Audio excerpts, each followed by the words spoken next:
follow these webinar guidelines. To the speakers, kindly mute your audio if you are not the speaker yet. To the attendees, please rename your account in this format: name of chamber or organization, dash, first name, then last name. Please input your questions in the Q&A box. The Philippine Chamber of Commerce and Industry, the voice of Philippine business.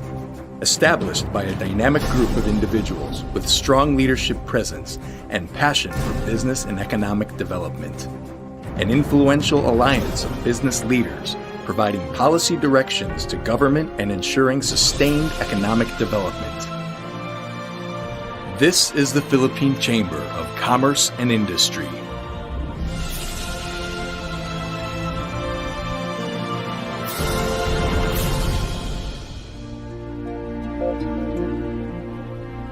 On April 19, 1886, three of the largest Spanish companies in Manila formed the Cámara de Comercio de Filipinas.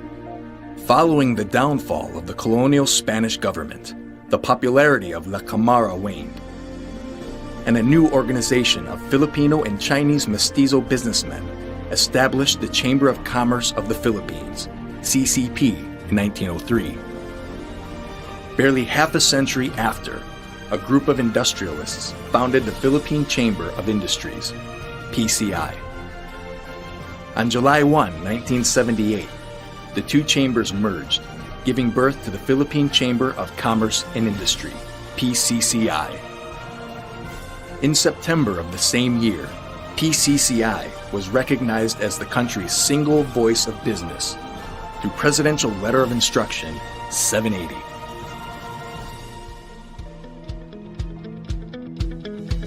After more than a century, the Chamber continues to chart the course of economic development in the country.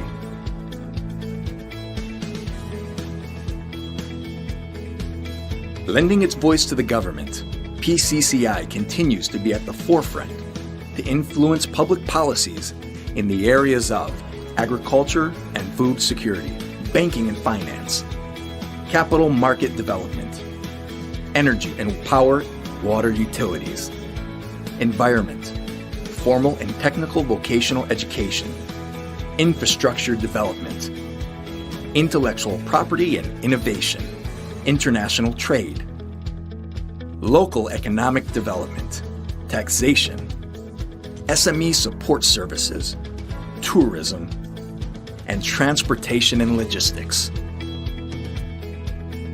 Covering business comprehensively to ensure the business expansion and country's future growth and progression through its partnership with the government, local chambers, and other stakeholders. PCCI's programs and services include enhancing business environment,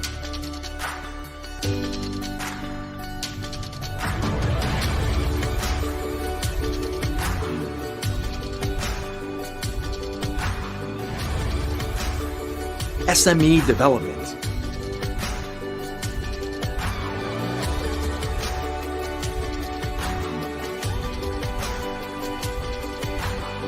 environmental protection and management,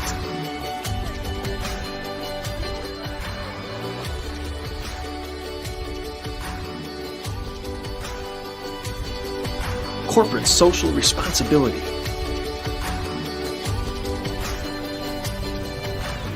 national and countryside development,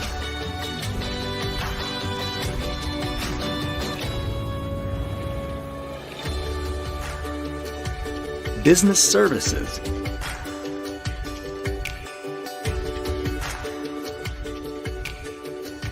access to local and international training programs and scholarships,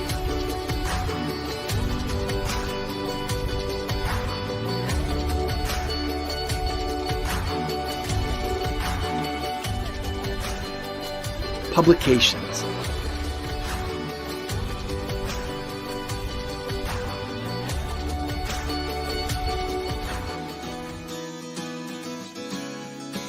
breaking grounds with pioneering minds PCCI is a dynamic force that offers its members fresh new ideas, new choices, and creative new approaches.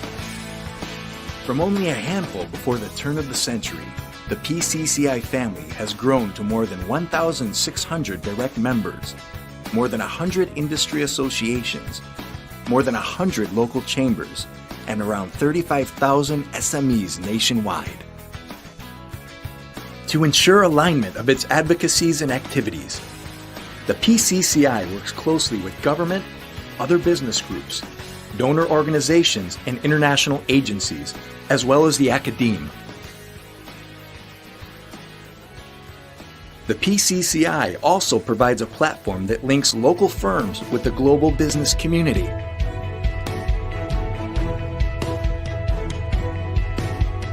PCCI also engages foreign chambers, diplomatic corps, international agencies in search of broader trade and economic cooperation.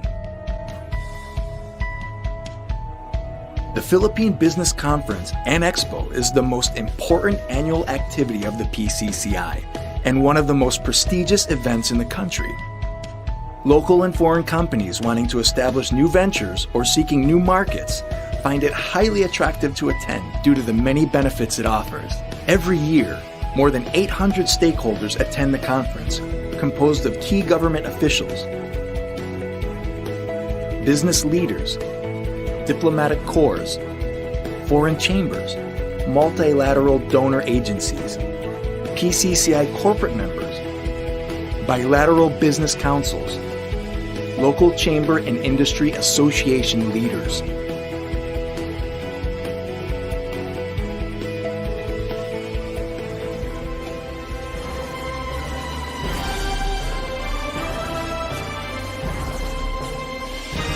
With resourcefulness, ingenuity, collective ideas, and strength, the Philippine Chamber of Commerce and Industry remains steadfast in its principles of business growth and development. Pioneering, innovating, and trailblazing. The Philippine Chamber of Commerce and Industry will remain as that. One voice of business in the country.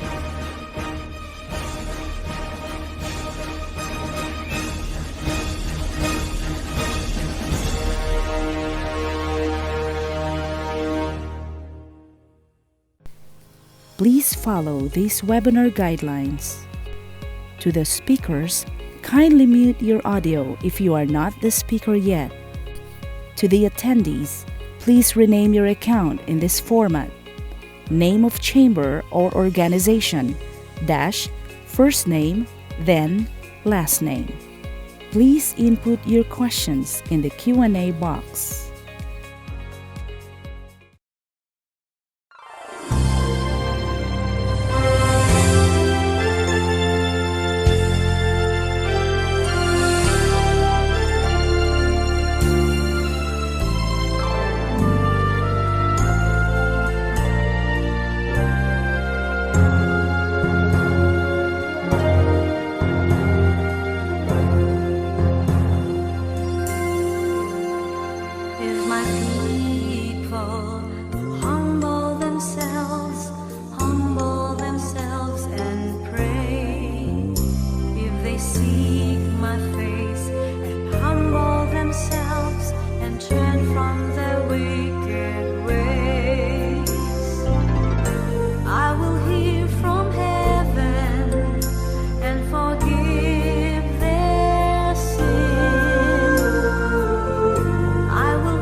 follow these webinar guidelines. To the speakers, kindly mute your audio if you are not the speaker yet. To the attendees, please rename your account in this format: name of chamber or organization, dash, first name, then last name. Please input your questions in the Q&A box.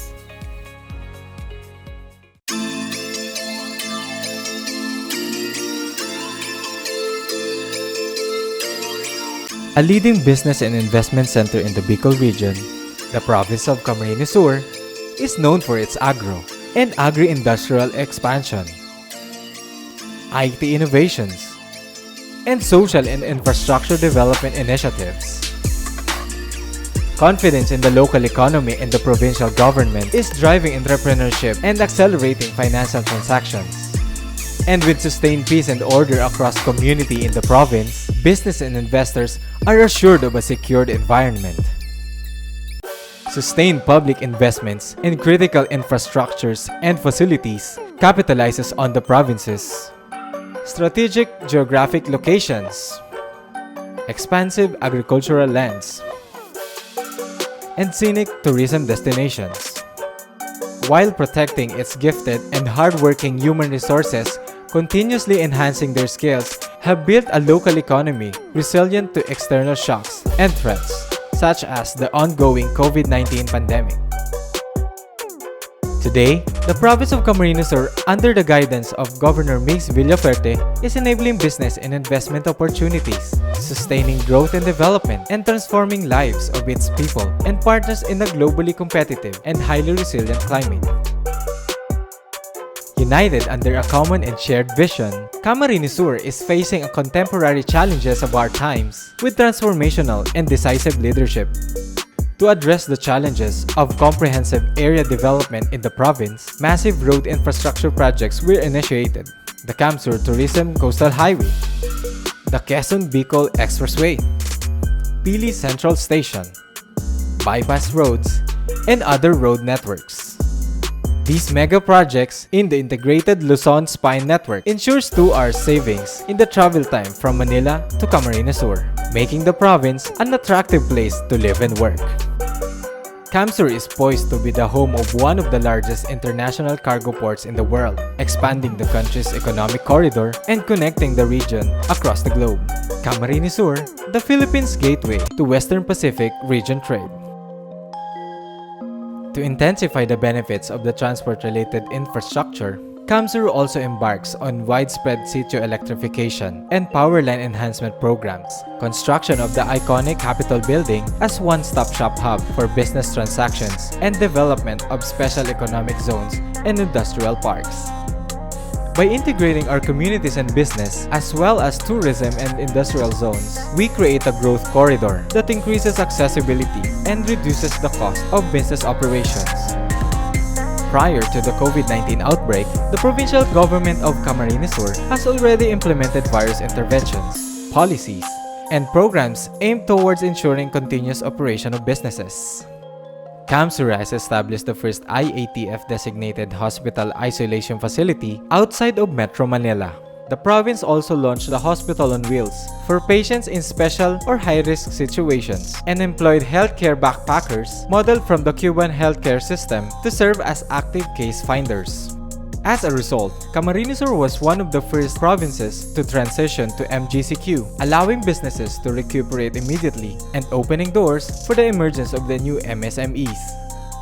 To further support local businesses, Camsur pushed for the procurement of locally manufactured face masks, face shields, alcohol, and other personal protective equipments or PPEs. The province also implemented a tax subsidy and incentives program to stimulate and encourage small and medium entrepreneurial activities. As we move forward to a post-COVID-19 scenario, the province of Camarines Sur boasts its readiness to shift to the expected new normal through the intensified research and development and upskilling our workforce. While COVID-19 is our most immediate threat, we continue to pay attention to the broader issues of our contemporary societies: digital connectivity and integration, environmental conservation, and global climate change adaptation. To support food security while investing in more sustainable alternatives, we invested in a NIPA bioethanol production project, in aquaculture demo farms, soft broom making from tiger grass in upland communities, gabot productions from raw abaca, and bee culture demo farms.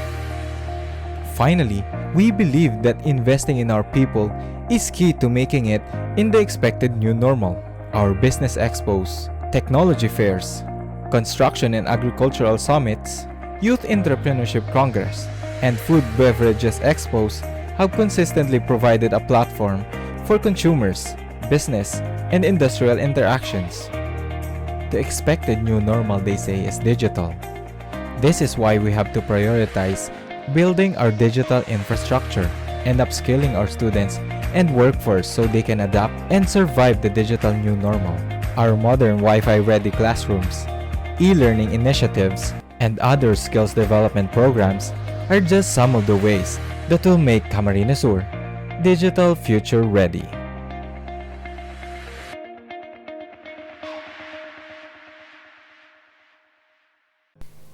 Please follow these webinar guidelines. To the speakers, kindly mute your audio if you are not the speaker yet.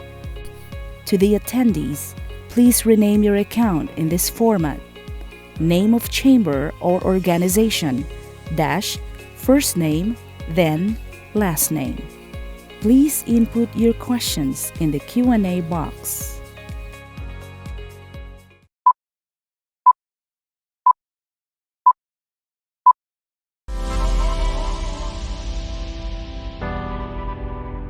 Camarines Sur Chamber of Commerce and Industry Incorporated. Culture for economic resiliency and industry innovations on New Normal. As a domestic non-stock, non-profit, and non-government business organization, the Camarines Sur Chamber of Commerce and Industry Incorporated continues to strive in increasing competitive edge and innovations on entrepreneurial culture among Bicolanos. Since 2002, the CSCCI serves as a province-wide organization of committed businessmen and entrepreneurs who will serve, among others, as a private sector arm of the provincial government in the thrust to promote the economy of Camarines Sur. Being awarded as the Most Outstanding Young Chamber in 2005, a finalist to the Most Outstanding Chamber in 2018, 2020 recipient of Bangko Sentral ng Pilipinas, Parangal para sa Katuwang sa Lingkod Bayad, and recipient of the Most Outstanding Chamber Award 2019 in South Luzon, the Camarines Sur Chamber of Commerce and Industry Incorporated is beyond inspired to uphold its vision of a robust business community legging up at all levels of national and global economies, with a culmination of breathing life in its mission to secure the long-term interest of all members and take a lead role in policy advocacies of all spheres of economic activities in pursuit to its commitment and advocacy of improving and sustaining competitive position of local businesses in both national and international markets. CSCCI has continued to promote its Giant Steps objectives. The success of Camsur Business Expo affirms it as one of the most sought-after business expos in the region and heightens our desire to introduce innovations even amid situations wherein we are challenged. The COVID-19 pandemic that we face is a newly opened gate of challenges wherein CSCCI bravely takes on by providing the business industry regular platforms for inspiration and mentoring. CSCCI remains positive in reimagining and promoting business-as-usual environment in the promotion of sustainable development and finding solutions to key challenges faced by the business sector. The Camsur Chamber ensures proper representation to national, regional, and/or local policymaking bodies to actively participate in the steering of public programs, fuel economic growth, and foster good public-private partnership. This 2020, CSCCI has influenced a local policy on truck ban affecting easy access to and from of our prime commodities and trade. its leadership steers the region by strongly opposing Provincial Ordinance No. 011-2020, which prohibits trucks from traversing the National Road or Maharlika Highway within the province of Albay. Strengthening Chamber's influence in the localities in its membership and affiliations to private and funding institutions as well as governmental entities. The Cscci, in partnership with its member training institution, the Center for Creative and Technical Skill Institute or CCTSI Incorporated, recently launched its first industry-based education and training program for the cooperative sector, the TESDA Co-op Competency Courses. This framework provides a consistent foundation upon which all programs, policies, and requirements is mapped to ensure that a focus on cooperative competence is maintained.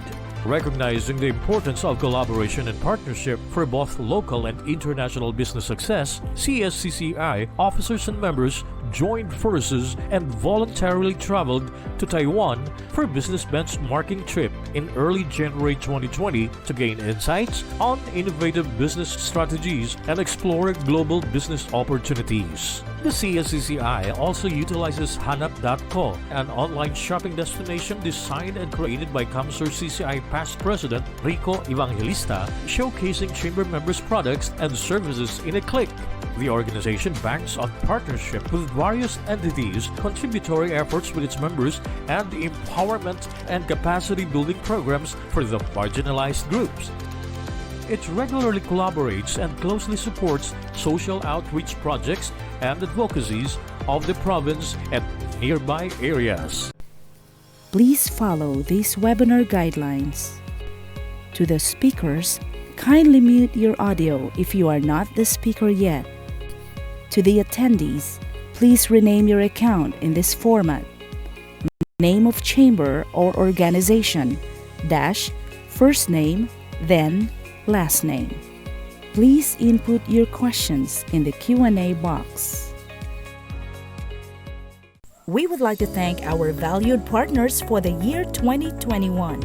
Province of Camarines Sur, Department of Agriculture Regional Field Office 5, Department of Trade and Industry, Angena Trading, GCI Construction and Development Corporation, Julia Outdoor Advertising, Jurassic Construction and Supplies, Pixeled Solution, Medlane Enterprises, Ngo & Sons Trading and Industries Incorporated, SVM Marketing Solutions OPC, Tugawi Cove Resort, and Samgyup Masarap.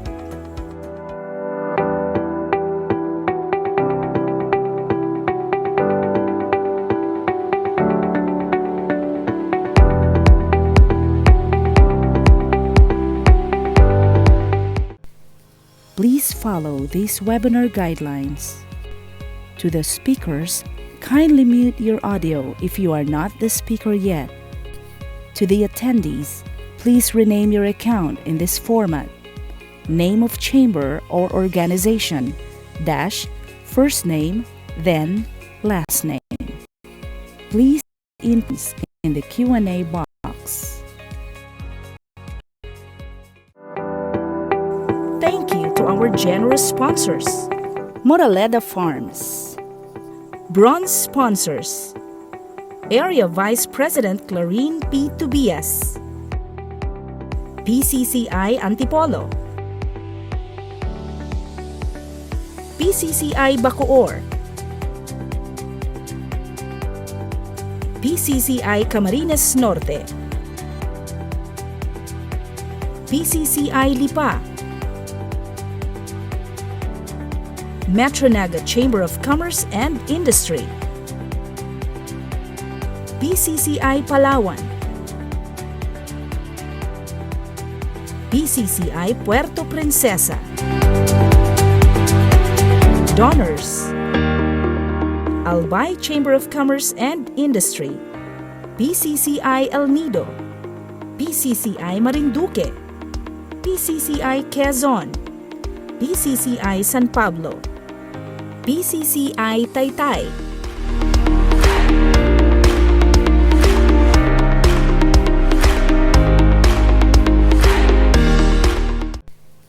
Please follow these webinar guidelines.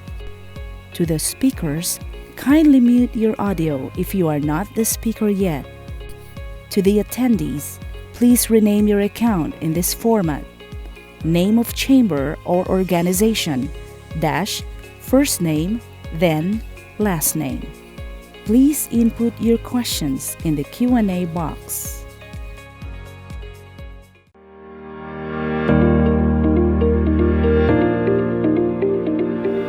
The threat of COVID-19 has changed the Philippine socio-economic landscape in many ways.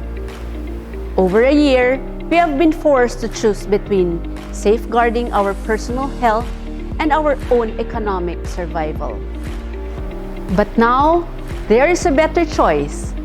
There is a safe space where we are free to work, to socialize, and do business, where we can be a community. Welcome to the world of CSCCI Vertex. Experience our immersive and interactive digital platform where online meetings, webinars, and virtual events are just one click away. Where you never have to leave the comfort and safety of your own home. Bringing together all the elements of a real business expo. This digital platform not only hosts virtual events, but also features an interactive virtual exhibition hall where consumers can explore, shop, learn, and be entertained. With CSCCI Vertex, businesses can showcase their products and services, link to external websites, offer downloadable content, monitor participation, generate electronic certificates, manage mass SMS and email distribution, and create a consumer database effortlessly in real time. This is the power of CSCCI Vertex, and now we are putting this power into your hands, powering your business for a better normal.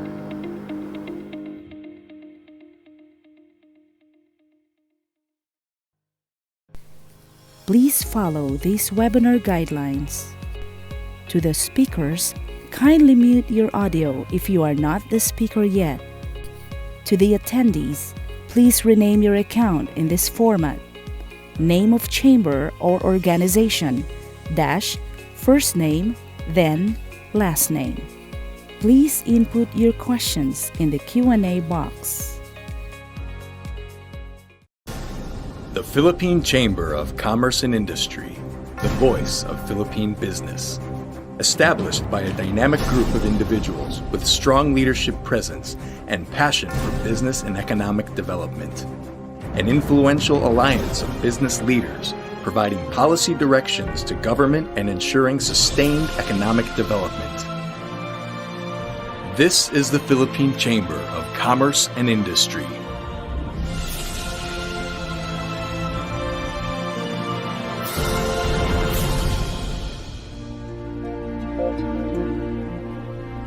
On April 19, 1886, three of the largest Spanish companies in Manila formed the Cámara de Comercio de Filipinas.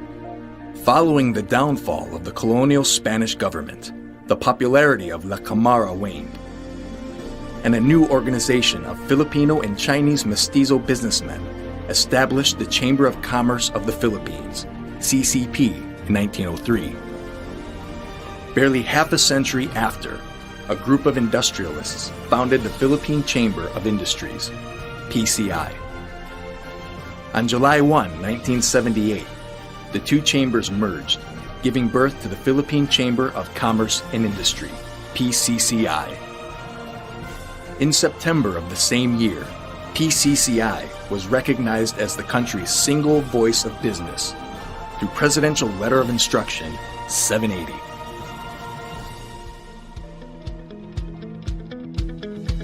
After more than a century, the Chamber continues to chart the course of economic development in the country.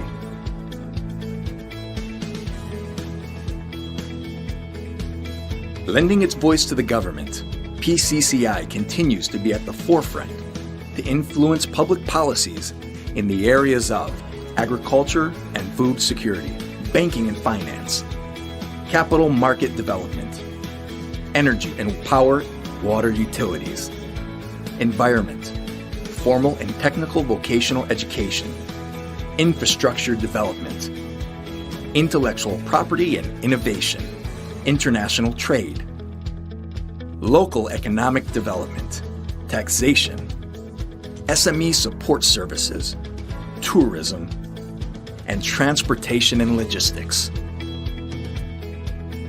Covering business comprehensively to ensure the business expansion and country's future growth and progression through its partnership with the government, local chambers, and other stakeholders. PCCI's programs and services include enhancing business environment,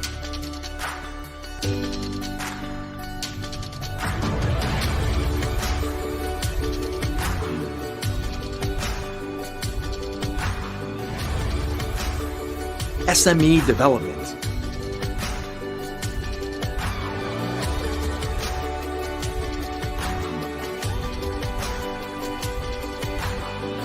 environmental protection and management,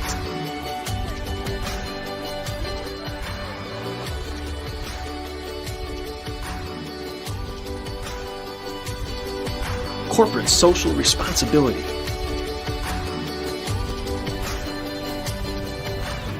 national and countryside development,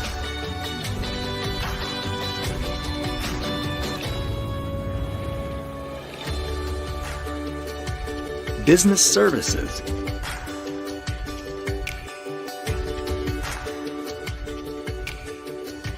access to local and international training programs and scholarships,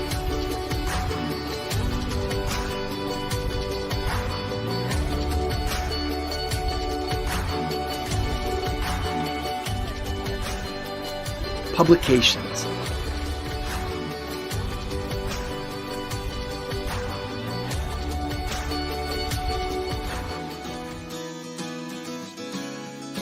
breaking grounds with pioneering minds. PCCI is a dynamic force that offers its members fresh new ideas, new choices, and creative new approaches. From only a handful before the turn of the century, the PCCI family has grown to more than 1,600 direct members, more than 100 industry associations, more than 100 local chambers, and around 35,000 SMEs nationwide. To ensure alignment of its advocacies and activities, the PCCI works closely with government, other business groups, donor organizations, and international agencies, as well as the academe. The PCCI also provides a platform that links local firms with the global business community.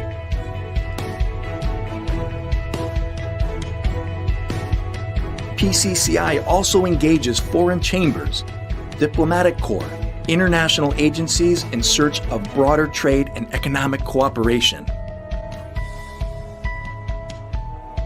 The Philippine Business Conference and Expo is the most important annual activity of the PCCI and one of the most prestigious events in the country. Local and foreign companies wanting to establish new ventures or seeking new markets find it highly attractive to attend due to the many benefits it offers. Every year, more than 800 stakeholders attend the conference, composed of key government officials, business leaders, diplomatic corps, foreign chambers, multilateral donor agencies, PCCI corporate members, bilateral business councils, local chamber and industry association leaders.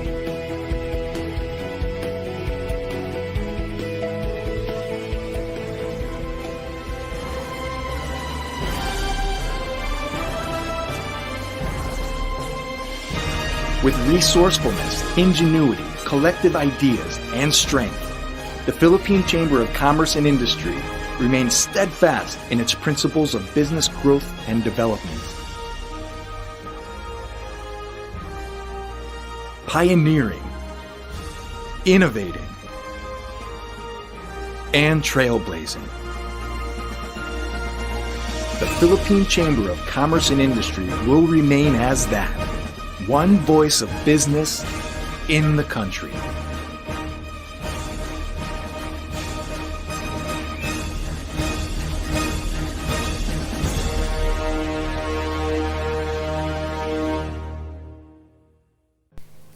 Please follow these webinar guidelines. To the speakers, kindly mute your audio if you are not the speaker yet. To the attendees, please rename your account in this format: name of chamber or organization, dash, first name, then last name. Please input your questions in the Q&A box.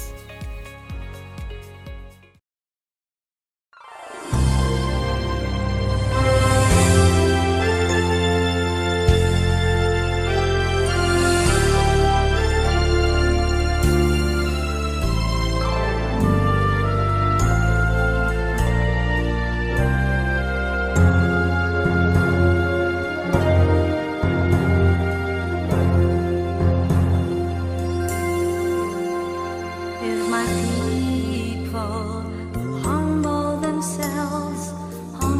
themselves and pray, if they seek my face and humble themselves and turn from their wicked ways, I will hear from heaven and forgive their sin. I will hear from heaven and heal their land. Lord, heal our land. Father, heal our land. Hear our cry and turn our nation back to you. Lord, heal our land. Hear us, O Lord, and heal our land. Forgive our sin and heal our broken land. Lord, we bow our knee, we humble ourselves and pray. Lord, we seek your face, we humble ourselves and turn from our wicked ways. Father, in your mercy, forgive our sin. Father, in your mercy, come heal our land. Lord, heal our land. Father, heal our land. Hear our cry and turn our nation back to you. Lord, heal our land. Hear us, O Lord, and heal our land. Forgive our sin and heal our broken lands. Please follow these webinar guidelines. To the speakers, kindly mute your audio if you are not the speaker yet. To the attendees, please rename your account in this format: name of chamber or organization, dash, first name, then last name. Please input your questions in the Q&A box.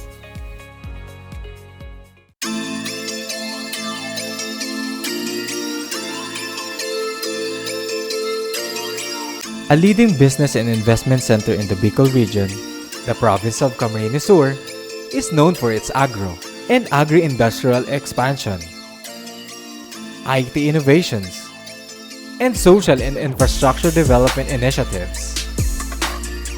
Confidence in the local economy and the provincial government is driving entrepreneurship and accelerating financial transactions. And with sustained peace and order across community in the province, business and investors are assured of a secured environment.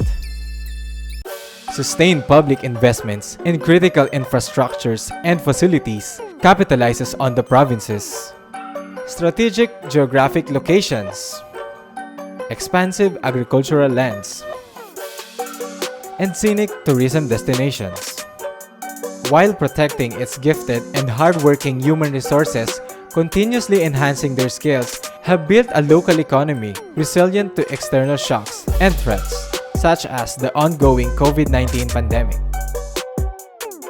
Today, the province of Camarines Sur, under the guidance of Governor Mix Villaferte, is enabling business and investment opportunities, sustaining growth and development, and transforming lives of its people and partners in a globally competitive and highly resilient climate. United under a common and shared vision, Camarines Sur is facing contemporary challenges of our times with transformational and decisive leadership. To address the challenges of comprehensive area development in the province, massive road infrastructure projects were initiated. The Camsur Tourism Coastal Highway, the Quezon-Bicol Expressway, Pili Central Station, bypass roads, and other road networks. These mega projects in the integrated Luzon Spine Network ensures 2 hours savings in the travel time from Manila to Camarines Sur, making the province an attractive place to live and work. Camsur is poised to be the home of one of the largest international cargo ports in the world, expanding the country's economic corridor and connecting the region across the globe. Camarines Sur, the Philippines' gateway to Western Pacific region trade. To intensify the benefits of the transport-related infrastructure, Camsur also embarks on widespread sitio electrification and power line enhancement programs, construction of the iconic Capitol building as one-stop-shop hub for business transactions, and development of special economic zones and industrial parks.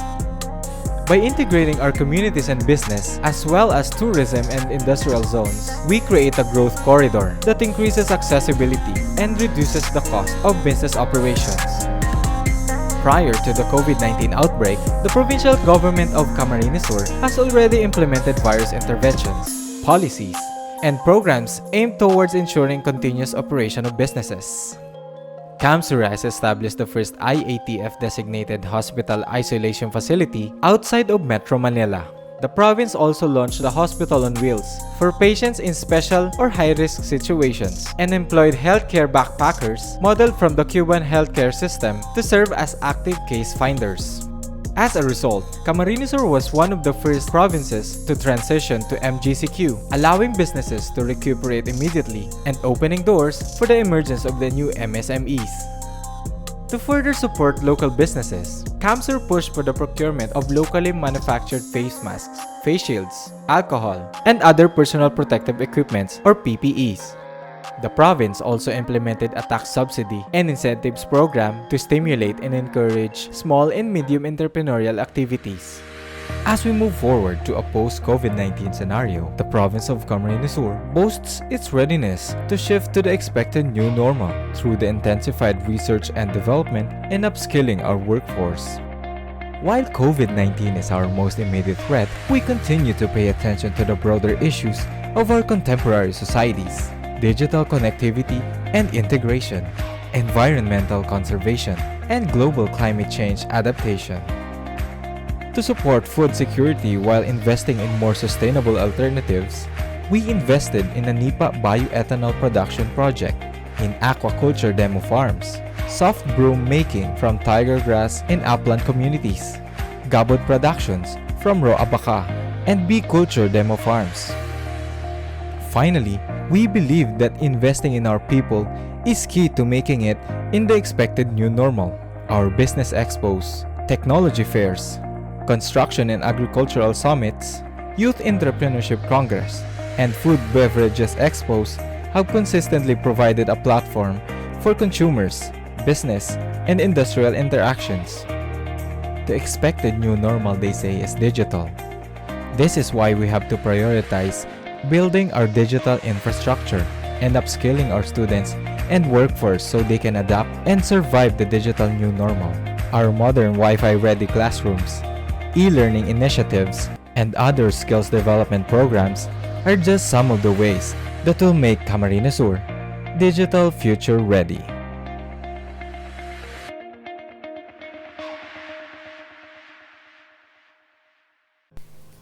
Please follow these webinar guidelines. To the speakers, kindly mute your audio if you are not the speaker yet. To the attendees, please rename your account in this format: name of chamber or organization, dash, first name, then last name. Please input your questions in the Q&A box.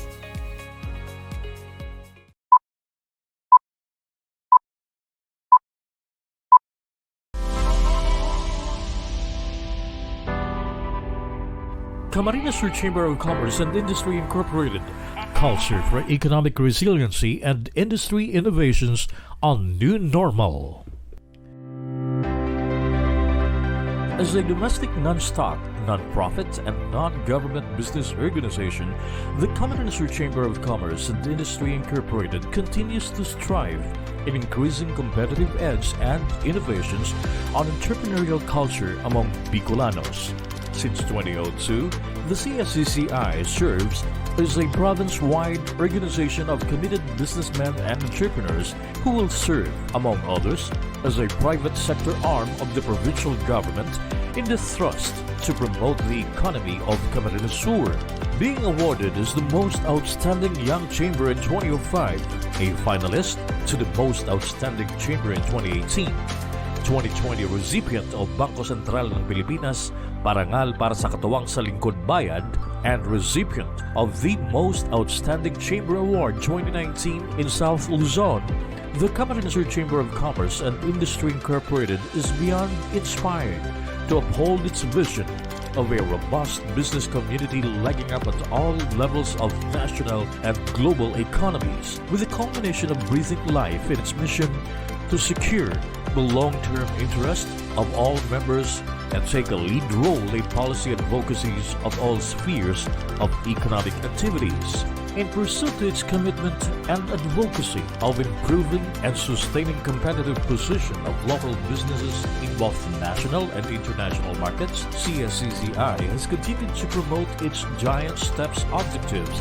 The success of CamSur Business Expo affirms it as one of the most sought-after business expos in the region and heightens our desire to introduce innovations even amid situations wherein we are challenged. The COVID-19 pandemic that we face is a newly opened gate of challenges wherein CSCCI bravely takes on by providing the business industry regular platforms for inspiration and mentoring. CSCCI remains positive in reimagining and promoting business-as-usual environment in the promotion of sustainable development and finding solutions to key challenges faced by the business sector. The CamSur Chamber ensures proper representation to national, regional, and/or local policymaking bodies to actively participate in the steering of public programs, fuel economic growth, and foster good public-private partnership.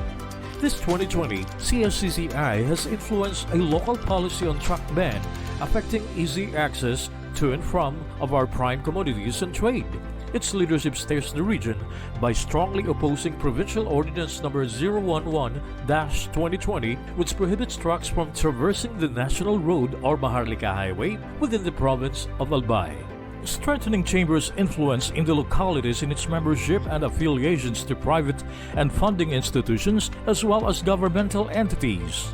The CamSur CCII, in partnership with its member training institution, the Center for Creative and Technical Skill Institute, or CCTSI Incorporated, recently launched its first industry-based education and training program for the cooperative sector, the TESDA Co-op Competency Courses. This framework provides a consistent foundation upon which all programs, policies, and requirements is mapped to ensure that a focus on cooperative competence is maintained.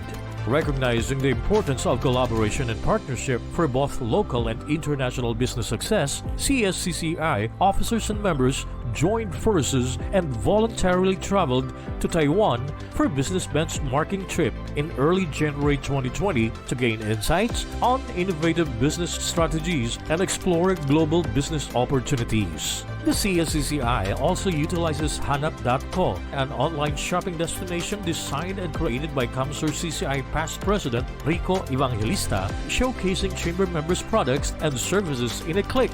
The organization banks on partnership with various entities, contributory efforts with its members, and empowerment and capacity building programs for the marginalized groups. It regularly collaborates and closely supports social outreach projects and advocacies of the province and nearby areas. Please follow these webinar guidelines. To the speakers, kindly mute your audio if you are not the speaker yet. To the attendees, please rename your account in this format: name of chamber or organization, dash, first name, then last name. Please input your questions in the Q&A box. We would like to thank our valued partners for the year 2021. Province of Camarines Sur, Department of Agriculture Regional Field Office 5, Department of Trade and Industry, Anjena Trading, GCI Construction and Development Corporation, Julia Outdoor Advertising, Jurassic Construction and Supplies, Pixeled Solution, Medlane Enterprises, Ngo & Sons Trading and Industries Incorporated, SVM Marketing Solutions OPC, Tugawi Cove Resort, and Samgyup Masarap.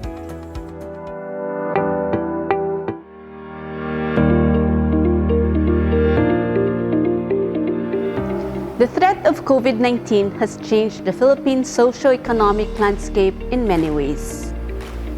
Over a year, we have been forced to choose between safeguarding our personal health and our own economic survival.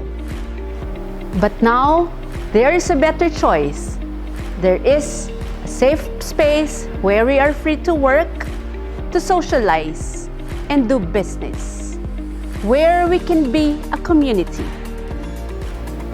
Welcome to the world of CSCCI Vertex. Experience our immersive and interactive digital platform where online meetings, webinars, and virtual events are just one click away. Where you never have to leave the comfort and safety of your own home. Bringing together all the elements of a real business expo. This digital platform not only hosts virtual events, but also features an interactive virtual exhibition hall where consumers can explore, shop, learn, and be entertained. With CSCCI Vertex, businesses can showcase their products and services, link to external websites, offer downloadable content, monitor participation, generate electronic certificates, manage mass SMS and email distribution, and create a consumer database effortlessly in real time. This is the power of CSCCI Vertex, and now we are putting this power into your hands, powering your business for a better normal.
9, 8, 7, 6, 5, 4, 3, 2, 1.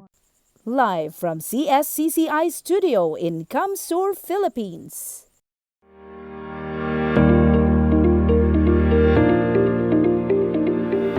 The threat of COVID-19 has changed the Philippine socio-economic landscape in many ways. Over a year, we have been forced to choose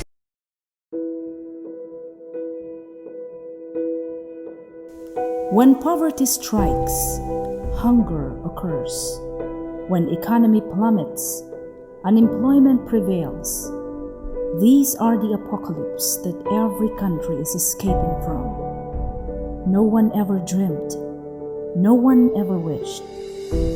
The global crises gripped every country to economic paralysis. Natural disaster like virus infiltration, coupled with corruption of every man's greed, creates a smear on the face of progress.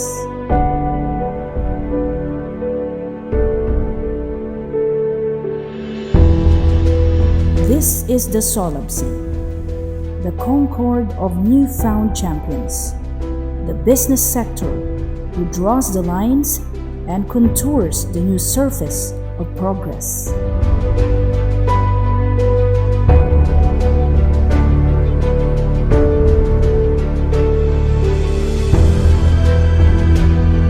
True to its advocacies, the Philippine Chamber of Commerce and Industry, through the South Luzon Area Business Conference, conceives initiatives in improving lives through business and industry.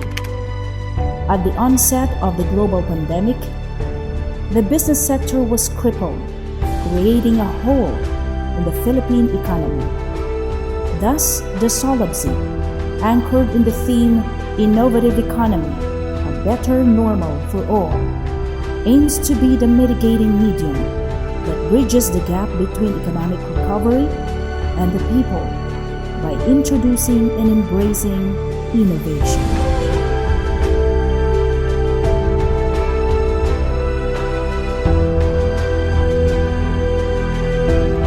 Zero hunger, ensuring food security in South Luzon. A proactive move for the PCCI in alleviating the pressing needs of the Filipino people. Food security guarantees physical, social, and economic access to safe and nutritious food so that no Filipino shall go hungry.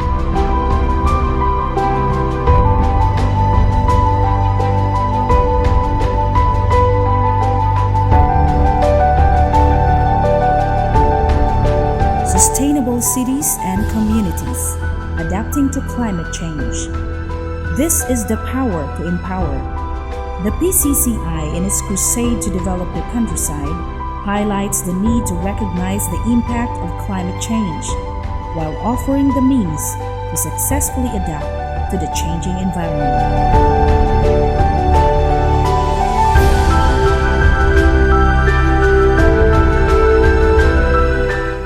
Industry innovation in infrastructure. With the goal of keeping at par with the technological advancement of highly industrialized nations, comes a need to make innovative changes in infrastructure and management on a national scale. With surgical precision using the right tools, a technological facelift for the business industry could remake the face of business in South Luzon and raise the self-confidence of budding entrepreneurs.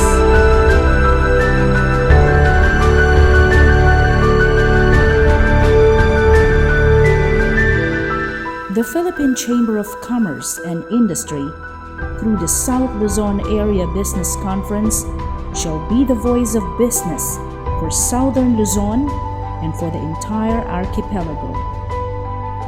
Through this forum, the ray of hope in alleviating hunger, eradicating poverty, providing sustainable employment for better economy through industry innovation and infrastructure, shall shine the brightest.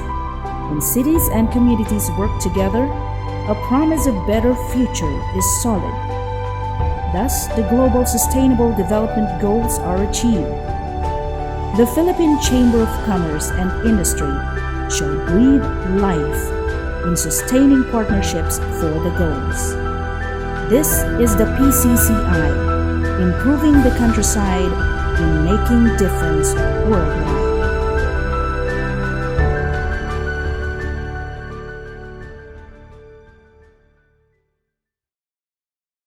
Invocation by Ms. Sally C. Lacson, Regional Governor. Let us pray.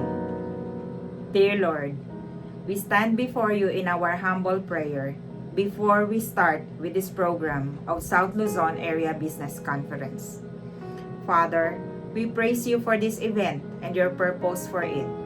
We know that when we gather together, you always have a divine agenda. We realize that without your blessings, we would not be able to succeed with the plans we have today. Bless our speakers, our organizers, our sponsors, and all of us in the Chamber movement, that even when we have done what you have asked, the results are so much greater than we ever could have imagined. May our proposed resolutions be heard and come to reality and benefit the business society. May all glory go up to you when we reach the finish line and climb our benchmarks. Blanket us with your peace today, Father. Guard our hearts from pride and selfish gain as we meet today. Keep love of the forefront of our minds and the guiding light for all we set out to accomplish and celebrate. In Jesus' name, Amen. The Philippine National Anthem.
In this upcoming session, we are going to focus on improving business through the economics of engineering. The PCCI, keeping at par with the government's Build, Build, Build programs, has brainchild of tapping industry innovation and infrastructure to the Solabc. In order to keep the gears of business rolling, we should be equipped with the latest trend and innovations in the fields of business and industry. Such innovations help in the further development of infrastructure in result. In this session, we are going to draw the impact of innovation and infrastructure and associate its role in the sustaining and developing local business and industry. Welcome to our session on industry innovation and infrastructure.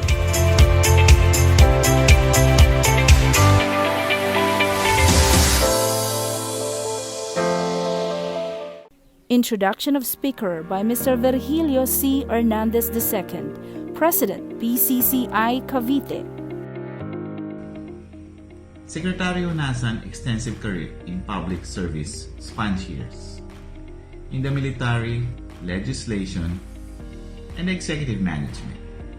As a soldier, he demonstrated excellence in valor, receiving 3 of the national second highest military medals: the Distinguished Conduct Star, 3 Gold Cross Medal, and the 3 Wounded Personnel Medals for wounds sustained in combat.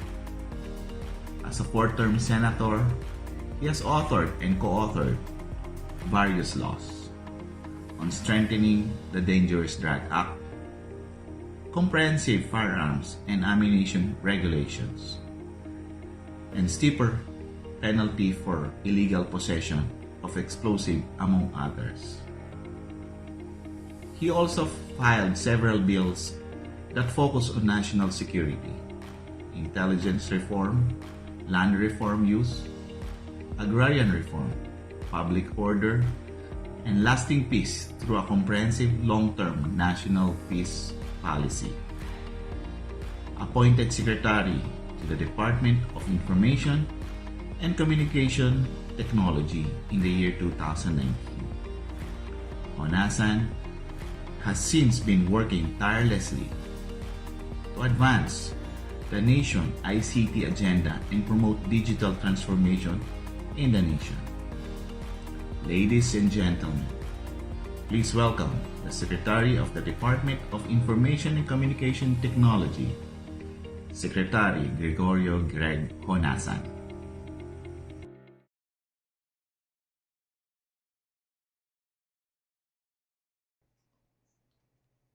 To the Philippine Chamber of Commerce and Industry, or PCII, the Camarines Chamber of Commerce and Industry Incorporated, or Cscci, fellow public servants in government, partners from the private and business sectors, friends, ladies and gentlemen, a pleasant day to everyone. The need for internet connectivity and digital transformation in general has never been more pronounced as it is today, with the country's transition to the new normal. However, even before the onset of the pandemic last year, your Department of Information and Communications Technology, or DICT, has recognized that there is a lot to be done to improve the country's ICT landscape to bring it on par with our global peers, especially in terms of quality of internet speed and access. As a young agency established in 2016, the DICT has worked hard to continuously improve the country's ICT state from its creation up to the present day. Recognizing the needs of the country, the DICT is restructuring and refocusing our strategies by adopting the CHIP conceptual framework of the World Bank as prescribed in the Philippines Digital Economy Report 2020. Under this new framework, our focus is on the accelerated deployment of initiatives to drive digital transformation and address the challenges caused by the pandemic. The CHIP framework stands for Connect, which involves our digital connectivity and infrastructure programs, Harness, which pertains to our capacity building initiatives to upskill Filipinos for the digital economy, Innovate, which highlights our government modernization and digitization projects, and finally, Protect, which focuses on the mitigation of risks and threats as the country transitions to a digitally enabled economy.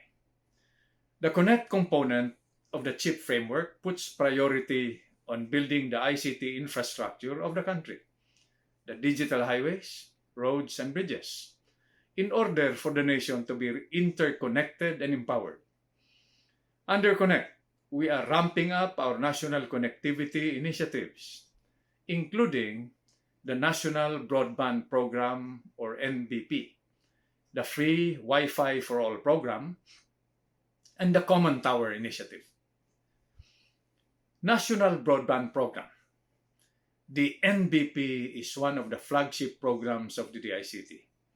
It aims to accelerate the deployment of fiber optic cables and wireless technology for the overall improvement of the country's internet connectivity in terms of speed, reliability, affordability, and accessibility. Since its launch in 2017, the NBP has completed the construction of the international cable landing stations and the 250-kilometer fiber conduit, which will serve as an ultra-high-speed information highway for a better internet experience. The DICT has also connected more than 800 government agencies nationwide through its Government Network, or GovNet project, to help with the delivery of frontline government services to serve the public better. In Region 5, from 28 agencies in 2019, 38 agencies are now being provided with improved ICT infrastructure through GovNet. These agencies were able to effectively implement coordinated and simplified public service through fast and efficient networks offered by GovNet in interconnecting government offices. In the coming months, the DICT, led by Luzon Cluster 3, is targeting to expand the Legazpi GovNet to cover 59 agencies for more coordinated and simplified public service through a fast and efficient network. Likewise, the DICT is looking into partnering with more local government units or LGUs in South Luzon for the establishment of provincial broadband networks, which will be linked to the national fiber backbone for middle mile connectivity. The Free Wi-Fi for All program. For last mile connectivity, the DICT implements the Free Wi-Fi for All program in accordance with Republic Act 10929 or the Free Internet Access in Public Places Act. Since the onset of the pandemic, the DICT has prioritized the provision of internet connectivity in public schools, state universities and colleges, public hospitals, and COVID-19 facilities, most especially in far-flung areas where building cell towers and deploying internet fiber optic cables are difficult. As of May 26 of this year, we have connected 9,214 live sites nationwide. In South Luzon, the DICT has an existing point of presence in Legazpi, Albay that serves as the ready source of internet connection in the region.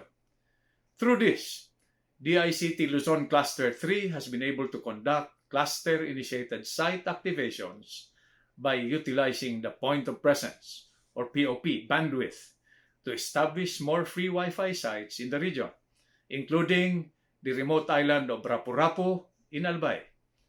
As of June 1 this year, 773 sites have been activated in Region 5, 197 in Albay, 84 in Camarines Norte, 80 in Camarines Sur, 102 in Catanduanes, 42 in Masbate, and 268 in Sorsogon. Among these sites, 168 have been established in geographically isolated and disadvantaged areas, or GIDAs, in the Bicol region. With the continuous rollout of the Free Wi-Fi for All program, 271 locations are targeted to be provided with free internet connectivity in Region 5. These include the provision of free Wi-Fi in GIDA locations. The Common Tower Policy. The DICT recognizes that existing towers and fiber connections are not yet enough to reach the ideal tower-to-subscriber ratio, which is 1 tower to 100 to 200 households. To address this concern, the DICT issued Department Circular Number 008, Series of 2020, dated 29 May 2020, that provides for the guidelines on shared passive telecommunicable tower infrastructure, or PTTI, most commonly known as the Common Tower Policy. This policy is expected to widen the base of common towers and accelerate the deployment of internet across the country, as it allows and encourages telcos and internet service providers to share cell towers. In July 2020, the DICT, along with other government agencies, issued a joint memorandum circular to streamline the requirements and reduce procedural delays in securing necessary permits, licenses, clearances, certificates, and other requirements in constructing towers, reducing processing time from 241 to 16 days, issuance of permits from 13 to 8 days, and release of documentary requirements from 86 to 35 days. This will also drastically reduce the standard cost of licensing towers to around 50,000 pesos. The DICT hopes for the continuous cooperation of LGUs in Region 5 for the streamlined processing of permits for the construction of common towers in the region. With more common towers built, we can expect better internet service quality for a wider population in South Luzon. Guided by the CHIP framework, DICT shall continually intensify our digital transformation initiatives, particularly our internet connectivity initiatives, in response to the marching orders of President Rodrigo Roa Duterte, which is to connect everybody to each other, whether they are in the nation or overseas. Likewise, rest assured that the ICT Luzon Cluster 3, led by Director Cheryl Ortega, will continue to diligently implement efforts in South Luzon, taking into account the unique needs of the people, the LGUs, and of course the business community in Region 5. With that, we hope for the continued support of both the public and private sectors in Region 5 for the realization of our programs and initiatives in Southern Luzon. Thank you, mabuhay, and Diyos mabalos.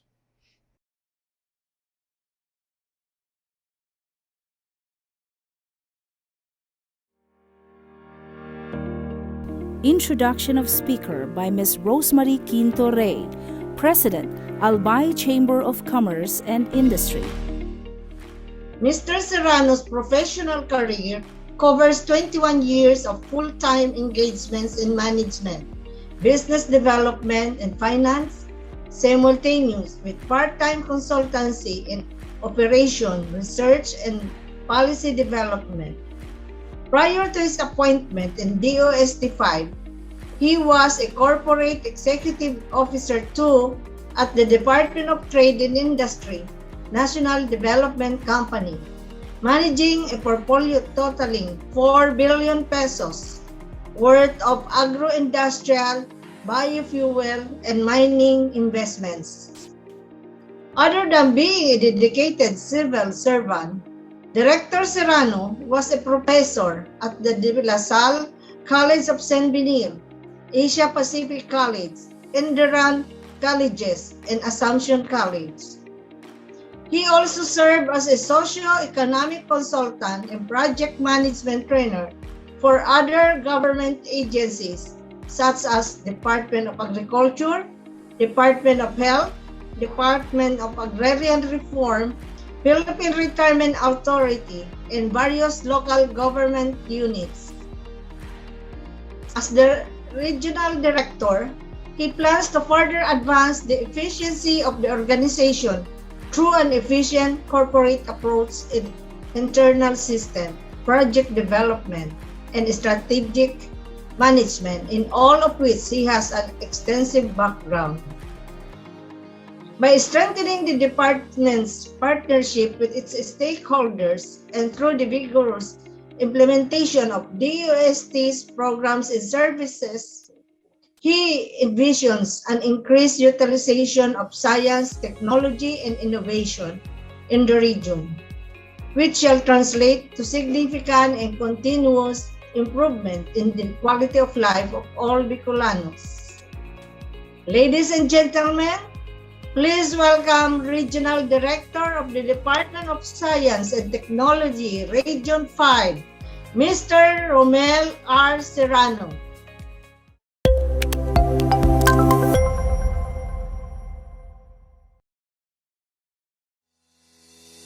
Through the years, the Department of Science and Technology Region 5 has been in the forefront of creating changes that make positive impact on the lives of the Bicolanos and on the Bicol region's economy at large. Guided by its core values, which are innovation, leadership, excellence, integrity, teamwork, and empowerment, the Department of Science and Technology Region 5 has been going above and beyond to bring science-based solutions and technological innovation closer to every Bicolano in Albay, Camarines Norte, Camarines Sur, Catanduanes, Masbate, and Sorsogon. With the help of its great pool of experts and employees, the Department of Science and Technology Region 5 has been stepping up its game to fulfill its mission of directing, leading, and coordinating the country's scientific and technological efforts geared towards maximum economic and social benefits for a more progressive Bicol region. the Department of Science and Technology Region 5 also remains steadfast in attaining its vision of being the provider of world-class scientific, technological, and innovative solutions that will lead to higher productivity and a better way of life. All these have become possible under the leadership of the Department of Science and Technology Region 5 Director, Mr. Romel R. Serrano. To the Area Vice President of the Philippine Chamber of Commerce and the Chairman of the 30th South Luzon Area Business Conference, or Solabc, Clarin Tobias. To the Region 4 Governor of the Philippine Chamber of Commerce and the Vice Chair of the 30th Solabc, Sally Lacson. To the Region 5 Governor of the Philippine Chamber of Commerce and also the Vice Chair of the 30th Solabc, Mergy Moraleda. To the Conference Director, Mr. P.P. Hoover Picar. To the President of the Camarines Sur Chamber of Commerce and Industry Incorporated, Maria Soledad Matuto. Friends, ladies and gentlemen, good morning. Allow me first to congratulate the Camarines Sur Chamber of Commerce and Industry Incorporated for successfully hosting the 30th South Luzon Area Business Conference, or the Solabc. It is both an honor and privilege to speak before an esteemed group of prime movers with enormous contributions to the growth and development of Southern Luzon's economy. We, at the Department of Science and Technology Region 5, consider this as a wonderful opportunity for both the private sectors and the Philippine government to come together and establish stronger bonds and partnership in pursuit of a more progressive and thriving economy for Southern Luzon and beyond. With the overall theme, Innovative Economy, a Better Normal for All, the Department of Science and Technology Region 5 expresses its support to this year's South Luzon Area Business Conference by bringing together heads of organizations and representatives from Region 4A, 4B, and 5. This significant event will feature our current economic climate as viewed from the lenses of both private and public sectors. From there, we will be able to evaluate existing and potential challenges and come up with solutions born out of consensus for the benefit of the economy of Southern Luzon. It is our hope that the Solabc will spring forth positive results and will clear the path as we navigate our way towards a better normal for everyone. Furthermore, on the side of the DOST5, we see this event as a great platform to bring into the center stage the UST's science-based solutions and technological innovations that are aimed to address the concerns and challenges continuously confronting the economy of Southern Luzon amidst the health crisis. The 30th Solabc is also an opportunity for the DOST5 to comprehensively disseminate our programs and initiatives intended to help the micro, small, and medium enterprises, or the MSMEs, to boost their competitiveness, survive economic disruption, and to stay afloat in the face of overwhelming challenges and uncertainties brought about by the COVID-19 pandemic. Among the flagship programs of the Department of Science and Technology are Small Enterprise Technology Upgrading Program, or the SETUP, Community Empowerment through Science and Technology, CEST, Regional Standards and Testing Laboratories, or our RSTL, Great Women Project, iForward, and iStart. To give you an in-depth overview of these programs and how MSMEs will benefit from them, allow me to show you a short video clip about them.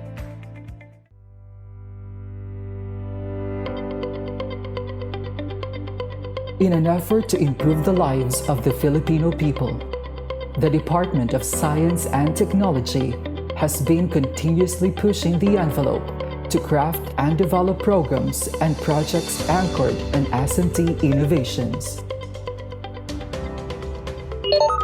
The Small Enterprise Technology Upgrading Program, or SETUP.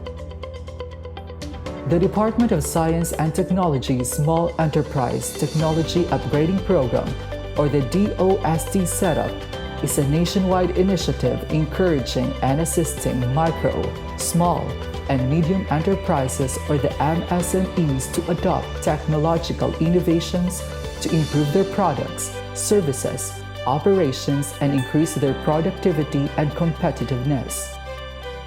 The program enables MSMEs to address their technical problems and improve their productivity and efficiency through infusion of appropriate technologies to improve products, services, and operations, human resource training, technical assistance and consultancy services, design of functional packages and labels, assistance in the attainment of product standards including testing, database management system, and provision of assistance for technology acquisition.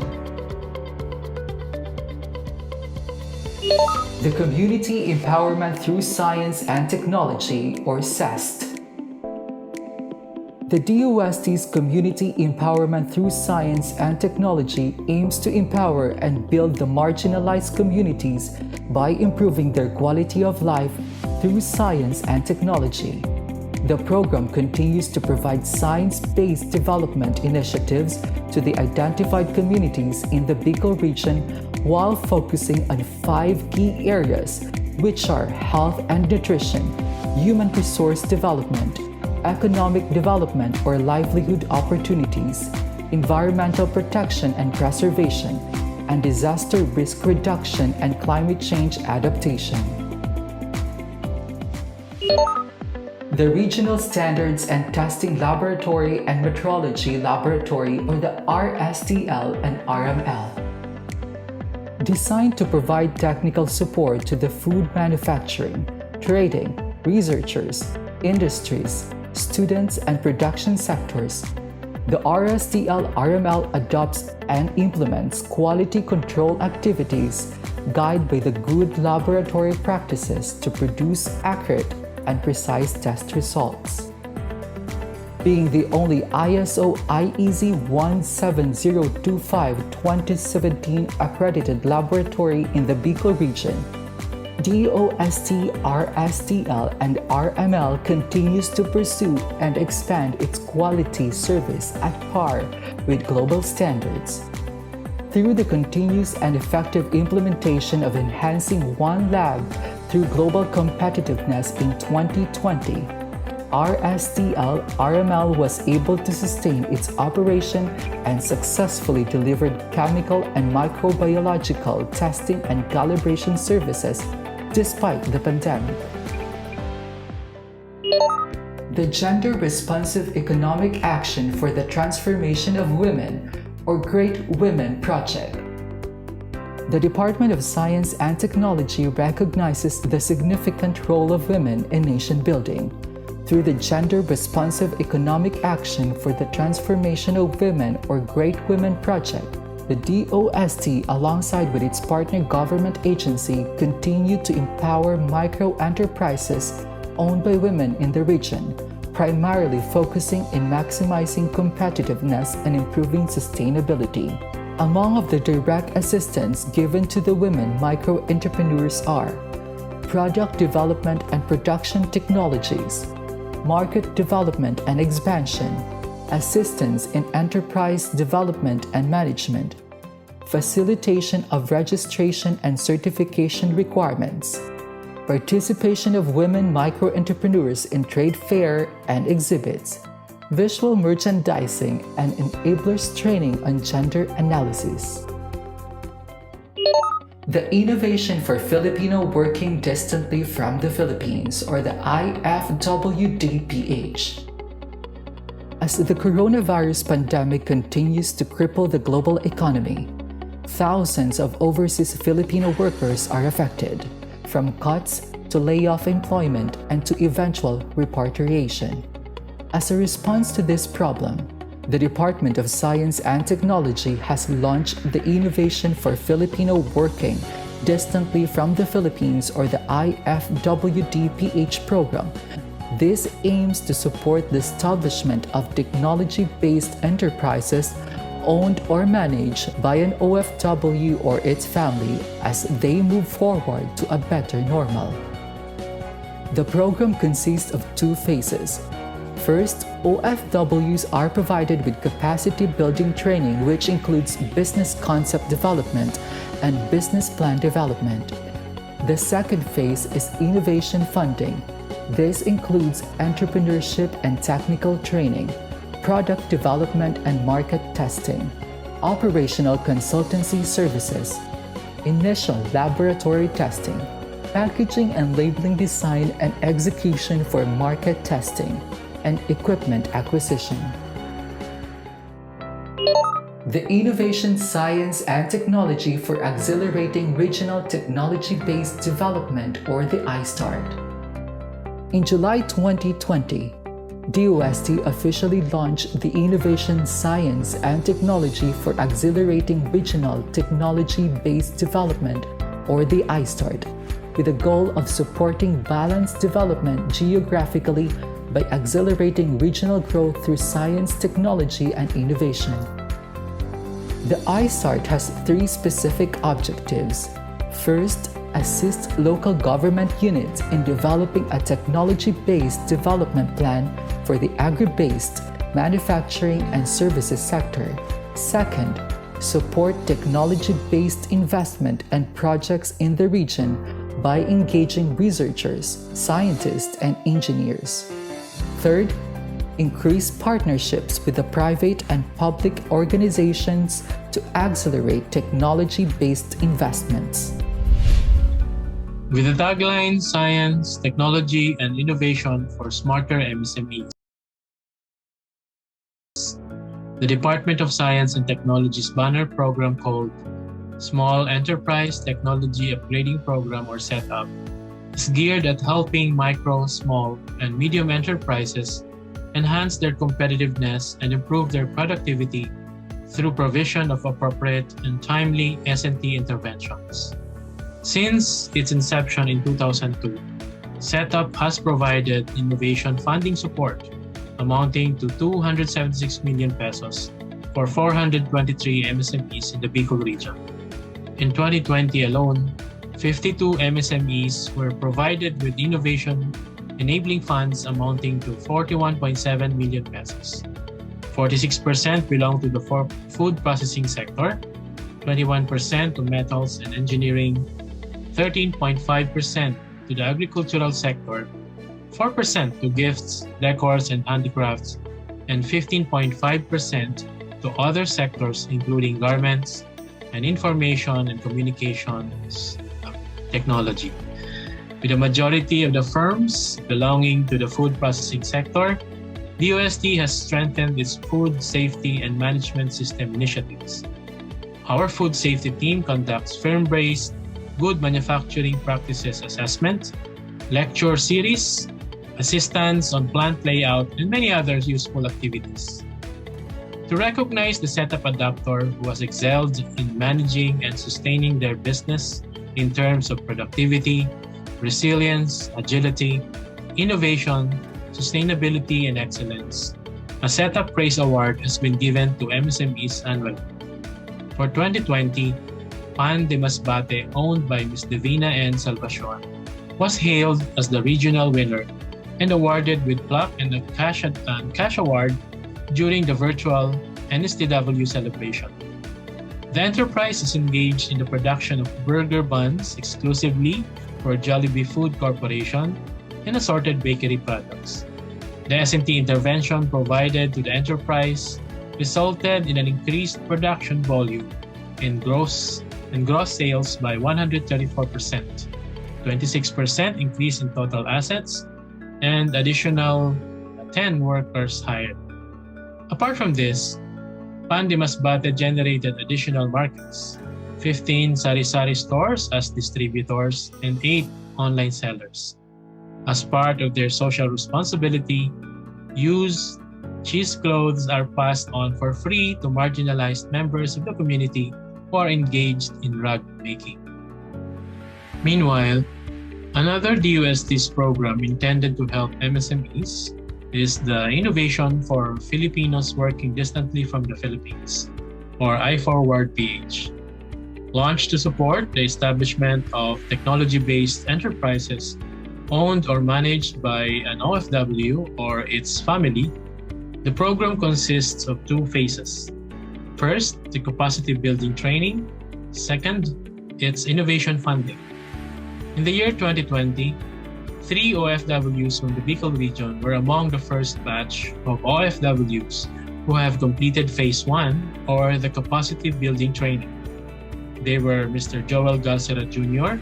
from the Naga City, Camarines Sur with the technology-based enterprise for smoked chorizo, Mr. Juan Villeza of San Fernando, Camarines Sur with the proposed Super Magic Bawang, and Mr. Joseph Hernandez from Virac, Tanduanes for Abaca Crafts.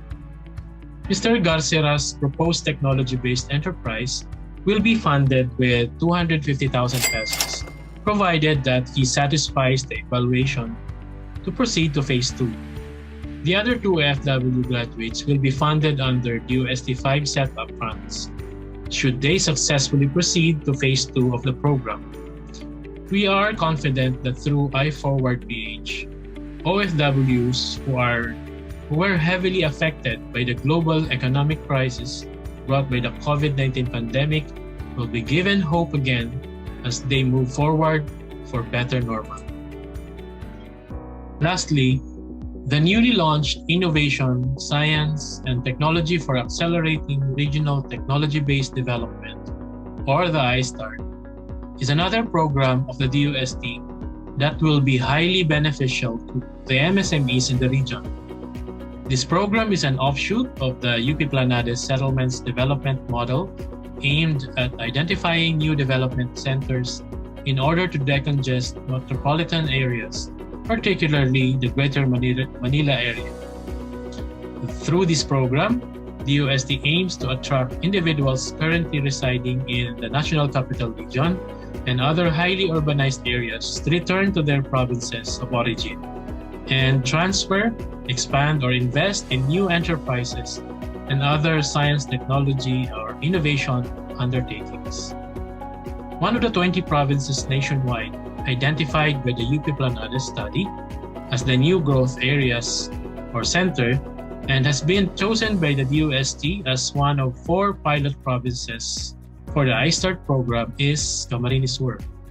In partnership with the local government unit of Camarines Sur and other public and private entities, DOST ensures inclusive growth, equitable distribution of wealth, and attainment of rural prosperity in the region.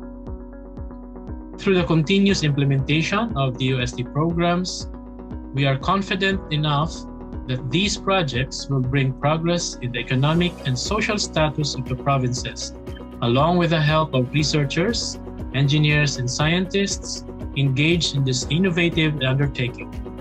This will guarantee not only the inclusive participation of everyone in the community, but also the viability of the program in terms of increased investments, sustainability, and long-term development of the target community and beneficiaries.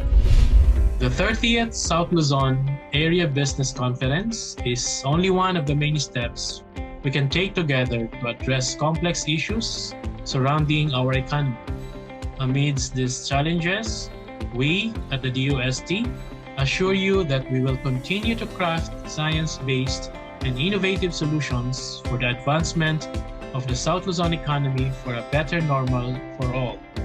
As a conclusion for my presentation, allow me to show you a video showcasing the success story of our setup beneficiary.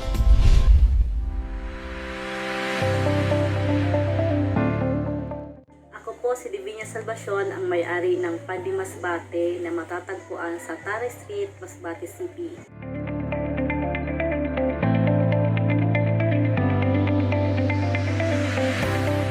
In 2008, ipinamanay sa akin ang Pandi Masbate ng parents ko.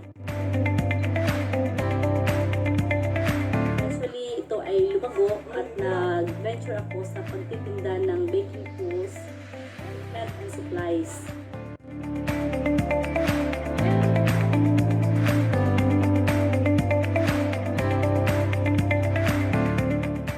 Nalaman ko ang DOST Talagang i-encourage ako ng staff ng UST Masbate na mag-avail ng programang ito.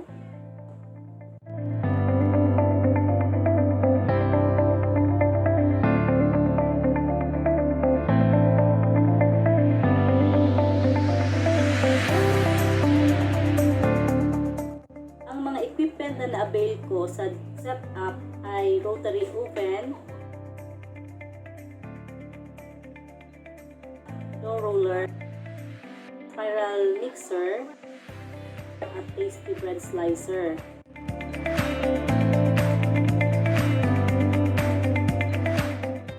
Dahil sa programa ng UST Setup, malaki ang naging impact nito sa pagpapadali ng production.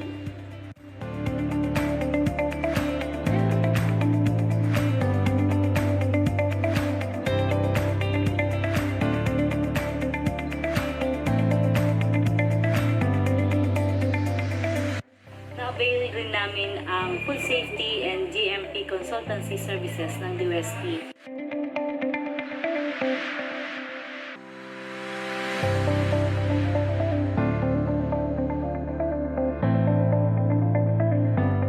Naging impact ng UST setup sa sales ng bakery ay dumoble.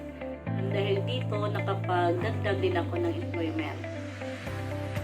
Marami rin ang market ng bakery. Papasalamat ako sa UST sa malaking tulong na ibinigay sa pagpapalago ng aking negosyo.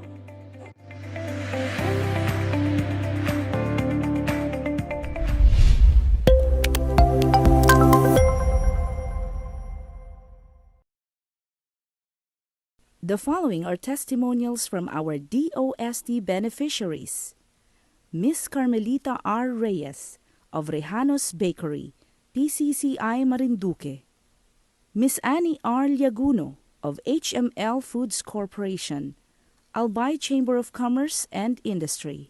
Ako po si Carmelita Rejano Reyes ng Rejanos Bakery, located at Barangay Banahaw, Santa Cruz, Marinduque. Third cycle na po ako ng setup ng DOST at technology really works talaga po. Talagang ang laki po ng conversion from the scratch.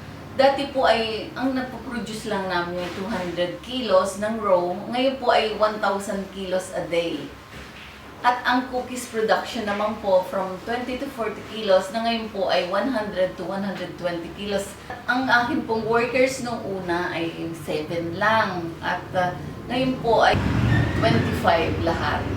At sa farmers naman po, 20 to 30 persons lang po family.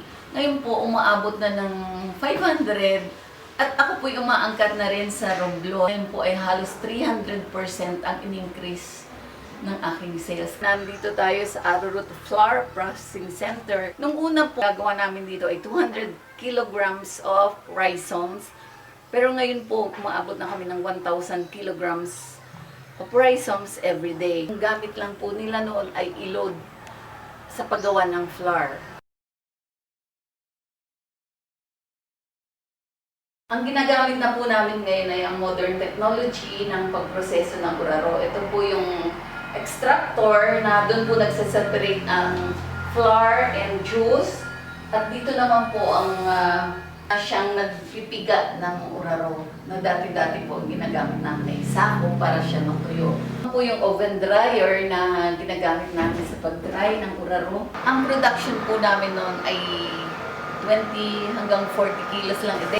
Nagkaroon po ngayon ng DOST intervention na naging automated cookie depositor na ang nagagawa po ngayon ng aking depositor is 120 kilos a day.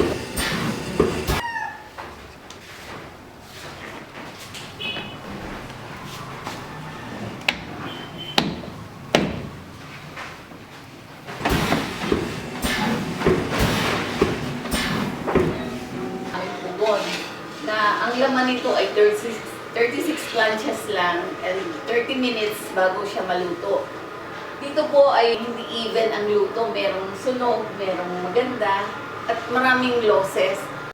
Nagamit ko ngayon ay ang automatic rack oven. Ito po ay naglalaman ng 72 planchas na naluluto lang po ng 25 minutes at evenly ang cook ng cookies. Kaya wala po ako ngayong waste na lahat ay good ang mga na-produce na cookies. Nung una po, ang ginagamit lang namin ay ang impulse sealer na ang shelf life nito ay 3 months lang. Gamit na namin ngayon ay ang electric cup sealer nang nagpe-preserve ng shelf life from 1 to 1.5 year. Nare-retain po ang freshness and quality ng product.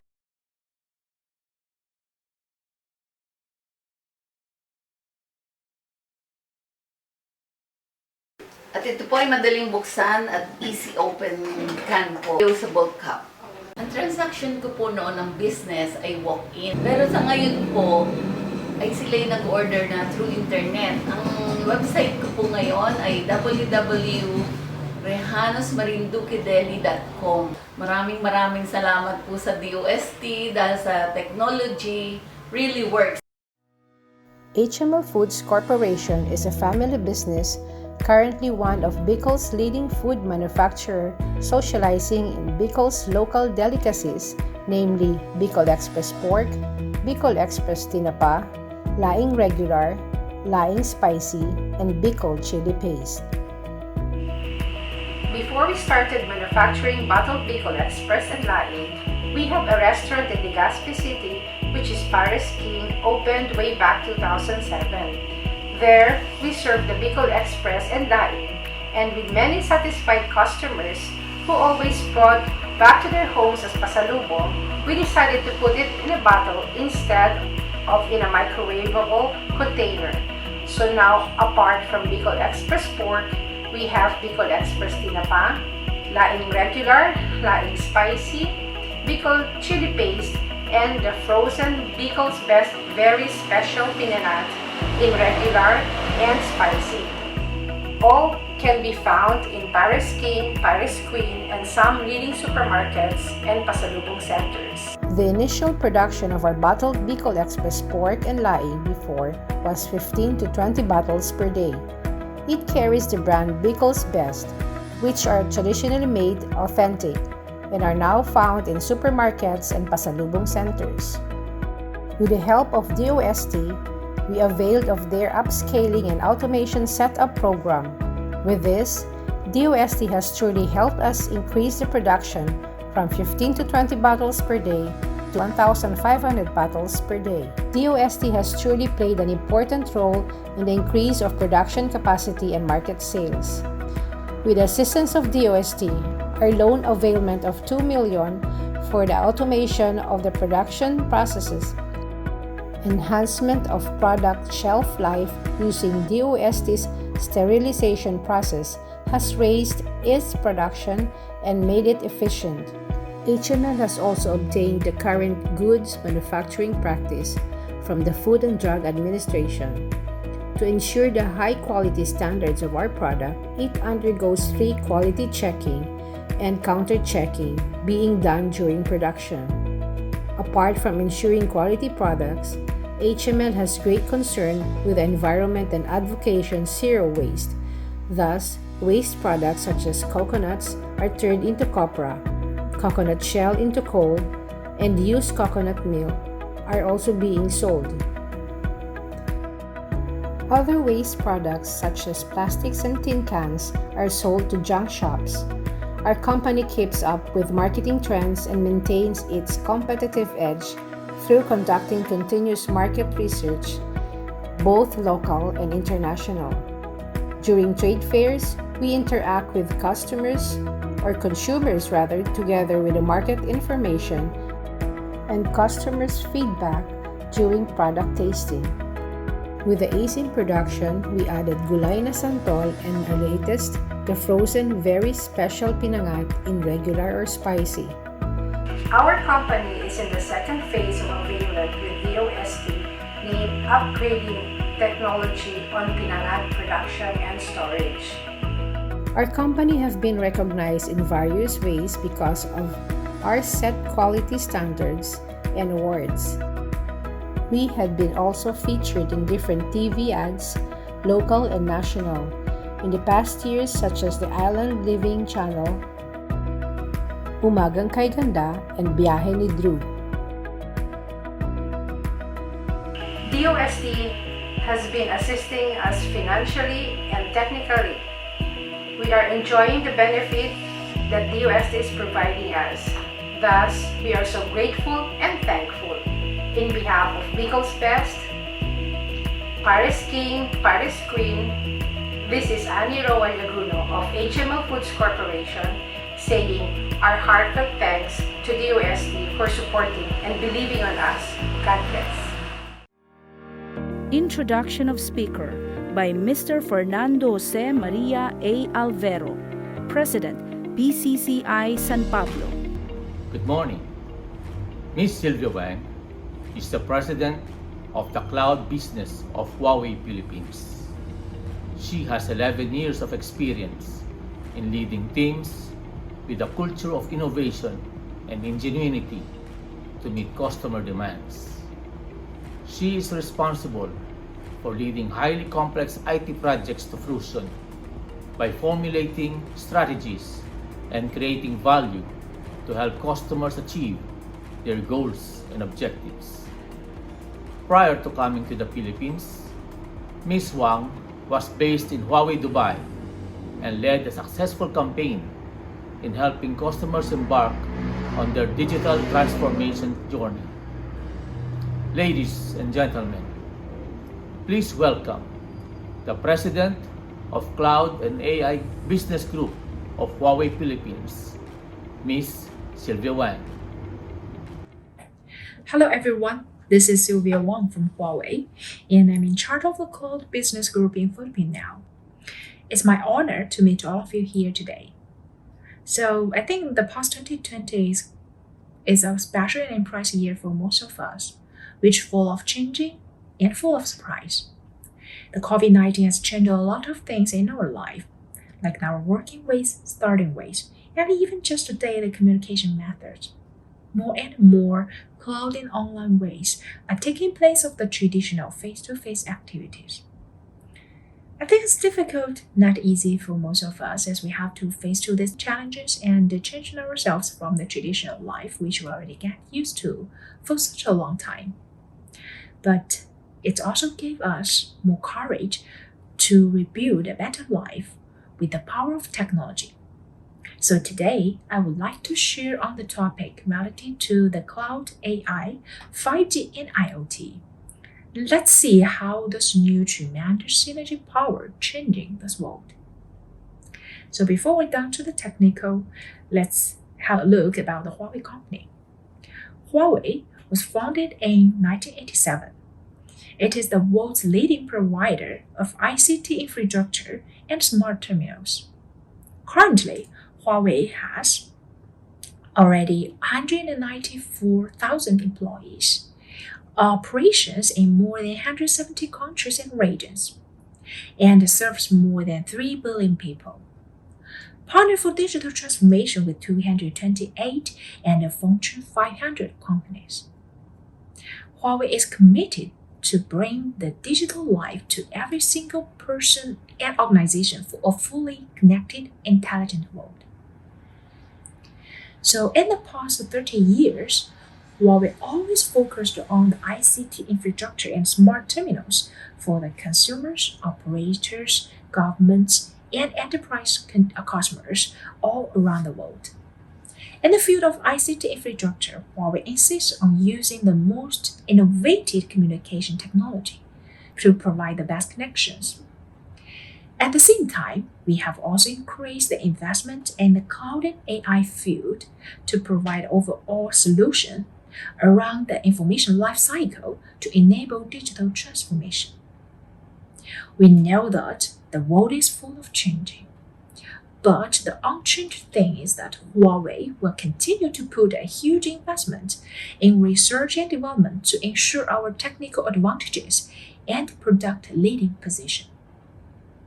In the past 10 years, we have invested more than $100 billion in R&D, and furthermore, the same number will be reached in the next 5 years only.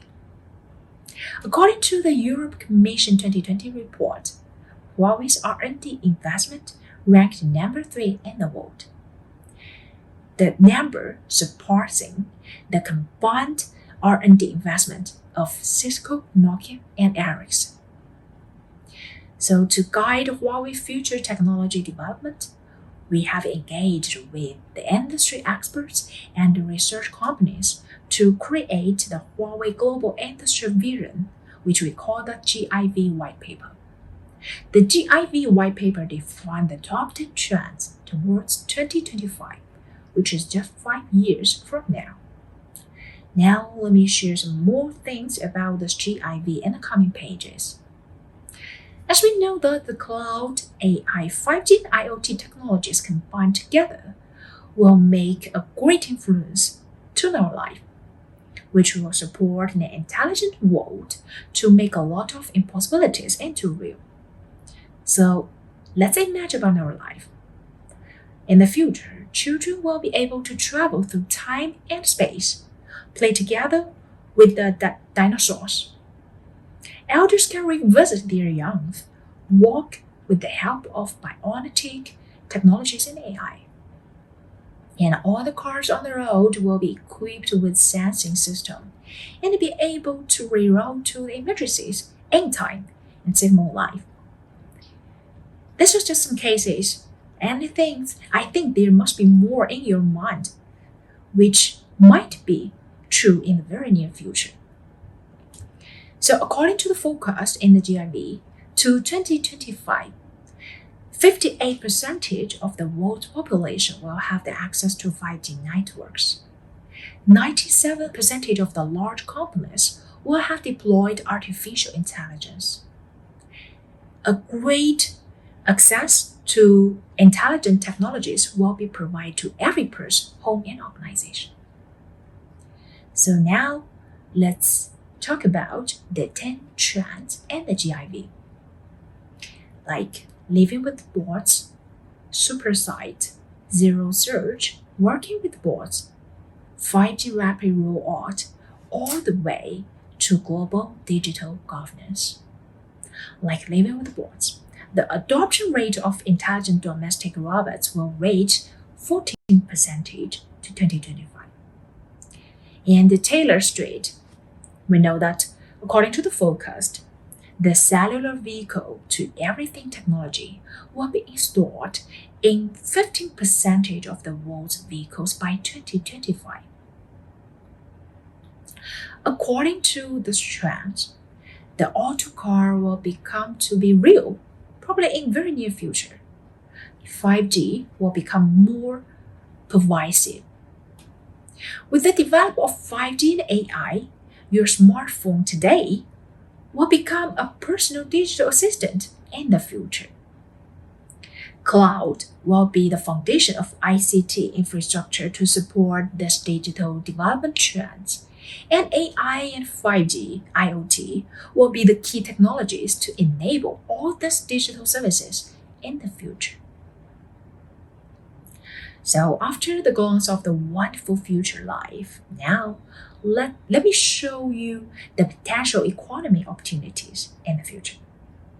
So we can see from this page, the digital economy will valued at USD 23 trillion by the year 2025. It will spread across governance services, retail, and professional services. The top 3 industries will be the manufacturing, ICT, and professional services. With the intelligence connectivity, the future opportunities will bursting in our life. So after imagine about the future, now let's down to more details on the technology.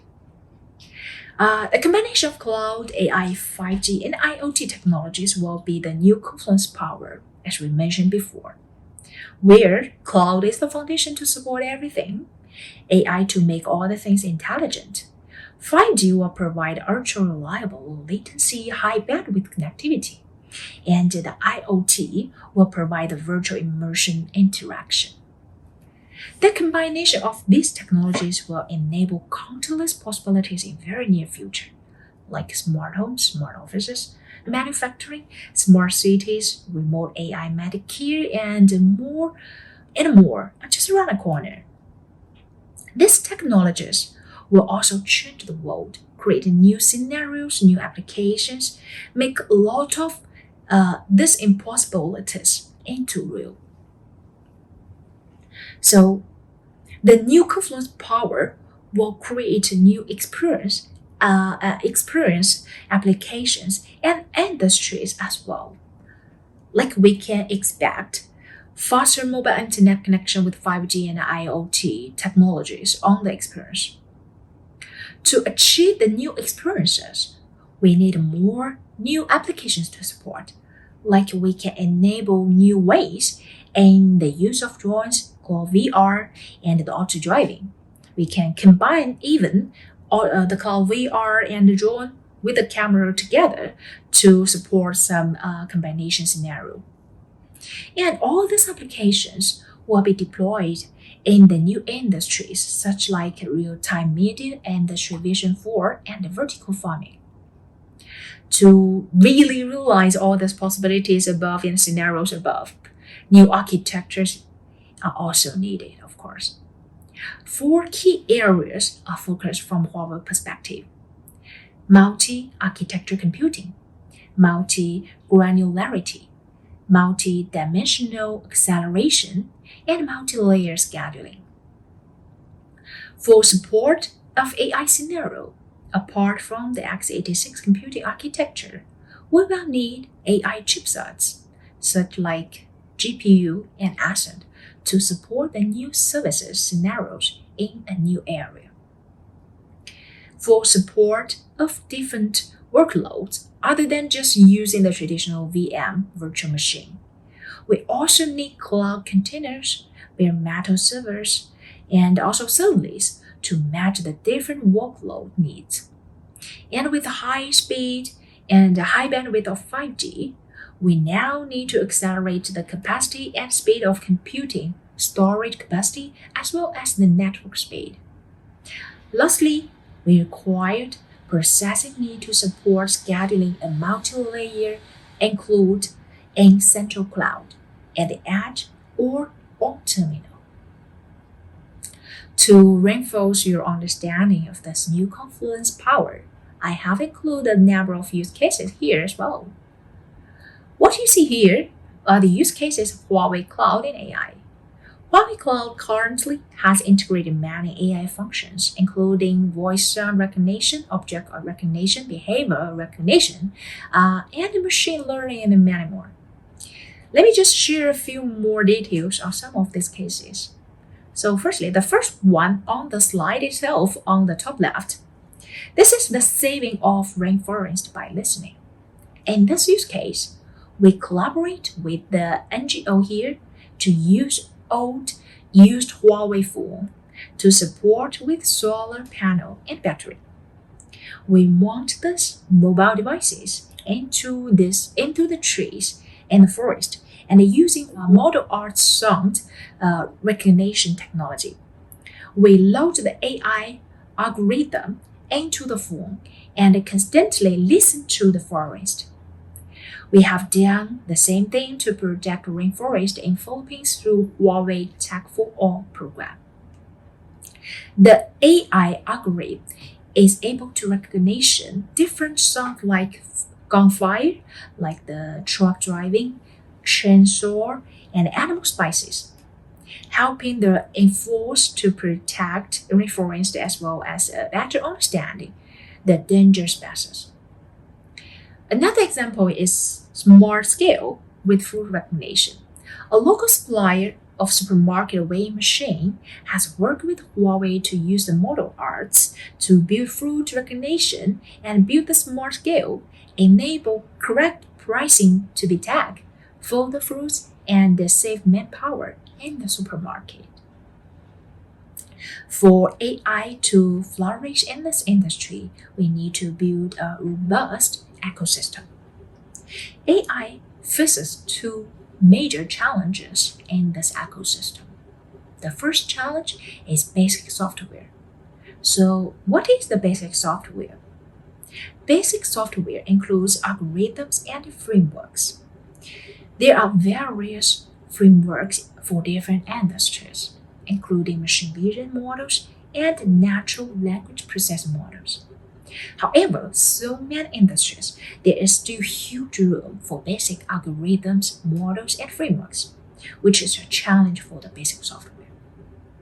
The second challenge is the lack of industry applications. In this regard, we are still at the initial phase, actually.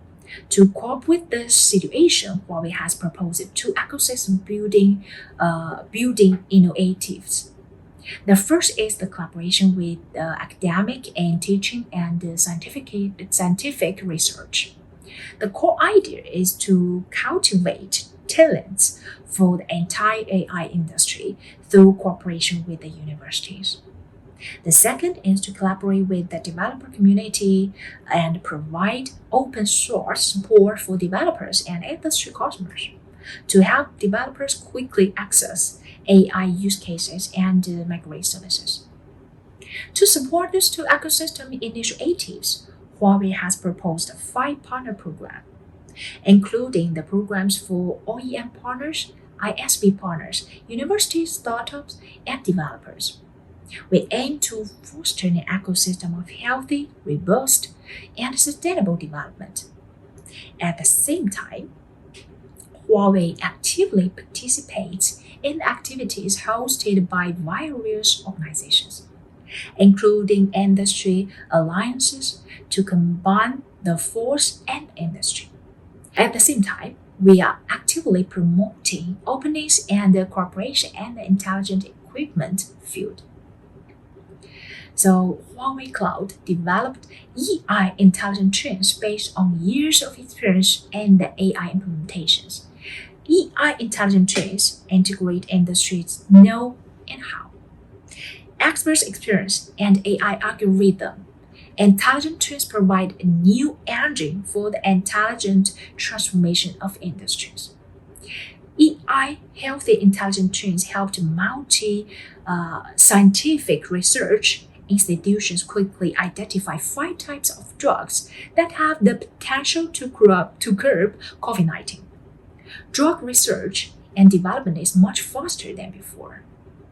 EI industry intelligent twins have been applied to such industries like petroleum, synthetic fiber manufacturing, coking, and steel. When AI technologies are used for steel quality prediction, the efficiency is 80% higher than before. In addition to these two intelligent twins, we also have traffic intelligent twins, water intelligent twins, geogenius intelligent twins, heat intelligent twins, and water intelligent twins, as you can see here. In the future, we will continue to apply AI widely and deeply to every industry to drive intelligence to the next level. So in conclusion, Cloud AI 5G and IoT, which we call it the new confluence power, will enable industry digital transformation. Huawei Cloud AI and 5G are available now, and we will contribute to our capability on cloud connectivity and devices to making the cities, industries, and enterprises smarter and more intelligent. We encourage you to further explore it with us. So in the end, Huawei Philippines will focus on making all these possibilities into real with all of you here, using the power of technology to support a better digital Philippines, in Philippines, for Philippines, to make the technical not only technical, but a real life. Huawei Cloud is the cloud not only in the sky, but on the ground, close to you. That's what we say, tech for all, cloud for good. Thanks again for all your time today, and I hope you will enjoy the event today and have a nice time. Thank you. Introduction of Speaker by Ms. Sally C. Lacson, Regional Governor.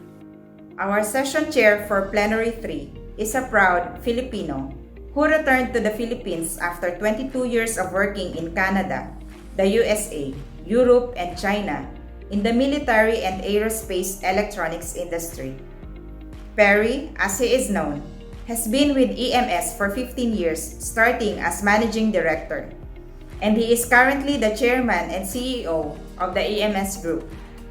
He also serves as a board member of several national organizations, including the Employers Confederation of the Philippines, the Philippine Exporters Confederations Incorporated, and the Philippines-Japan Economic Cooperation Committee Incorporated. He graduated with a degree of Bachelor of Science in Marketing Management at De La Salle University. Ladies and gentlemen, please welcome the Director for Innovation of the Philippine Chamber of Commerce and Industry, Mr. Ferdinand Perry A. Ferrer.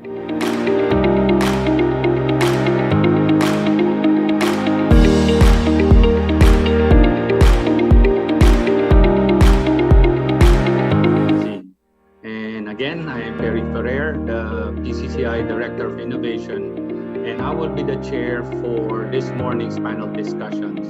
Before that, I'd like to thank for the very informative presentations of DICT Secretary Gregorio Honasan, from DOST Regional Director Mr. Romel Serrano, Ms. Sylvia Wang from Huawei, and our DOST beneficiaries, that their testimonies, Carmelita Reyes and Ms. Annie Giogano.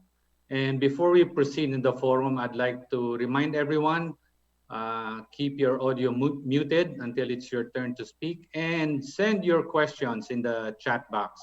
Now let's begin the panel discussion. My first question is to DICT Representative Pinky Nepomuceno. You know, the Philippines, Pinky, the Philippines is an archipelago and dotted with 7,000 islands. And the signing of EO 127 in 2020, liberalizing the access to satellite use, is really welcome and good news. We've heard from Secretary Hunasan this morning that you are accelerating the towers and internet and Wi-Fi, broadband Wi-Fi nationwide, but it is mostly wired services. Internet via satellite could be the answer to digitalizing the rural and unserved areas where internet is not available. Consequently, stimulating e-commerce, online education, and other digital-related businesses. Is DICT considering the use of satellite as a method for nationwide connectivity, and also possibly working with private enterprises? Thank you.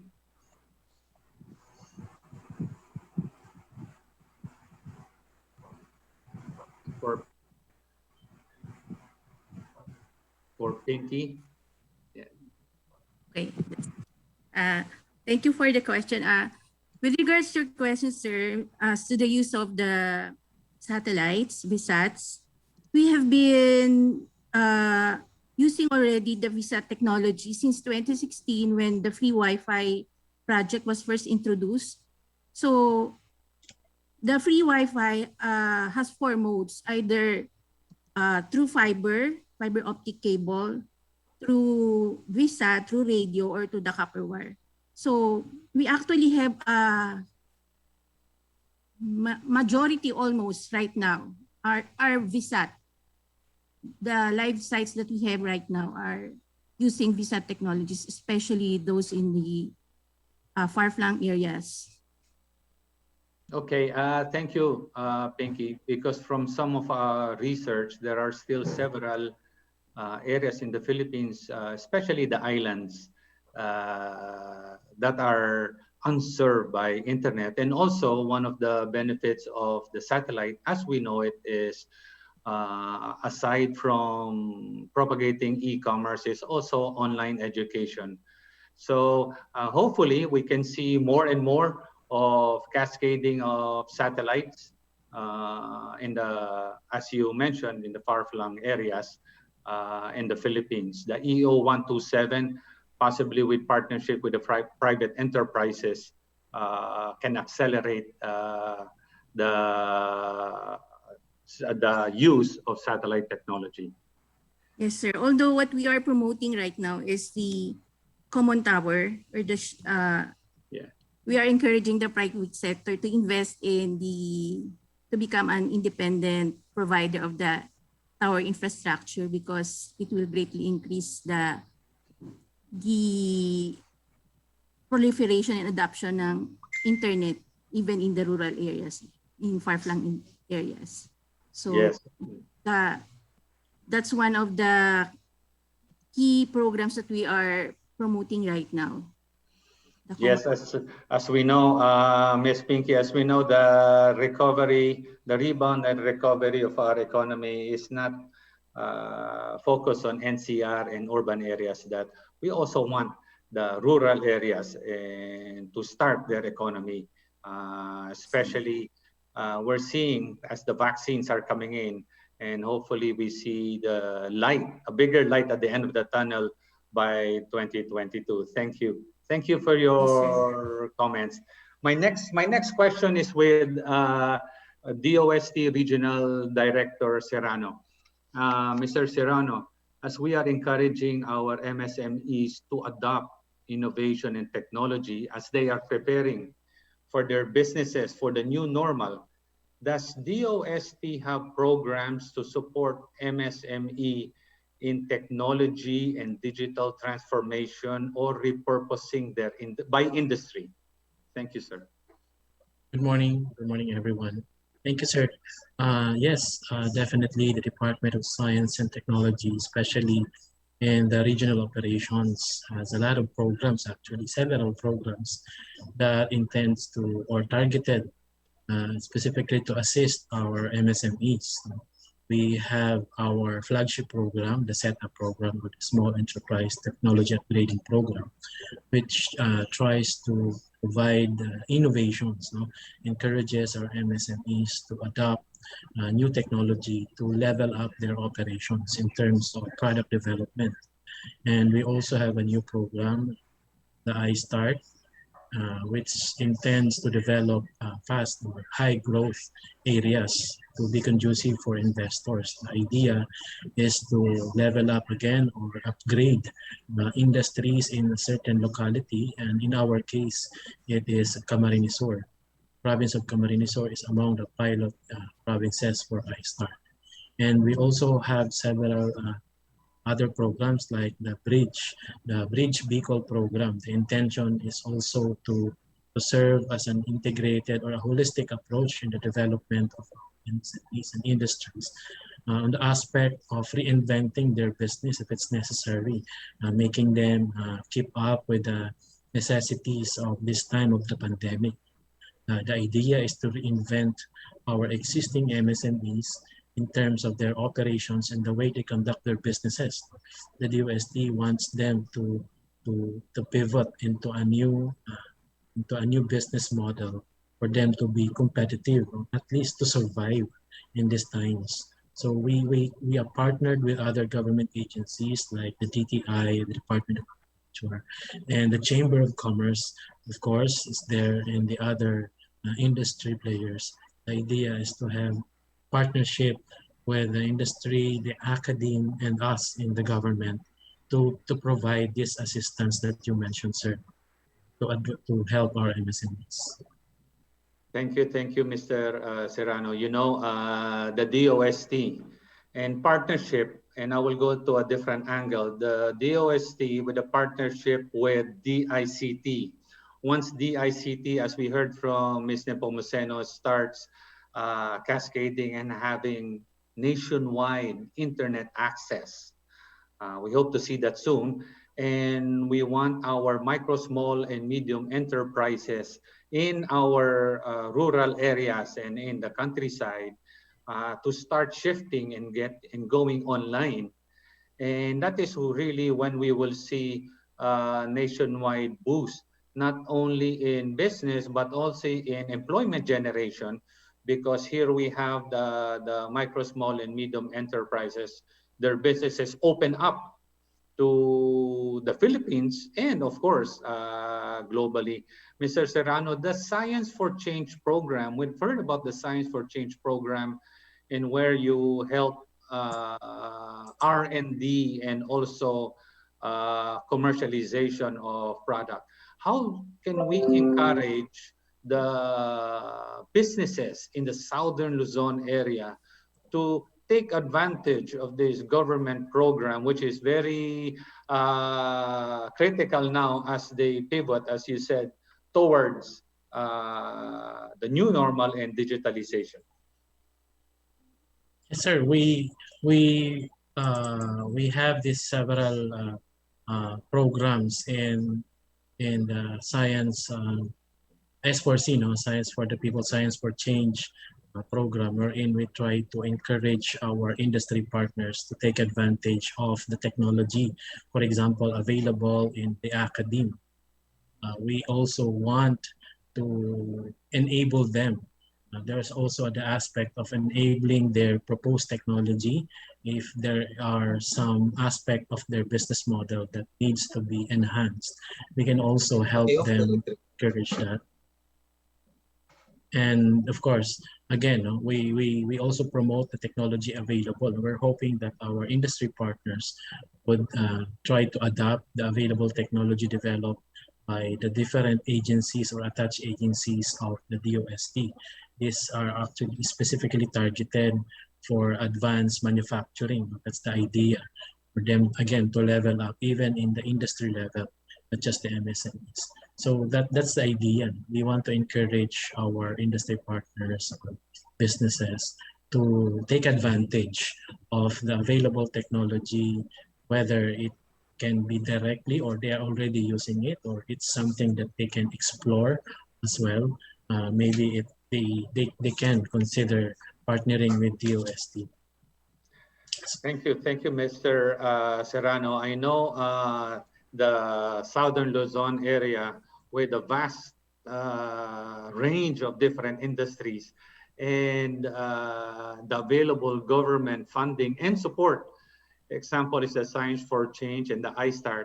Hopefully, we can come up after this Solabc in a program really to target and encourage our MSMCs, because Sir, we heard a couple of successful stories earlier, which is really if I may add, sir, no? Sure. As I mentioned, part of the S4C program, for example, in the pili industry here in the Bicol region, we have the Pili Nicer program. The idea is we were able to explore the different aspects of pili, stretch the technology in the sense that there are new products that should be developed, not just the conventional products that we get out of pili. We will want to elevate the industry into a level that we will be able to deliver new products. Like, for example, we have the LME products, the oil extracted from pili. We've gone through the process of identifying different varieties endemic into specific areas of the region. Another one that we want to target is pineapple. The idea, again, is to enhance and to level up and to discover other products through science and technology, to develop new industries. That is the ultimate objective, to level up and to develop and to innovate, continue to innovate. I mean, that is great, Mr. Serrano. I'll get back to the pili one and the pineapple. I have a follow-up question on that. For Huawei, we heard from Ms. Sylvia Wang about AI, and it seems so far out of reach. But we have our guest from Huawei. I know Mr. Alistair here. Alistair, how can we bring AI to the common businesses?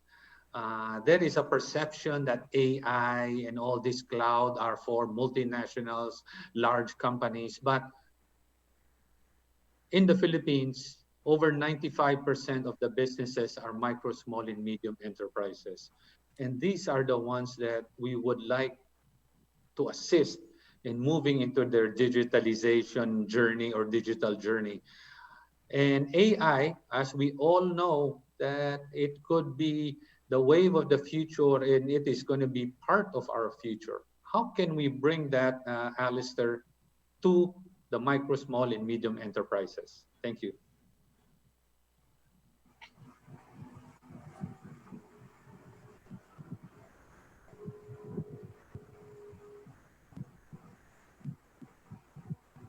I think you're on mute. Hi, Barry.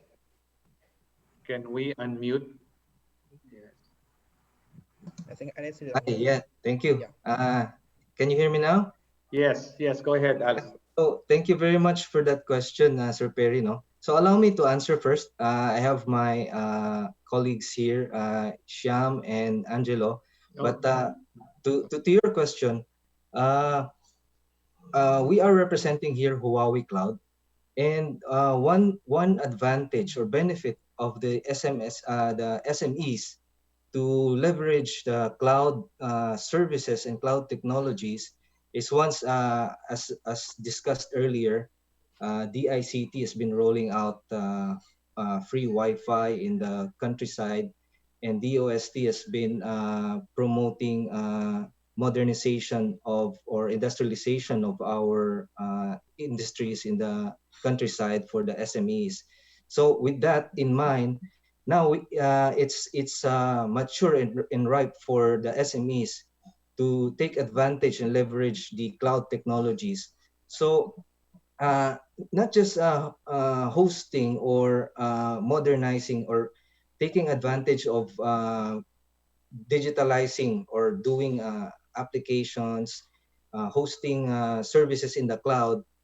They can also take advantage of AI because the AI that tools and services that are already available in the cloud, it's really they can subscribe, they can consume it, and it's already prepared for by our experts and our AI experts in Huawei for the SMEs to just consume and integrate in their businesses. Let's say, for example, we have an AI machine learning tool such as OCR, optical character recognition. So they can use this to automate their processes, maybe handling sales invoices or orders instead of the paper-based process. They can integrate those AI tools in their businesses. So in a way, they can automate and they can have less manpower, less errors, human errors, and more efficient and effective processes. So these are some of the examples they can take advantage, leverage using AI services in the cloud. And there are a lot more services that the SMEs. So the entry, the SMEs, because this is cloud based, they don't need really an expertise or need to be knowledgeable very much because it's easy to use. We design and develop it so that the consumers or our SMEs can readily integrate it in their existing processes and systems. So I think if Sham, you have something to add, or Angelo?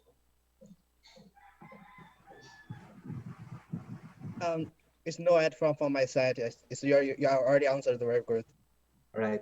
Thank you. Maybe we can take two examples for the AI application in our daily life and daily productions.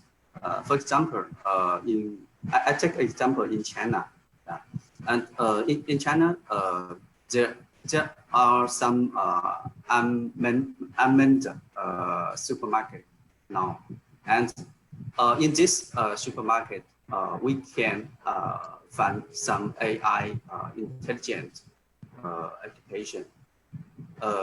In this supermarket, in this kind of supermarket, we can find AI intelligent fruit scale, and which can automatically identify all the goods, including the weight, the product's calories, and the price. So after you pick out the goods, you just put on the scale, and it can identify the price, the final price, and show the QR code for payment online. So for the consumers, they can finish the payment and goods purchasing by themselves. So for this case, AI application, we don't need any sales or front desk. So I just give this AI application example. It can develop it from our Huawei cloud, and we also have AI hardware. It's called Atlas hardware. So it can be developed by two ways. I just have this example. Thank you, Angelo and Alistair, for giving us an example. I know for the audience, there is a Huawei free cloud AI and also HMS training that's being offered to PCCI members. So I'd like to congratulate, I don't know if we still have Carmelita Reyes and Annie on board with us, but I have a question for each one of them. I am not sure if they are there because I'd like to congratulate them on their success. I'm not sure if they are still here, but if not, let's just give them 10 seconds if they are still here. Because I wanted to ask Ms. Reyes and Ms. Annie, you know, you're very successful in your businesses that is in your area, but with digitalization and technology, I believe you can bring it online. And you know, the Bicol products and the Southern Luzon products are in demand in other regions of the Philippines. So why possibly limit only in that area, but through digitalization, through online e-commerce, and also through the help of DICT and all this Wi-Fi nationwide, can we, or would you, as the next step, bring your products and goods nationwide or even globally? Thank you. If you are there, oh yes, Miss Annie, I see you. Okay, go ahead. I'm Carmelita Reyes. Hi, Carmelita. Yes. Go ahead. Good morning po sa lahat. Good morning. On the way na po kami na tinuturuan ng DOST na maging digitalize ang operation ng products namin. Kasi alam nyo naman sa probinsya, sanay kami ng face-to-face. At sa ngayon po ay tinutulungan kami kung paano maging digitalize ang aming product. At nasa Shopee na po kami ngayon.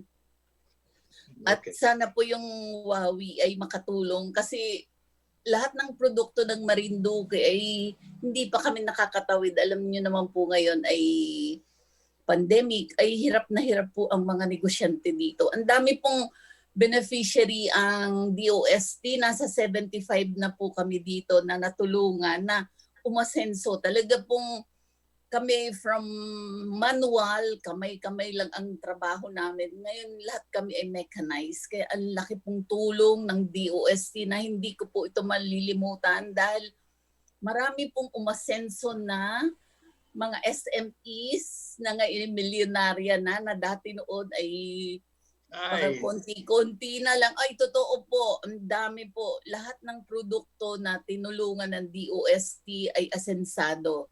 Buong Pilipinas po yan kasi ako po ay naging awardee din ng national ng most innovative and most technology adapter ng technology ng DOST. At hanggang ngayon po ay tinutulungan ako ng DOST kung paano pa makatulong kasi ang product ko po is more on sa farmers na nagpapatanim ako ng mga raw materials, farmers ng raw materials ng arrowroot cookies.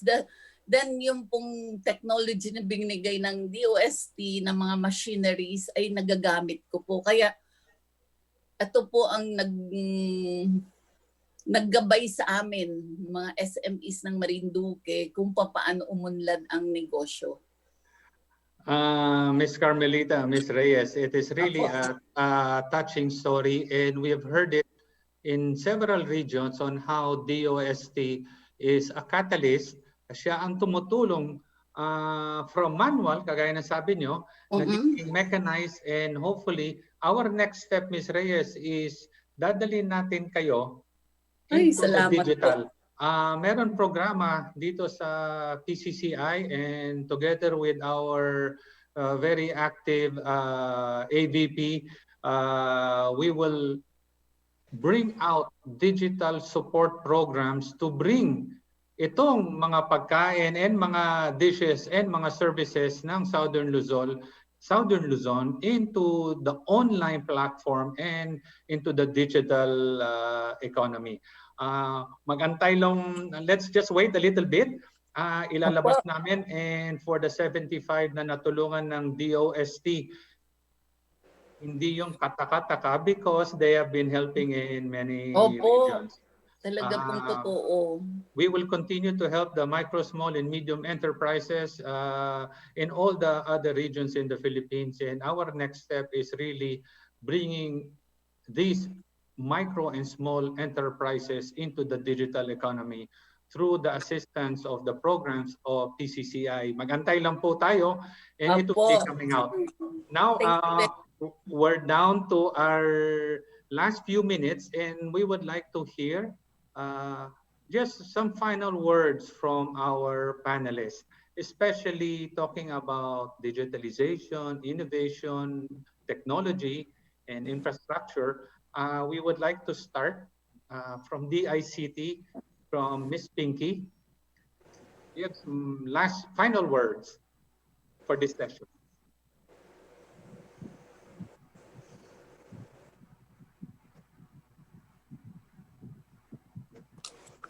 Okay, thank you for the opportunity again. So as one of the questions forwarded to us in advance is how the private sector and the ICT can have a synergistic partnership. So aside from the shared passive telecommunication tower infrastructure, we would also like to call on the private sector to be more actively involved with regards to the digital cities and its maintenance. Right now here in Bicol, we have Iriga City and Legazpi City chosen as one of the 25 digital cities in the Philippines. So the goal of this is to attract the BPM locators to the digital cities. So one of the roles that the private sector can do is to be a member, active member of the ICT Council, and to practice as to the maintenance of the digital cities. We encourage you already to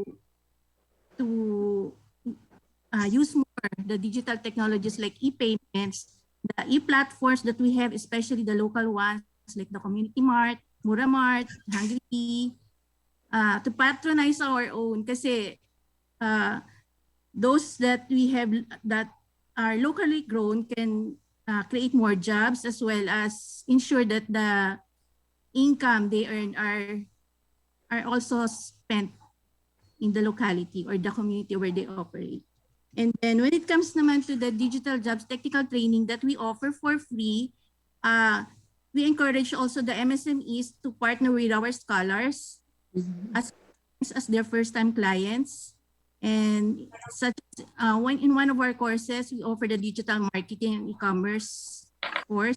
The MSME will benefit because they can have their own website created by our scholars, as well as how to do digital marketing. And also, we encourage the private sector to use and adopt the e-business permit and licensing system already implemented by most of our LGUs. The deadline given by the Anti-Red Tape Authority was last June 17. So we have already encouraged all LGUs to adopt the zero contact policy. So if you will patronize this LGUs that are already offering the automated business permit and license system, we will ensure that more LGUs will follow. And also, you can report to the Anti-Red Tape Authority also those LGUs that are compliant with the zero contact policy. Thank you, Ms. Pinky. Sir. Thank you. And a short message from RD Serrano. Thank you, Sir Paris. Good afternoon again. Good morning again. So for my last message po siguro, I would like to congratulate, of course, the Solabc, Philippine Chamber of Commerce and Industry for allowing us to be part of the South Luzon Area Business Conference. It gives us a lot of pleasure, of course, and honor to share with you the ongoing programs of the Department of Science and Technology, especially in the regional operations. I would like to also take this opportunity to encourage our business partners, because this is a silver lining of our condition right now, is that we have still a lot of opportunities, especially that we've recently enacted the Startup Act, kapartner po namin dito sila ma'am sa DICT, kabilang din po ang Department of Trade and Industry. So DICT, the DTI, and Department of Science and Technology is also very excited to implement the programs that we have in the Startup Act.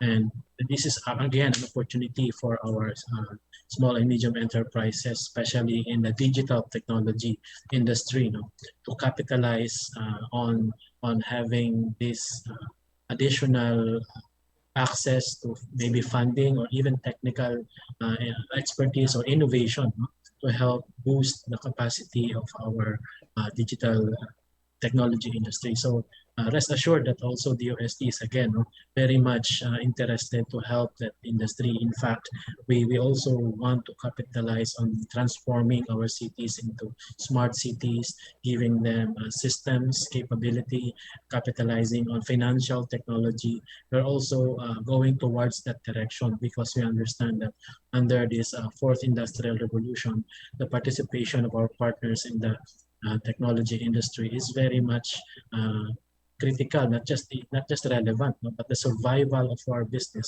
Katulad po ng ating kaibigan dito sa si Ma'am, sa Marinduque or sa Region 4B.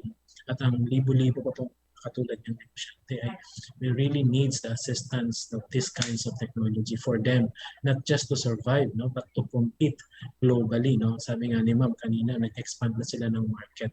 Nasa digital, nasa online market na rin sila. But this is our also dream for a lot of our, for most or if not all of our MSMEs na tinutuloy. So thank you for this opportunity, and makakaasa po kayo that we will be partnering with everyone to really help our target beneficiaries. Maraming pong salamat. Thank you, RD Serrano. Thank you for those supportive words. And can we have one representative from Huawei on a short closing? Okay. Actually, I just want to share something, we got from China. In China right now, the AI, the penetration is already 40%. But actually, the last 3 years, the AI penetration is very low. Actually, it's going very fast. The top 4, the scenario is the first one, information security related. The second one is the computer vision. The number 3 is the robot related, and number 4 is the language process. So the media and the enterprise going to the AI or digital transformation, you have to confirm what is your direction and the use case when you want to do the AI or the digitalized, and the know-how is very important.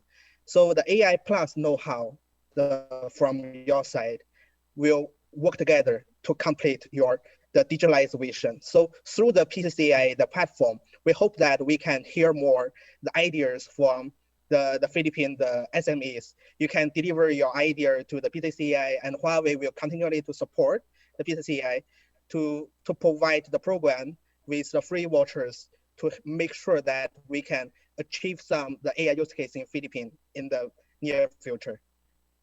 Thank you, Mr. Shenyang, and thank you to Huawei for the contingent partnership with PCCI. And our last comment is from one of the success stories, really here, very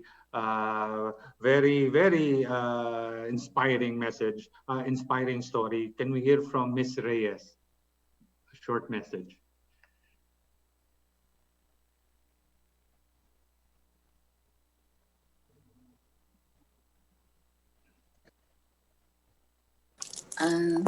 Sa mga gaya po naming mga SMEs, ina-encourage ko, lalo na ang mga PCCI members na mag-participate sa DOST. Napakalaki pong tulong sa mga SMEs. At ito po yung aking project dito sa Marinduque na i-uplift ang kabuhayan ng mga SMEs. At ako po ang nagko-connect sa mga small SMEs para tulungan sila, yung mga qualified SMEs. Napaka-accommodating po at hindi ka po iiwanan nila hanggang hindi mo na-attain ang iyong goal, kung ano yung goal mo sa buhay. Kaya ito pong tulong nila ay hindi malilimutan. Ang RD po namin dito si Mrs. Abilay at ang dito namang ang provincial director namin si Mr. Karingal na napakasisipag po talaga. Hindi po naman sa sa DOST pero sa napakasipag po nila. At sana malaking maitulong din sa mga gaya kong PCCI member na makatulong. At ako po natutuwa sa news ni Ma'am na tutulungan kami sa digitalization dahil yan po ang problema namin dito sa Marinduque. Kami po ay mga inosente sa regarding sa digitalization pero kami po ay tinuturuan ng paisa-isa. Yung step by step na kung paano umasenso. Salamat po sa inyong lahat na mga, lalo na sa ating Solabc at nabigyan ako ng pagkakataon na mai-voice out itong mga tulong na binibigay ng ating pamahalaan. Thank you, Ms. Reyes. And in closing, we'd like to congratulate Solabc. We'd like to congratulate Ms. Clarine for giving us the opportunity to talk about innovation technology because this is the way of the future. And we are here at PCCI. We will always support and watch out for the new programs that we will be rolling out to help our micro, small, and medium enterprises. This is Perry Ferrer. Maraming salamat sa inyong lahat. Sorry for the overtime. Thank you.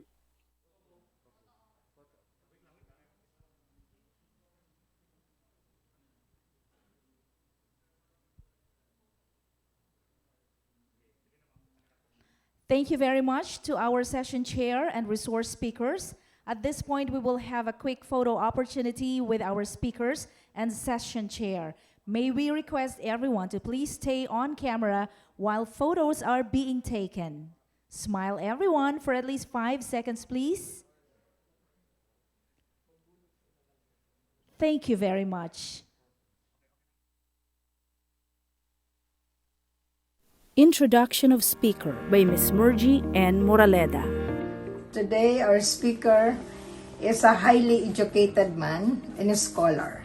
Having graduated cum laude from Central Bicol State University of Agriculture, armed with a Bachelor of Science in Agriculture, with a major in Agricultural Economics in 1995, and a Master's degree in Resource Management in 1999. He received his second Master's at the University of Asia and the Pacific in Applied Business Economics with a major in Food System Management, where he has authored numerous multi-awarded papers on the subject of agricultural economics. As a professional, he has committed nearly his entire career to the Department of Agriculture, having begun as a researcher and economist before rising to Agricultural Center Chief and Regional Technical Director for Operations and ultimately becoming the Regional Executive Director of the Department of Agriculture, Region 5. Today, he is here to deliver a special presentation of a project in partnership with the Camarines Sur Chamber of Commerce and Industry Incorporated and digital marketplace and logistic app Moramart called the e-Kadiwa Digital Marketing Program. Ladies and gentlemen, please welcome the Regional Executive Director for Department of Agriculture, Region 5, Mr. Rodel P. Tornilla, MABE.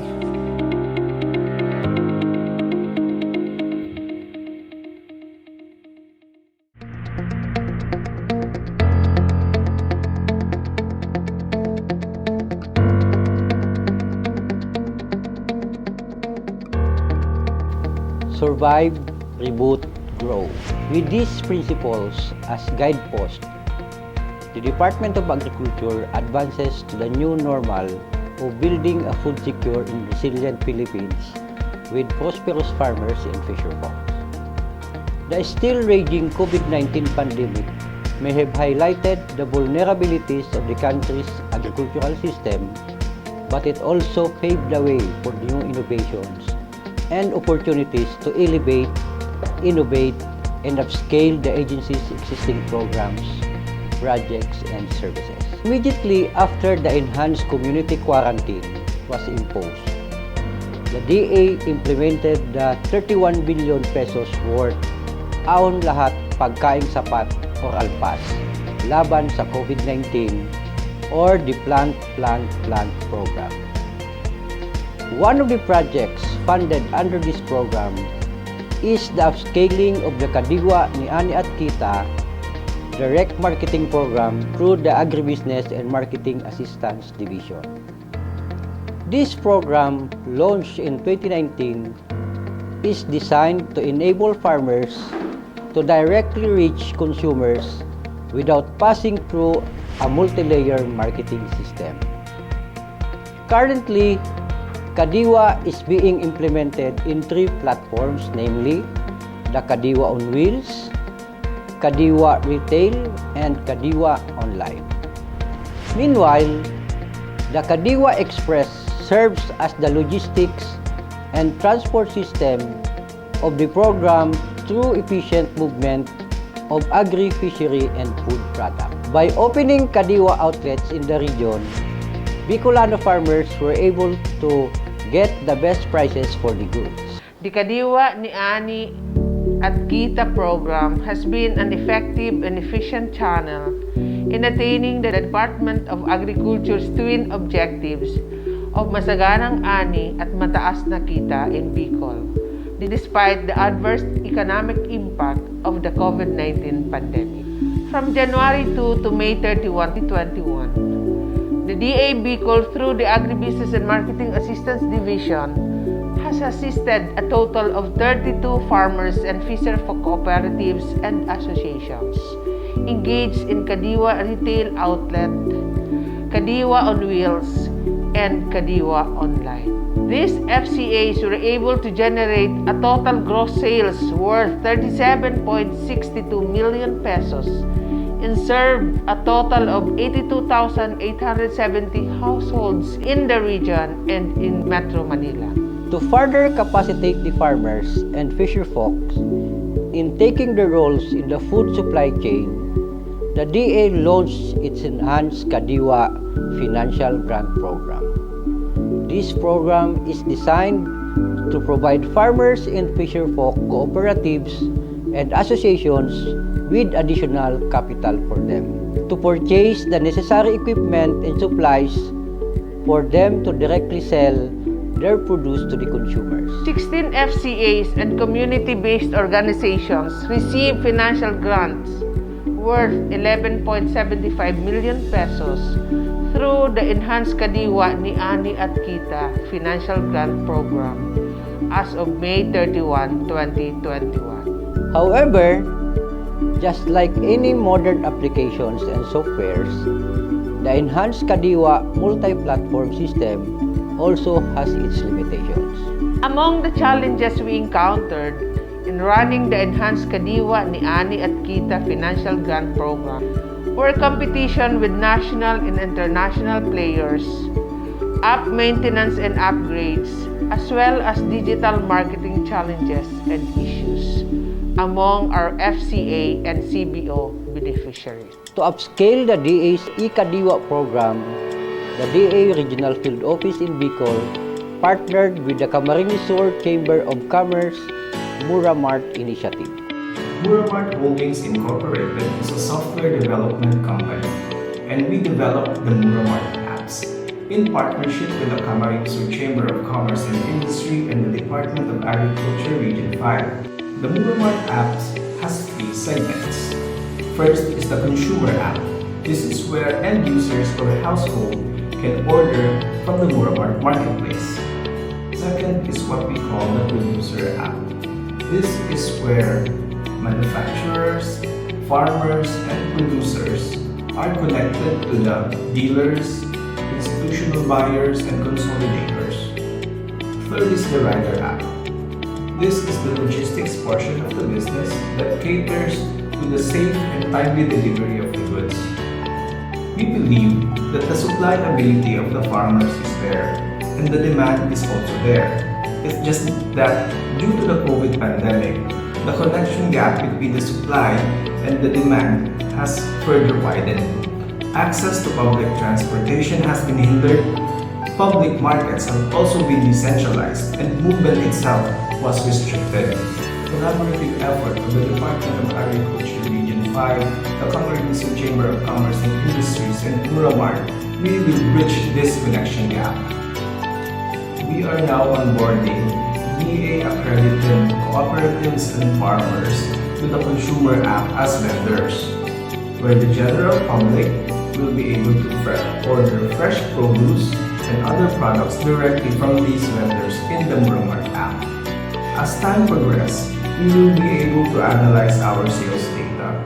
We will be able to track the volume, the timing, and the prices of the vegetables and other commodities. With this, we can become more self-sufficient as a region. This is one of the best evidence-based information that we can act upon. We will be able to pinpoint production opportunities for our farmers. Next, we will be onboarding the farmers themselves to the producer app. This is where they can list their produce in advance in anticipation of the expected harvest window. One of the major challenges with fresh produce is that after you harvested it, the clock starts ticking. We will be marketing the produce in advance through the app, finding the demand for it. The goal is to reduce post-harvest losses and also reduce the need for refrigeration in between, thereby cutting costs and maximizing profits. We will also be incorporating an auction system into the app. Is to help farmers achieve the best prices for their goods based on the existing demand. An auction system would help in marketing and attracting institutional buyers not only in the Bicol region but nationwide. The Bicolanas Agriculture Cooperative is one of the FCAs that is currently engaged with DA's Ikadiwa program and Muramart. Ako po si Daisy Granada Hiyulin. Ako po ang founding chairperson kang Bicolanas Agriculture Cooperative. Ang negosyo po ng Bicolanas Agriculture Cooperative ay napaka-varied, marami siya. Pero kami ay nakafocus simula't mula pa sa agriculture production at saka yung processing ng mga agricultural products and of course merchandising ng mga agriculture products. And then when the pandemic came, we never really expected na sabi ta nga ni, ang sarong dipisil na sitwasyon na sarong pandemya, we turned it into a big opportunity for Bicolanas. Na taonan po kami ng opportunity through the grant of 1 million from the Department of Agriculture. And mas natabangan ni po si mga farmer members ni na sa mga produce ninda, nababakal ni, ini pong opportunity for Muramart. Sa panahon na araw kaning may pandemic, people should be limited talaga sa indang movement. So dakulaon na maray na impact ang Muramart. So hiling-hiling ni po na garo mabibisi kami and at the same time madadagdagan po talaga ang sales ni and masiserve ni. Soon, we will also be marketing the produce from the Bicol farmers to other places like Metro Manila, Calabar Zone, and other places nationwide. Our app users are steadily growing daily. The goal is to bring more value to more people in less time. We are living in an age where digitalization is fast becoming the norm. This initiative from the Department of Agriculture Region 5, the Camarines Chamber of Commerce and Industries, and Muramart Holdings Incorporated hopes to bring the agricultural sector in the Bicol region at the forefront of the new digital world. Future of agriculture is global and digital, where farmers have access to local, national, and international markets, where farmers maximize their profits through access to information and technology, where farmers are resilient to changes in markets and technology, where farmers have an abundance of upscaling opportunities because of their access to markets, government support, and technology, and where collaboration with the private sector opens more and more opportunities to solve deep-rooted problems in our society. On behalf of the Department of Agriculture, Regional Field Office, let me take this opportunity to thank the Camarines Sur Chamber of Commerce and Industry for the Muramart initiative in support to the agency's efforts to achieve digital agriculture as one of the 12 key strategies to grow agriculture in 2021 and beyond. We fight as one, we heal as one, and we will rise as one. Thank you, God bless, and stay safe everyone. Siguradong pagkain sa buong bansa, masaganang ani, mataas na kita, maunlad na buhay ng mga magsasaka at mga mangingisda. Siguradong pagkain sa buong bansa.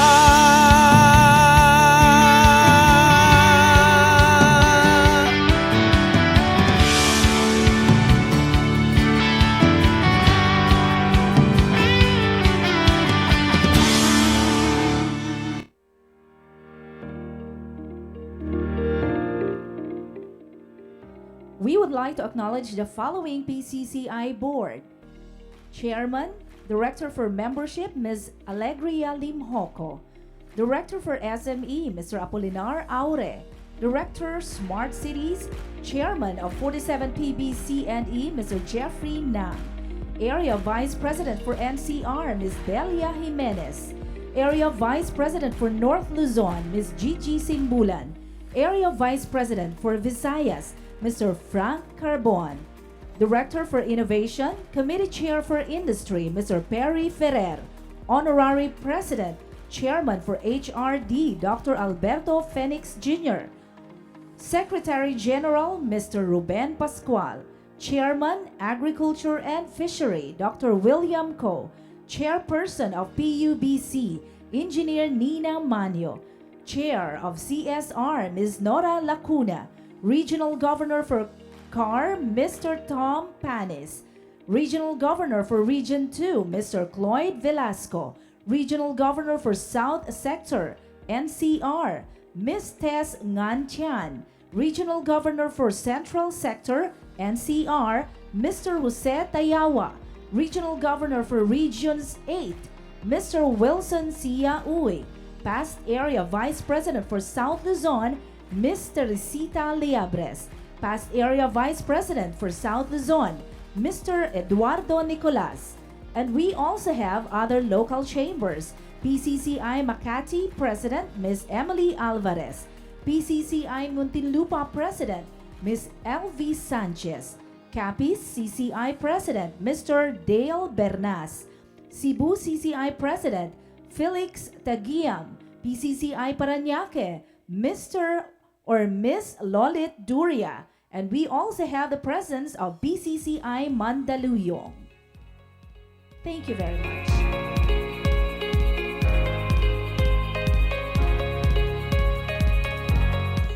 Mr. Jeffrey Na is currently the president of Cathay Land Incorporated, developer of South Forbes Gulf City, Hacienda Designer Outlet, and Astoria Hotels and Resorts. He was a BA Economics cum laude graduate of University of the Philippines, Diliman, with master's degree in business economics at University of Asia and the Pacific. Mr. Nang is president of UP School of Economics Alumni Association, Vice President of Federation of Filipino-Chinese Chamber of Commerce and Industry Incorporated, and Board Director of the Philippine Chamber of Commerce and Industry, and Foundation for Economic Freedom.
Allow me to congratulate PCCI South Luzon officers and local chambers headed by AVP Clarin Tobias for a highly successful 30th Solabc. Indeed, this event has set the bar high for the other area conferences this year. The road leading to the 47th Philippine Business Conference is now set. The 47th PBC will be convened on November 16 to 18, 5 months from now. Last year, despite being jarred by the COVID-19 pandemic, we were able to effectively and successfully transition to a hybrid platform of a combined limited face-to-face and virtual setup. We are hoping to be able to duplicate the success, if not perform, with your support, even better this year. It is a challenge. We are preparing for both a physical and hybrid event at this point. Many are skeptical about a face-to-face event, but we continue to be optimistic that we will have a good percentage of the population vaccinated and some level of herd immunity achieved by November. Even at this time, the DOH and Octa Research have reported a decreasing number of infections. We want a show of force where people should be able to feel confident again about going out and about, revitalizing domestic consumption, which has been a pillar of our economic growth. What makes our PBC this year more exciting is that it will be a lead up to the 2022 national elections. How our leaders and policymakers will position themselves beyond the pandemic and restore the vibrancy of our economy and will make for a stimulating and lively discussion.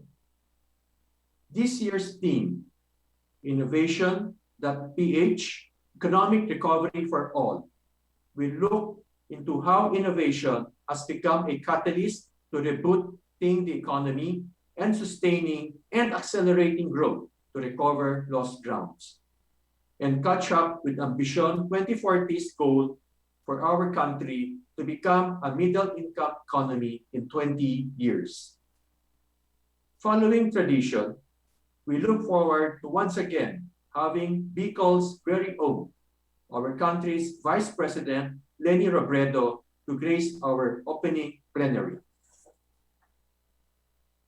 We have likewise lined up an array of high-level speakers from government and the private sector. Our first session will feature Finance Secretary Carlos Dominguez III, Chair of Cabinet Economic Cluster, who will set the tone of this year's economic conference. Following the address of Secretary Dominguez will be a panel discussion on the infrastructure and enabling policy environment to strengthen digital transformation and innovation.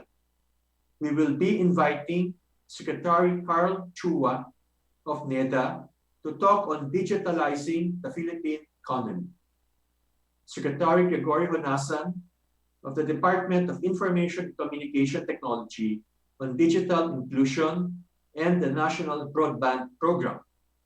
Secretary Fortunato de la Peña, Department of Science and Technology on transforming the future with the AI and ICT roadmap. Secretary Ramon Lopez, Department of Trade and Industry on SMEs and the e-commerce roadmap. To give us ideas on how companies can use innovation to drive their businesses, we hope to have the innovation and technology pioneers in a TED Talks style. We also hope to hear from our very own business leaders and industry captains on what business models have helped their businesses to adapt to new realities.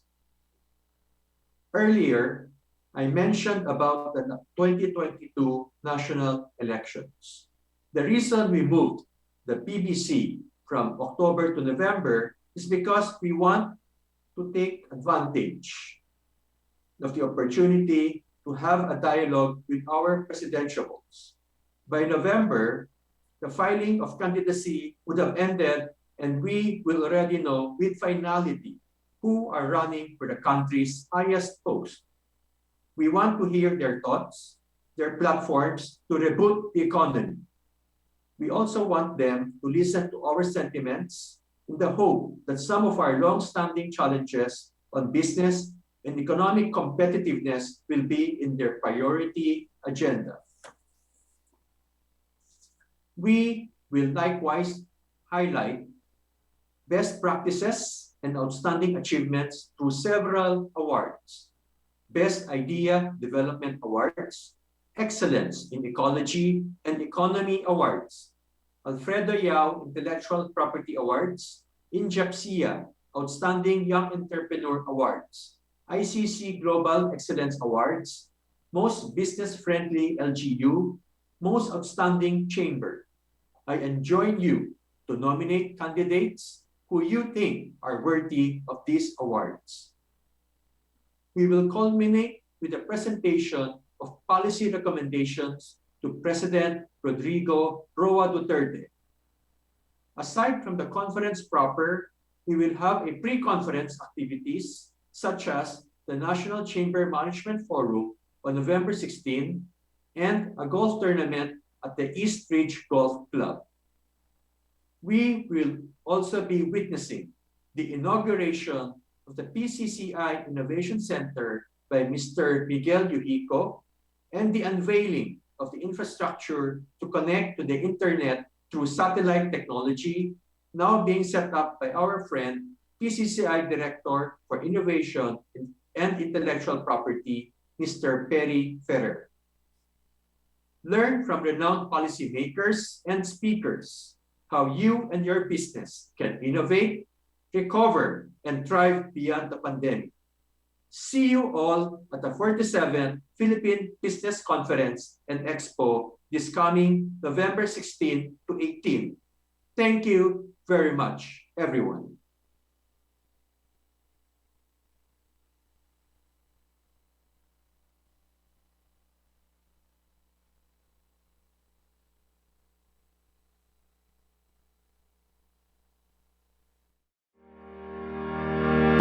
Reading of Resolutions from Region 4 by Ms. Sally C. Lacson.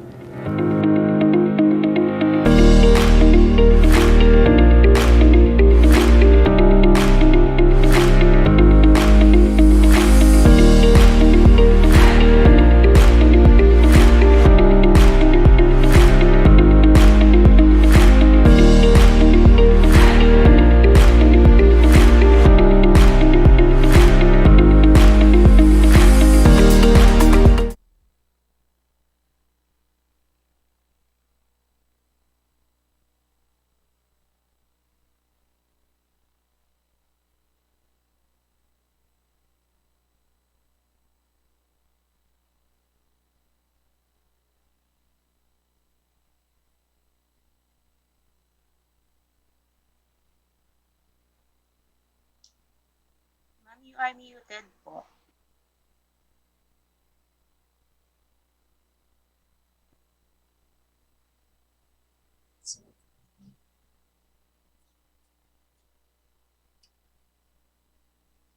Good morning, ladies and gentlemen.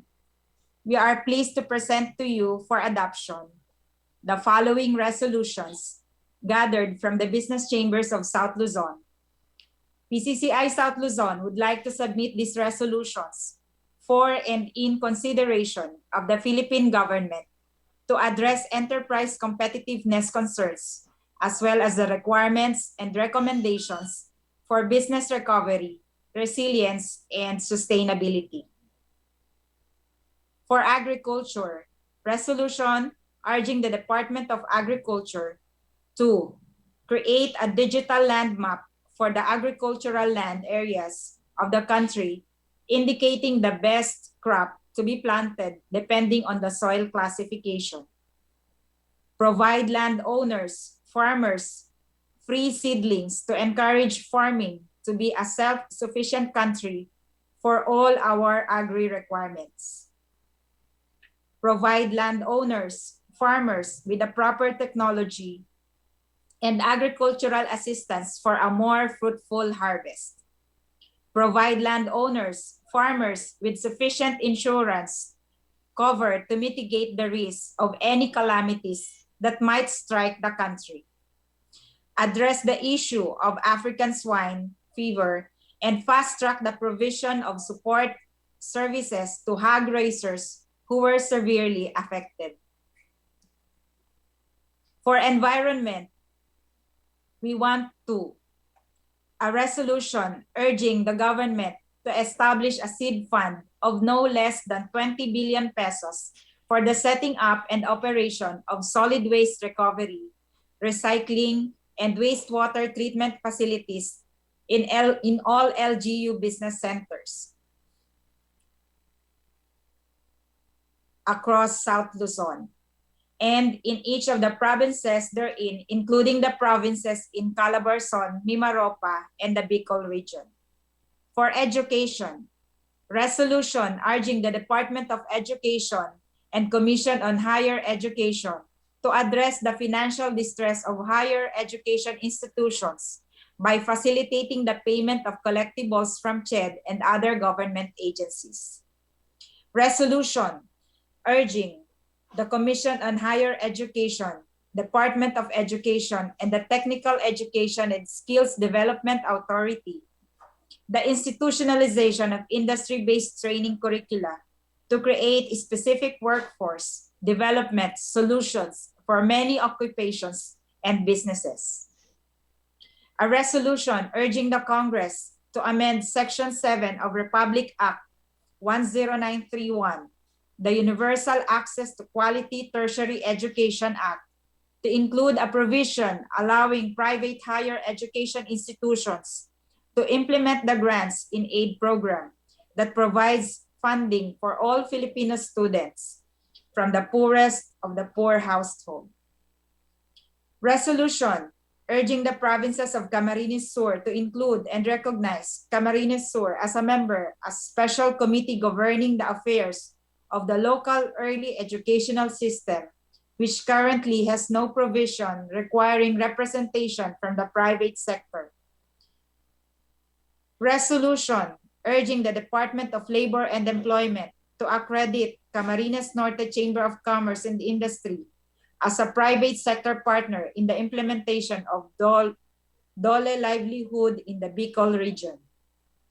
For investment promotion, a resolution urging the province of Camarines Sur to revisit and update the Camarines Sur Investment and Incentive Code of 2002 to include a comprehensive set of standardized incentives and protection for investors and existing businesses across all industries in the province of Camarines Sur. For health, a resolution urging the Interagency Task Force on Emerging Diseases and Department of Health to strictly enforce a uniform health and documentary requirements for visitors on all towns, cities, provinces for business and tourism. For energy and power, a resolution urging the Energy Regulatory Commission and the Camarines Sur 2 Electric Cooperative Incorporated to suspend the power rate hike currently being implemented to provide relief to businesses and consumers that were heavily affected by the widespread economic downturn caused by the COVID-19 pandemic. Reading of Resolutions from Region 5 by Ms. Mergie N. Moraleda.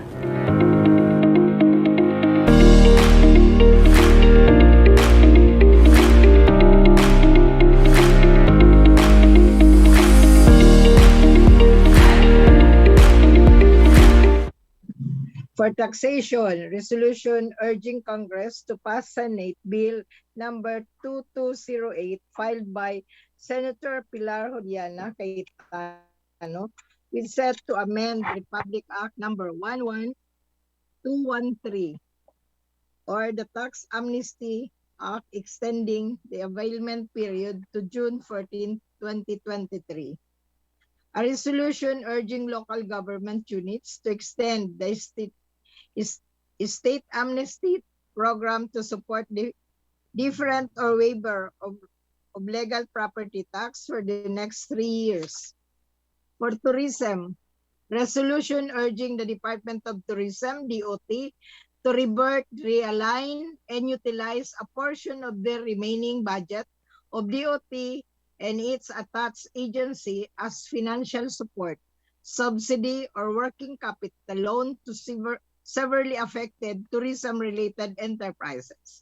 Resolve further that the DOT activity participate in the endorsement of tourism-related enterprises to government financing institutions such as the Development Bank of the Philippines, Land Bank, and DTI, Small Business Corporation, offering low-interest loans for affected micro, small, and medium tourism enterprises. For transportation, logistics, and infrastructure, resolution urging the province of Albay to reverse the truck ban implementation, which led to delays in the delivery of goods and services, which result in substantial profit losses for the MSMEs for the Greater Bicol region. A resolution urging the Department of Public Works and Highways, DPWH, to speed up the construction of South Luzon Expressway from Santo Tomas, Batangas to Bicol and Alamino, San Pablo Bypass Road. Another resolution urging the Anti-Red Tape Authority, or the ARTA, to fast-track the establishment of one-stop shop at the Port of Matnog to facilitate the processing requirements of shipping cargo vessels.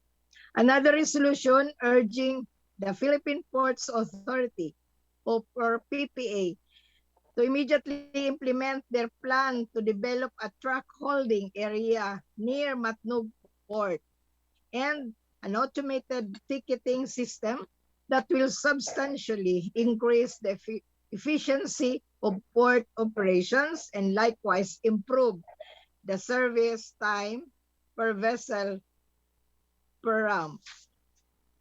Another resolution urging the Department of Transportation, DOTR, the Department of Budget and Management, DBM, and the Congress of the Philippines to include in the national budget for the year 2022 the proposal of the Department of Trade and Industry, DTI, and the PPA named as Sorsogon Road Terminal Expansion Project.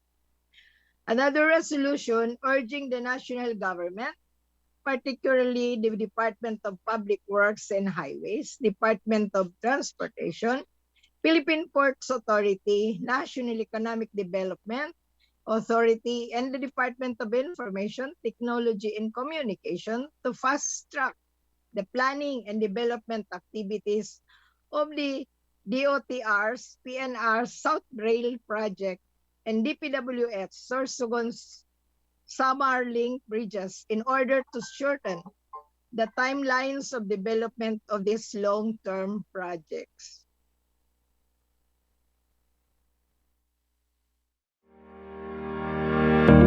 Endorsement of 30th Solabc Conference resolutions by Area Vice President for South Luzon, Ms. Clarine P. Tobias, to the 47th Philippine Business Conference and Expo Chairperson, Mr. Jeffrey T. Nang.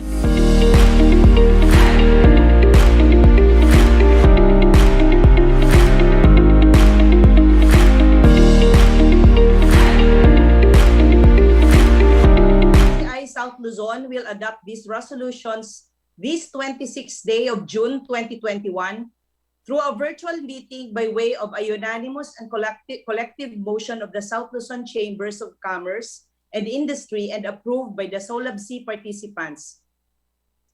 As the Vice President for South Luzon, I would like to endorse the PCCI South Luzon resolutions to the PCCI Board through Mr. Jeffrey Nang for inclusion to the 47 PBC resolutions that will be submitted to President Duterte during the Philippine Business Conference this afternoon.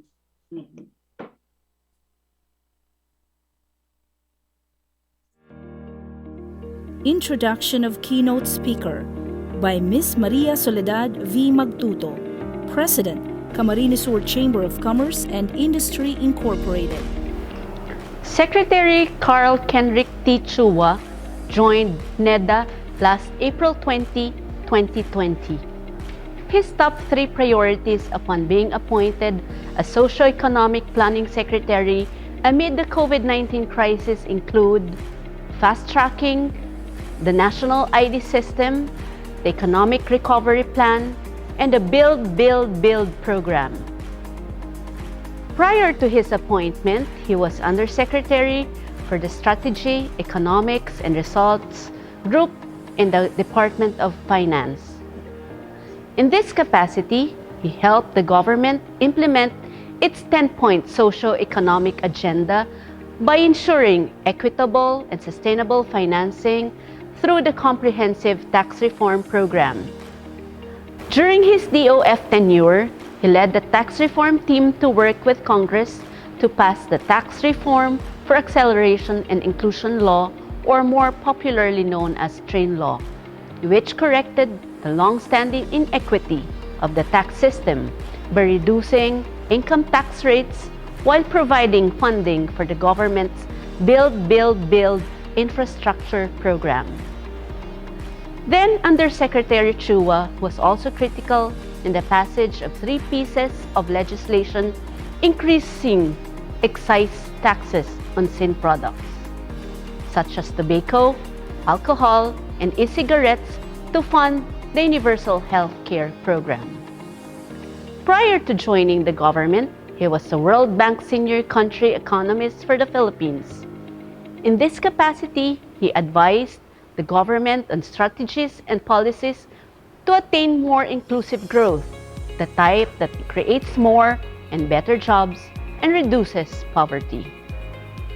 In his last 2 years in World Bank, he spent 1.5 years working on Mindanao, where he led the team to conduct in-depth research for the 2016 Mindanao Jobs Report, a comprehensive strategy for the islands group's development.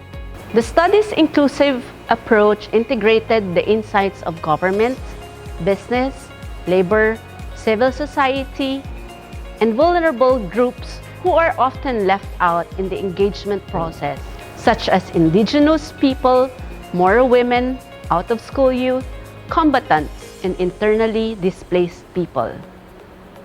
He was with the World Bank for 12 years from 2004 to 2016.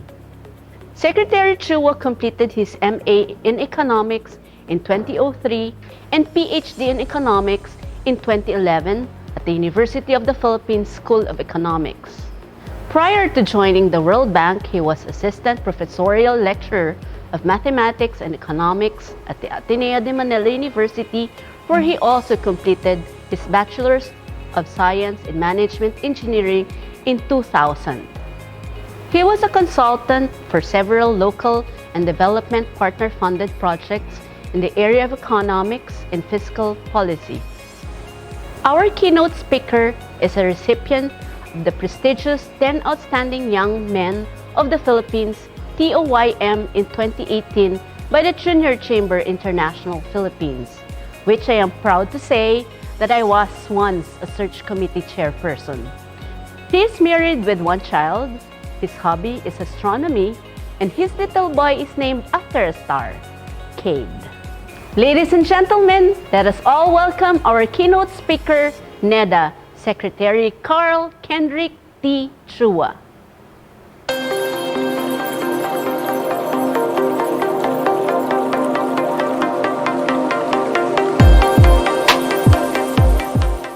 Good afternoon again to everyone. The presentation is about recovering from the pandemic. And many of you probably have heard me talk about some of these topics, but it is good actually to remember regularly so that we are all together in this great challenge. So 2 things that I typically begin with in most of my presentation is to remind the audience about 2 economic principles that you may want to memorize, dream about, and apply. Because I think in this pandemic, even more so, these 2 are very important because this is how we will have to use very scarce resources to address very pressing challenges. The first is nothing is free from heaven. The second is everything is a trade-off. In this pandemic, many people would want the government for support, various support, subsidies, tax incentives, allowances, exemptions, and so on. But the reality is this is nothing that we can get from heaven for free. This is something we have to pay for, either with present taxes or future taxes, if we want to borrow for the time being. The second is we have to address all the problems of the society because of the pandemic. There is no perfect solution. Everything is a trade-off. This person wants to sleep, work, and eat, but he also wants to play video games. There's no way to fit everything in 24 hours. There's also no way to fit all the support to everyone because everyone will be asking for a lot. So in this situation, your understanding of the trade-off would be very important. That is why we have to use scarce resources like our time, our budget, clean air or clean water to address the most pressing need. And this is how we will need to operate. Otherwise, we cannot move on together as one nation. So let me now go to the Philippine development story as a reminder that prior to the pandemic, we were off to a great start. Our vision in 2016 was to reduce the poverty rate by 6 million Filipinos and to become upper middle income country like Thailand and China at that time. And by 2040, a generation later, we want to become a high-income country like Japan and South Korea today and eradicate rather extreme poverty, meaning no one is hungry. There will always be some form of subjective poverty. So this is our vision for the Philippines. And we did many things. And one of the most important result is in 2018, we actually achieved the 6 million lifted out of poverty. The Philippine Statistics Authority recalculated poverty, and this is often done to adjust to the better data or methodology. In 2015, 23.5% of the Filipino people were living below the poverty line of 60 pesos per person per day. In 2018, or 3 years later, it went down to 16.7% of the population living below around 70 pesos per person per day. In other words, we already lifted around 6 million Filipinos out of poverty. This is achieved 4 years ahead of our schedule. And despite COVID-19 and the pandemic and our quarantine, there is strong indication that we can actually still achieve the 14% or lower by 2022. And the main reason why we were able to achieve this is because this government built on the progress of previous government in ensuring macroeconomic stability. Plus, this government, the Duterte administration, promised to deliver the 10-point socio-economic agenda, wherein number 1 is maintaining our strong macroeconomic policy. Number 2 is to deliver a tax reform, and we have delivered 5 packages. Number 3 is the passage of the Ease of Doing Business law, and we have to implement that better. Number 4, we have spent more than 1 trillion peso in the last couple of years on infrastructure prior to COVID, and we will do so more. Number 5 is rural development, and we started with the rice tariffication. We will continue to do work on land management, which is very important to improve the security of property rights. We passed universal health care. We also passed a series of law on the space center, on the innovation, on balik scientists, and so on. That is number 8. We passed the national ID and the CCT law, that is number 9. And we are working hard to deliver the gains of the reproductive health law. So this is the achievement so far, and the green ones are largely achieved, but we will have to implement them better continuously. And the yellow ones are what we are trying to move and achieve by the end of the term. And given this, this explains why prior to COVID-19, the economy was in a very strong footing. Now, what happened since last year was the arrival of the COVID-19 virus, which became a pandemic and which led to a series of severe to moderate levels of quarantine. The reality today is the COVID-19 virus is not going to go away easily. And this chart shows you the daily confirmed cases. From a peak in August last year, it actually went down, allowing us to further reopen the economy. And even during Christmas Day, we did not see a spike. But with the entrant of new variants and other reasons, we saw a spike, but we were able to control that in the last 2.5 months. So our cases have actually moderated, but is still considered relatively high. However, in the National Capital Region, the story is much better. The sacrifices that we have undergone in the last 3 months have resulted in a significant decline in cases. Notice that the latest case number, less than 1,000, is roughly the same as in early October when we decided to further reopen the economy. So we are actually back to a situation wherein, similar to October, we decided to open the economy. And if all of us will work together and follow the health protocols, I think it is very likely that we see the cases going down even further. So this is very good progress in the National Capital Region. However, the cases are rising in the other regions, and we have to be more vigilant about it. Now, because of this situation, we had a difficult decision, and that was to impose community quarantines. We have been imposing the community quarantines since the middle of March last year, and the colors basically show you the severity of the quarantine from the least MGCQ, which is yellow, to the red, which is ECQ. And notice that we have not gone to a situation wherein we reverted to green or no community quarantine. And a lot of the orange, red, and pink are in the three most important regions based on economic contribution. So NCR, regions 3 and 4. And they are still largely in the orange or GCQ. And the rest of the country largely are in MGCQ or yellow. However, there are regions and provinces which are deteriorating, so we have to watch them closely. The result of a long imposition of quarantine is the impact on the economy has been more severe and never seen in our recent history. So from a contraction of minus 17% last year around this time, we are seeing the latest at minus 4.2. And there is a very strong indication that we will experience positive growth in the second quarter. And this is an aberration because historically, we have been performing quite well. The past 4 years of this administration from 2016 have seen significantly much better economic growth relative to our earlier history. And we will continue to monitor this, manage the risk so that we will minimize the impact on the economy.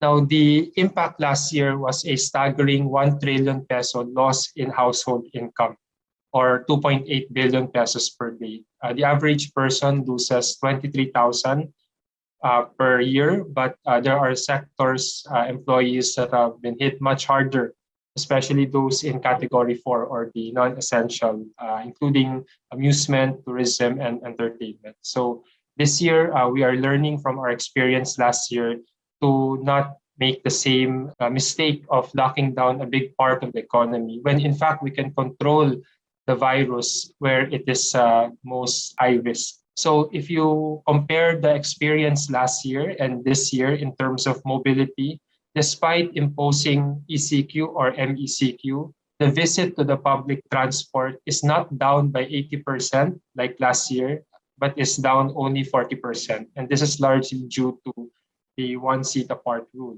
That is why we are supporting active transport and expanding routes and frequency of our public utility, using those that provide additional income for the PUVs when they operate their vehicles, or service contracting, in other words. In terms of people actually going to the office, it is much better. Last year, when we imposed ECQ, 80 to 60% down was the figure. Today, we are just 25% down. So we allow more people to actually work and go back to the office. So these are data from Google Mobility.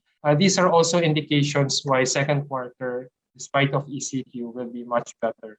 However, if we don't still manage the risk further, if we still keep the children at home and families do not really go out and children cannot go back to school, then there is a little that we can do. That is why we have to continuously open gradually when it is safe to do so.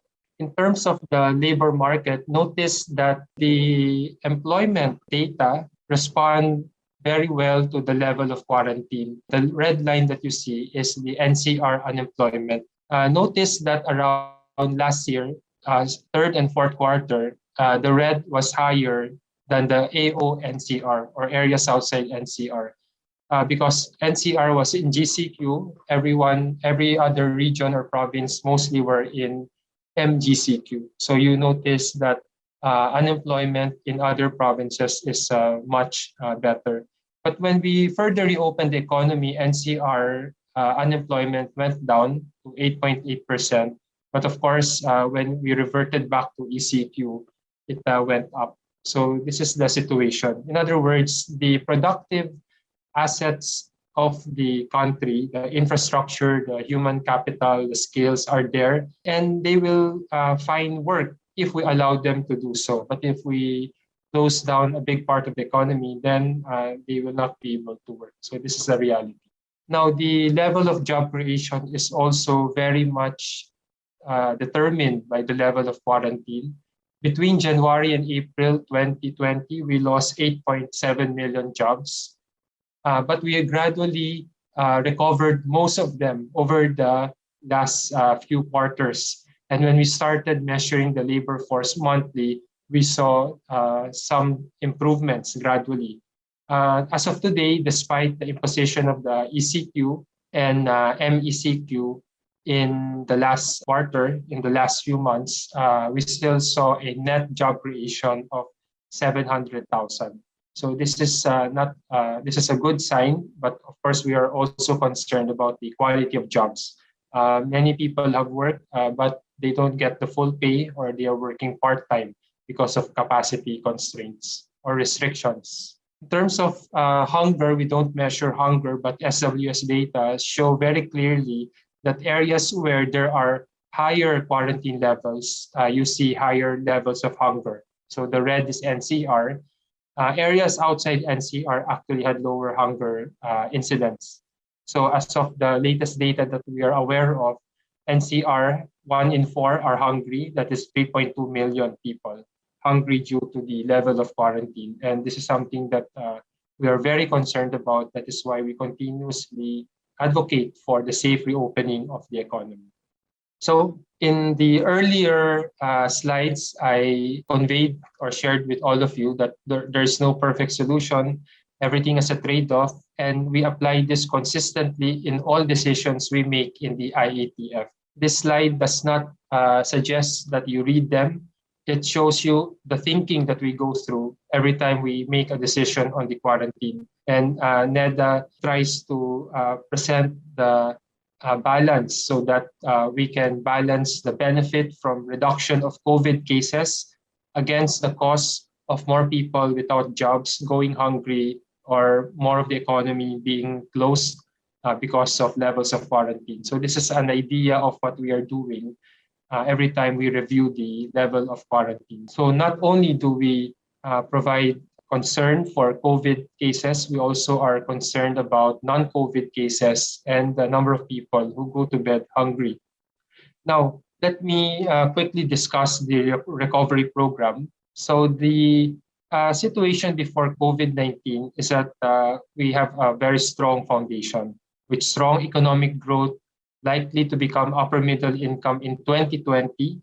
Now we have to contend with 2022. Inflation was low and stable. The rice tarification law, or RTL, helped a lot. The fiscal position was also very strong, one of the strongest in our history, largely enabled by the tax reform.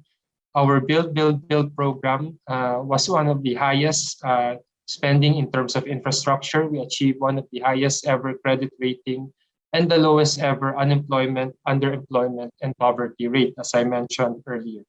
So this is our starting point.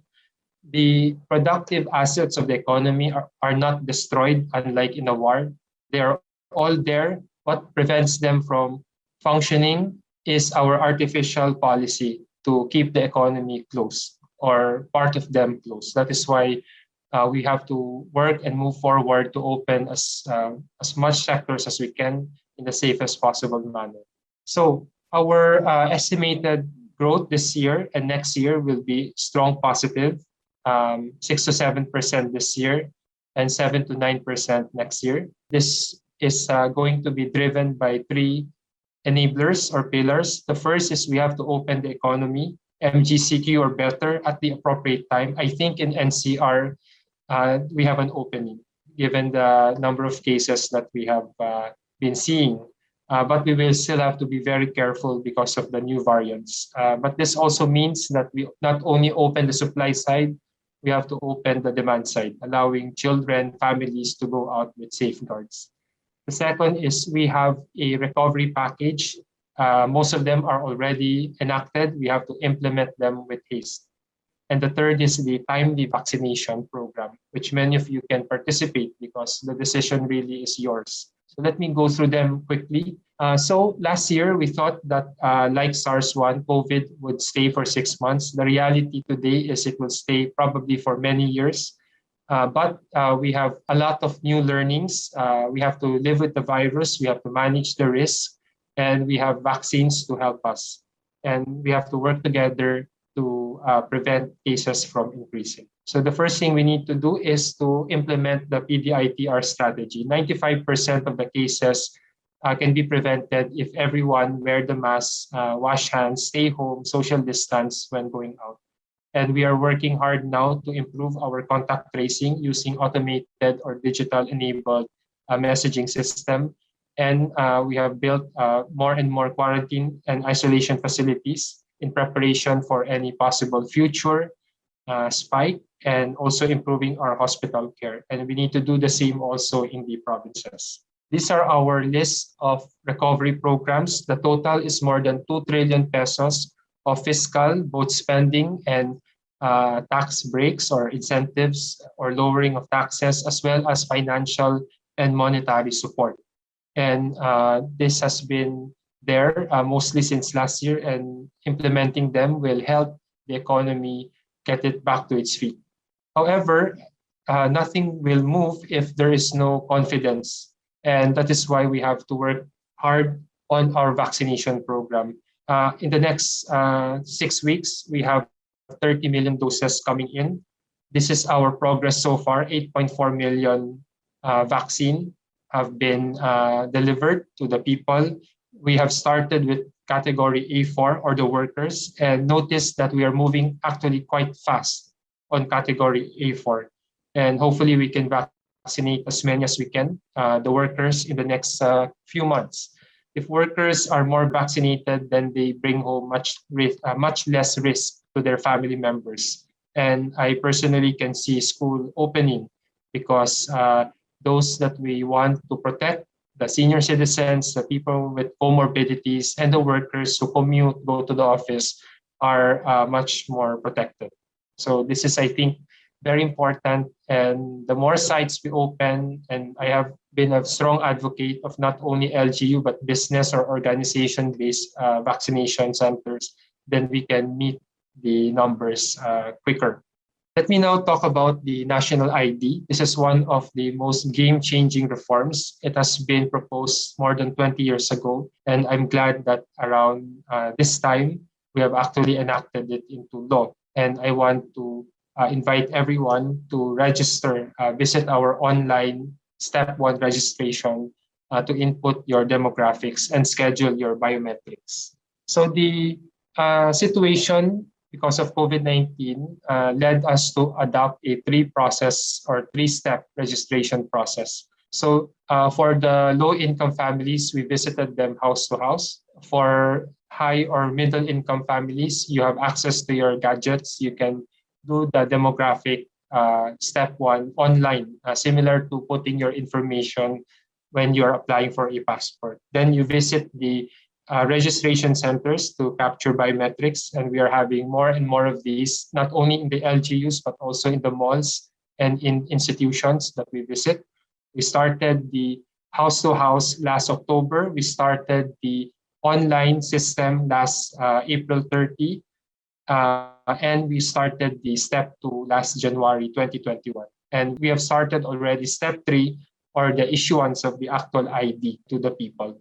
Our progress so far is 36 million already finished step 1 since October of last year. Our target is to get to 70 million. So we are largely, I think, on track. For the remaining half, we invite everyone to visit our registration website to input your demographics. So this is available in the 81 provinces and in NCR. Now for step 2, those who have provided biometrics, we are present in half of the provinces. We have finished 12.3 million as of a week ago. We also have 3.7 million Filipinos open a bank account, because every time you go to the registration center, they can open a bank account. And our objective here is to have 100% financial inclusion at the family level by the end of the year. So next year, when we need to provide subsidies, it will all be through bank accounts. So all 26 million families, we hope to provide bank accounts. And there are basically 3 important priority use cases for this national ID. The first, as I mentioned, is the financial inclusion. We will also use this to provide support to the general vaccination program, and by next year to deliver subsidies or ayuda or any other support through the national ID system. So this is the objective of the national ID system. Let me end with a set of ideas on how you can help. I started the discussion today with the 2 economic principles. I generally feel that the public can help in 3 more ways, and doing them would spell a great difference in the way things can go. The third one is know the facts, contribute solutions. Don't stop on what to do, but also focus on the how to do it, and also to share the good news. Let me just quickly go through them. In this world where everything or everyone has a say and your Viber or social media can tell you everything, unfortunately, not all are facts. It would help if all of you verify your facts before you share or forward to anyone. This will help us understand the situation better. For instance, the impact of vaccines or the extent of problems in governance or so on. The second is to contribute solutions. I'm sure all of you have complaints, but I think better than that is to contribute solutions. Don't just tell or share what to do, but we need to know how to do it. To give an example, when the pandemic started, all the brilliant academics tell me that we should deliver wage subsidies, but no one told me how to do it. When most have no bank accounts, when there are no IDs and systems or registries. That is why back then when we designed the small business wage subsidy, we had to look at all possible ways to deliver this. One reason why we are making the national ID a top priority is because we want that to help us deliver and address the how-to question. So this is very important for the business sector to also support our programs. And finally, you eat in a restaurant, you're served bad food. I'm sure you'll complain 90% of the time. If you're served good food, you probably will not compliment the restaurant or the chef. It's important also to understand our situation right now so that we don't only complain, share bad news, but also look at what is also happening, balance that out to provide the same comfort of hope that many people are also doing. So with that, I hope this gives you a good idea of where we were prior to COVID, what happened, and what we need to do to get our economy and society back to our ambition in 2040. Thank you very much.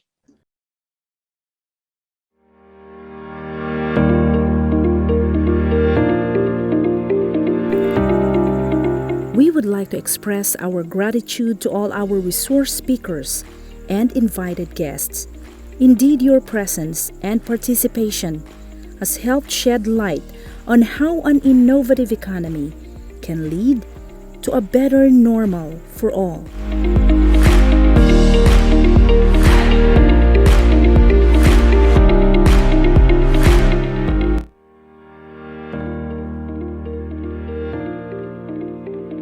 May we request all our participants, attendees,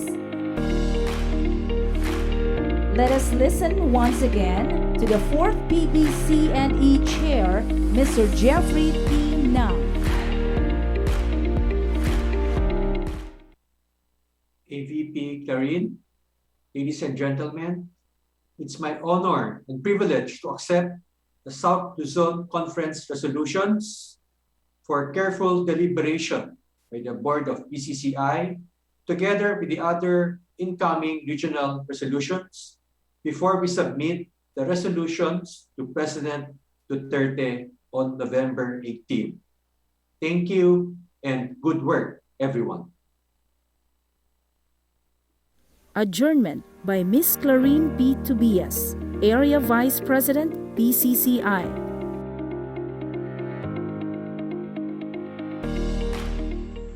The pandemic caused by COVID-19 has led us spiraling into an unknown path. The movement was sudden, the damage was debilitating. Yes, there is hope in the vaccines, but the life that we used to have is eternally lost. It is nearly 2 years since the outbreak. The fight is far from over. The pandemic has exposed our weaknesses and vulnerabilities, but it has also led us to a paradigm shift. The pandemic has taught us to accept the situation as a challenge rather than a tragedy. Much as it has upset the economy, it has also presented new opportunities and possibilities that enables us to think outside the box. Gone is the thought of economic recovery, in with resilience and ingenuity. As we strive to create a better normal for all, this conference has shown us that there are untapped resources and wisdom because we have been wired to put profit over the pursuit of development. We are more attuned towards economic gains rather than prosperity for all. This is the kind of thinking that we aim to put to rest. Prosperity for all is not measured in GDP. It is more of championing collaborations, partnerships, ingenuity, and innovation to achieve economic growth rather than economies of scale. Prosperity for all is inclusive. It does not discriminate marginalized economies, but instead allows them to access to vital services and support so they may strive and thrive. Prosperity is a state of mind where individuals and institutions are in symbiotic harmony, dismantling the barriers that prevent wealth to trickle down to those in the bottom of the economic food chain. One thing is certain, we cannot revert back to our pre-pandemic reality, but we can utilize pre-pandemic infrastructure policies, legislations, and best practices as we steer clear of our old habits and carve our new normal, thus our new reality. It is just a matter of opening our eyes and minds to the possibilities and embracing the opportunities as they come. I am positive that our speakers from the government, the business sector, agriculture sector, the environment sector, and economists, that the PCCI have shared views and new knowledge so that we may be better enlightened, illuminated, and educated as we tread the new normal. I hope the two-day conference has taught us valuable lessons that we can share with our constituents. With this thought, I formally declare this conference officially closed. Thank you to our generous sponsors. Gold sponsor, Moraleda Farms, owned by Regional Governor for Region 5, Ms. Mergie N. Moraleda. Bronze sponsors, Area Vice President Clarine P. Tobias, PCCI Antipolo, PCCI Bacoor, PCCI Camarines Norte, PCCI Lipa, Metro Naga Chamber of Commerce and Industry, PCCI Palawan, PCCI Puerto Princesa. Donors, Albay Chamber of Commerce and Industry, PCCI El Nido, PCCI Marinduque, PCCI Quezon, PCCI San Pablo, PCCI Taytay. We would like to thank our valued partners for the year 2021. Province of Camarines Sur, Department of Agriculture Regional Field Office 5, Department of Trade and Industry, Angena Trading, GCI Construction and Development Corporation, Julia Outdoor Advertising, Jurassic Construction and Supplies, Pixeled Solution, Medlane Enterprises, Ngo & Sons Trading and Industries Incorporated, SVM Marketing Solutions OPC, Tugawi Cove Resort, and Samgyup Masarap.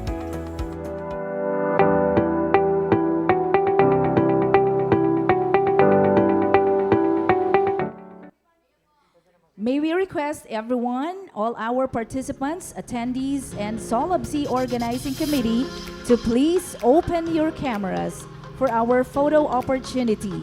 While photos are being taken, smile everyone for 5 seconds per group, please, for the photo opportunity.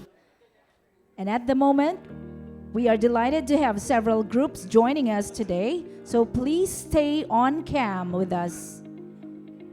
5 seconds. Smile. Thank you very much. Next group, please. On cam, please, everyone. And smile.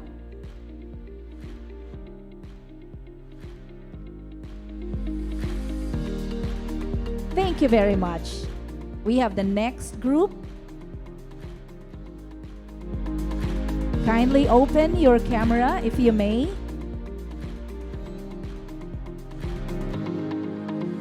Thank you so much. And we have the next group. Thank you, everyone.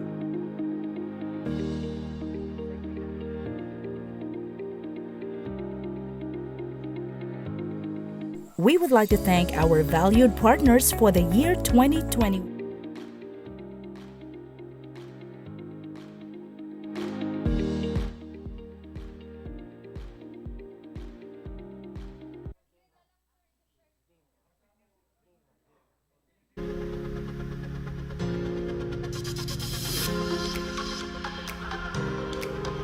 Tuloy-tuloy na ang kasiyahan at papremyo.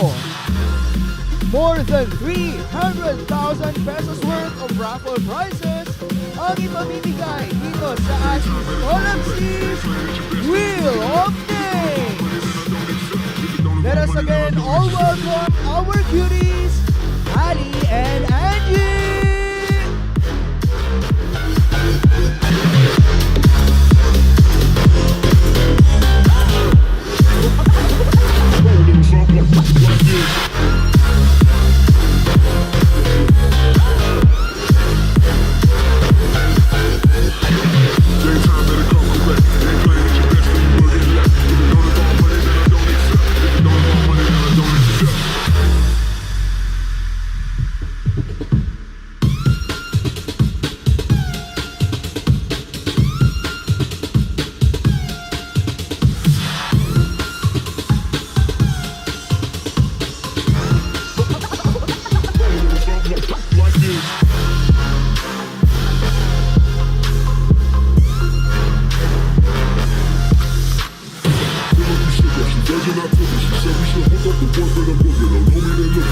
Let us again welcome our Game Master, Csci's past president, Mr. Hoover S. Picard!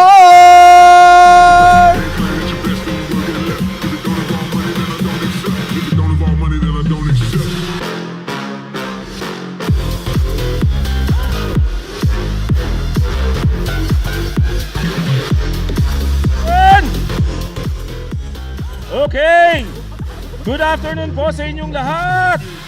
For those who are still with us in the Zoom webinar, okay lang naman pong umalis muna kayo para kukunti na lang ang kalaban namin sa pananalo.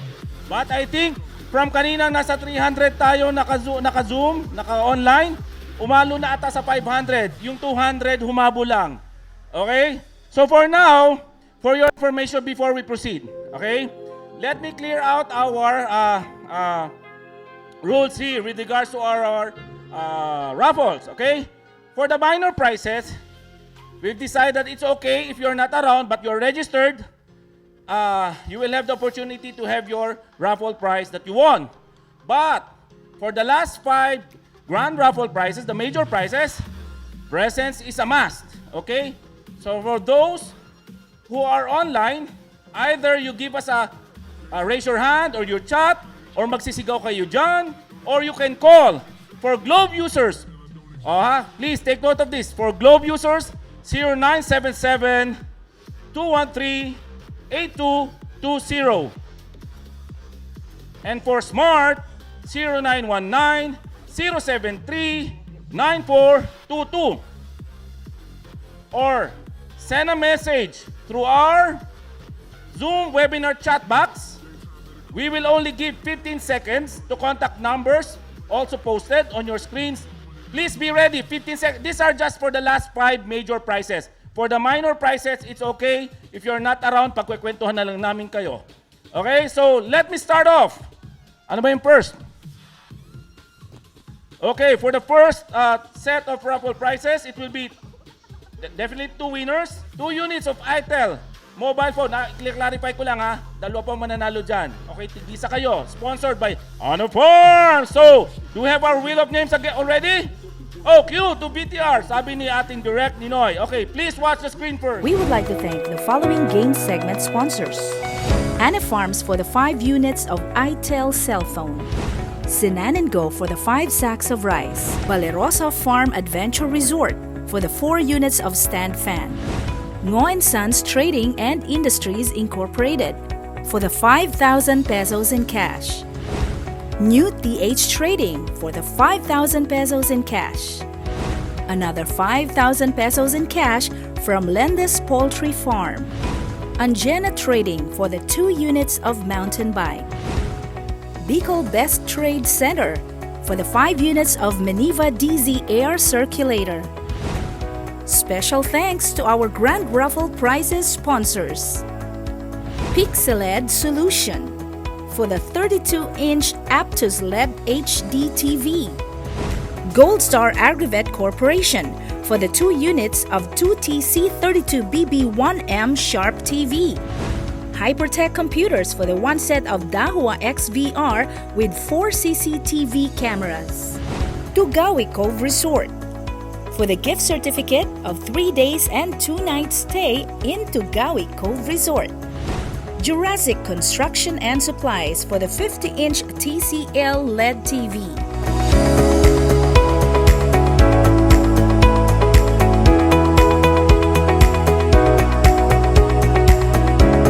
Let's start off with our wheel of names for 2 itel mobile phones.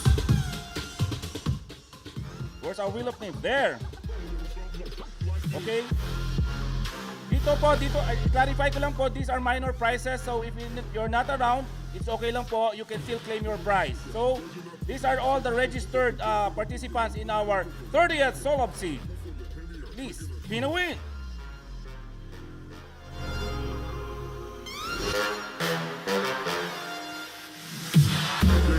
Okay, PCCI Pablos, past president Rolling Shong. Okay, another one.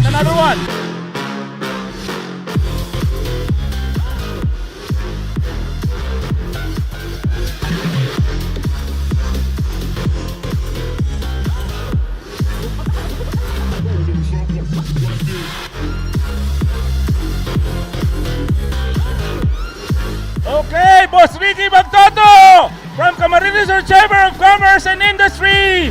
Pakitawagan siya agad kasi baka ma-forfeit after 15 seconds. Kailangan magparamdam. Okay, ito po. Now, we have the 2 sacks of rice. Tigisa lang po. Sponsored by Sinan and Go, Ma'am Regina Molchor.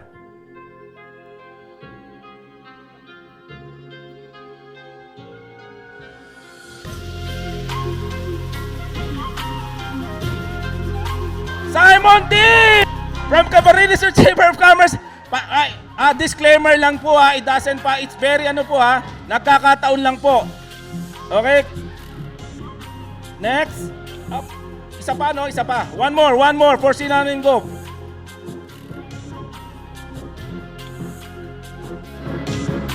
Maya Monteagudo from Camsur Chamber. Wait. Okay, ito po. Another, ito.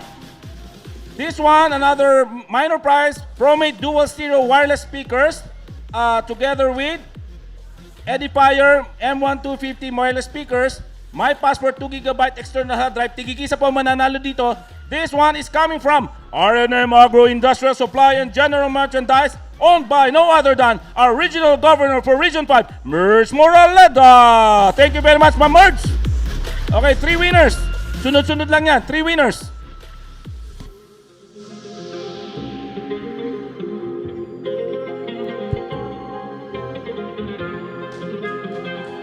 Okay, Limwell Simahan from Camarines Sur Chamber again.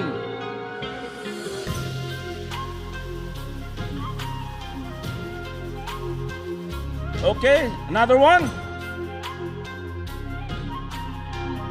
This one, Cristel Cabel Patawaran. Ibabalik ko sa nanay mo ang iyong binigay. At anak to ni RG Mert Moraleda. Cristel. Okay, next. Last one. Sabihin nyo sa akin pagka major prize.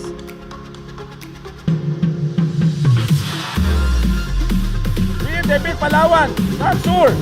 Oh, ika-clarify ko lang po bakit lagi maraming nananalo sa Kamsur. It's more of, nasa 80 lang naman ata po ngayon na naka-online sa amin.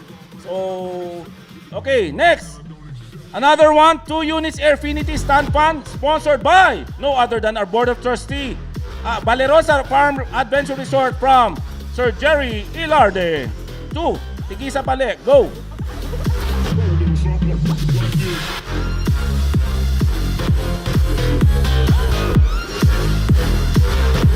At Peoy, si Ma'am Pat Felismenyo, the Provincial Director of GOST. Okay, Ma'am Pat, alam ko malapit ka lang dito, pwedeng puntahan mo na lang dito. You're just 100 meters away. Okay? Isa pa yun, di ba? Dalawa yan eh. Okay?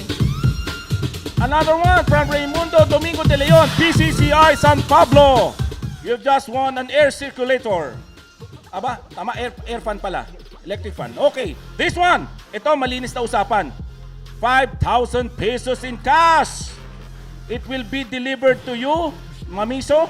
Okay? So, bantayan nyo na lang po. Sponsored by Lanza's Poultry Farm, Attorney Jojo Gaite. Okay. 5,000 pesos po.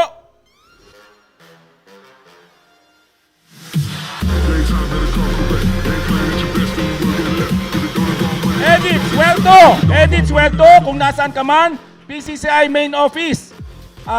You've just won 5,000 pesos. Sabihin mo lang kung paano namin papadala. Okay? Pwede naman sa Telegram. Okay, next. This one.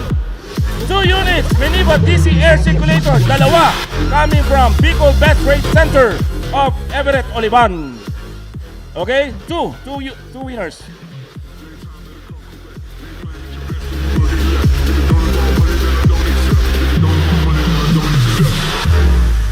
Oh dear! For purposes of ato po, for your information, mapapasin nyo po, Mavi F. Picar.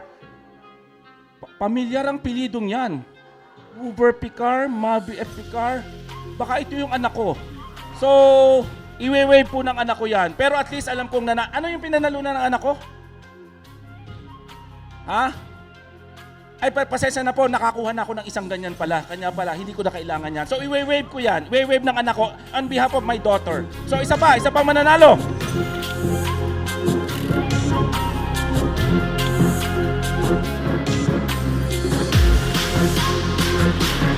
Oh, Pons Abdala, PCCI Quezon. Okay ha? Sir Pons, yung pinanalunan pong anak ko, pwede naman yung meron lang tax ng konti. Okay lang naman. Okay? So ito na, malinis na to ha, for all clear. Please, to all those who are still online, okay? I'd like to make mention again ha, I'd like to inform you ha, ito ang ating ruling ha. Your presence is very much needed here. Magparamdam kayo, okay? Because these are 5 major prizes already.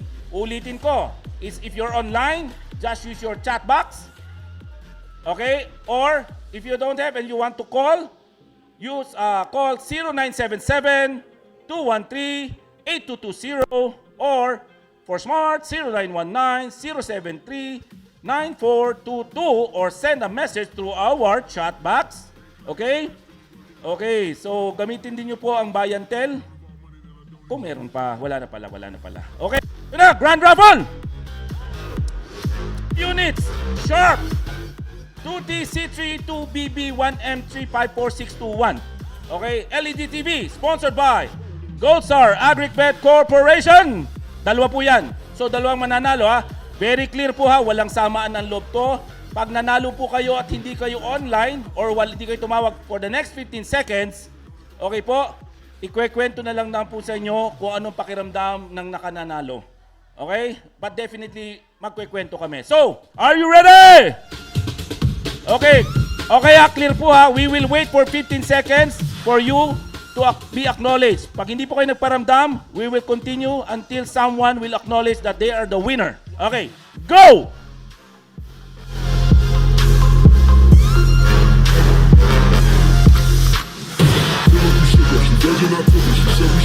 Okay, BP Tita, are you there? Pakitsingin na, countdown. 13, 12, 11, 10, 8,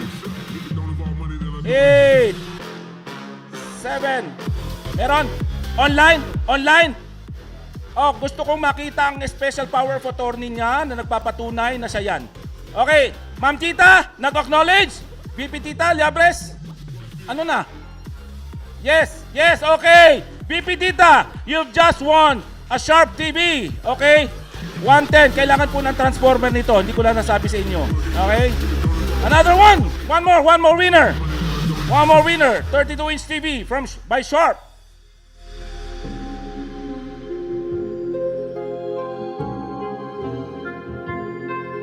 Wow, PC. Wow! O, tingnan natin. PCCI Josette Cortez, are you there? President Josette Cortez. 15. 14. Go! Yes! Woo! Press Josette, congratulations! Next year po, makakarating sa inyo yung TV. Okay? Bahala na po kung paano natin mapapalad. That is Press Josette Cortez. Thank you very much, Press Josette! She's also very helpful sa atin, sa Solabc. Very cooperative. Okay, ito na po.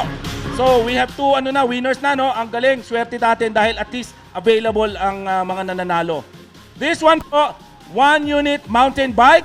Okay, sponsored by Angena Trading, no other than by a treasurer, board of trustee, and Simon D, na kung saan po lahat ng item na makailangan nyo, mabibili nyo sa kanya. Okay? Ang Angena po, makikita nyo po sa buong Pilipinas. Ayun po. Okay? So now, 1 unit mountain bike. So, spin a win!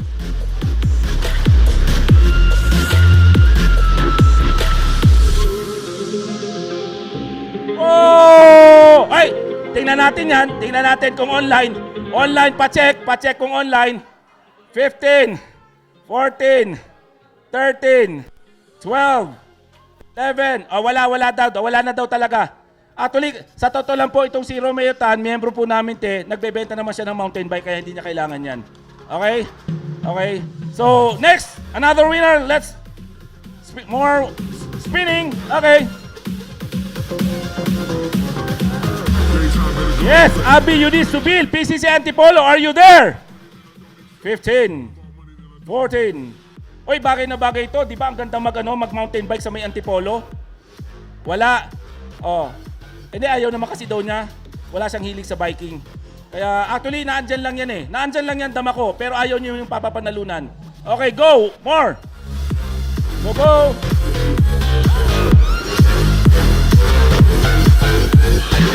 Last 3 na lang to, last 3. Elizabeth Enverga, PCCI, I would suppose dapat nandiyan pa. Ay, naku!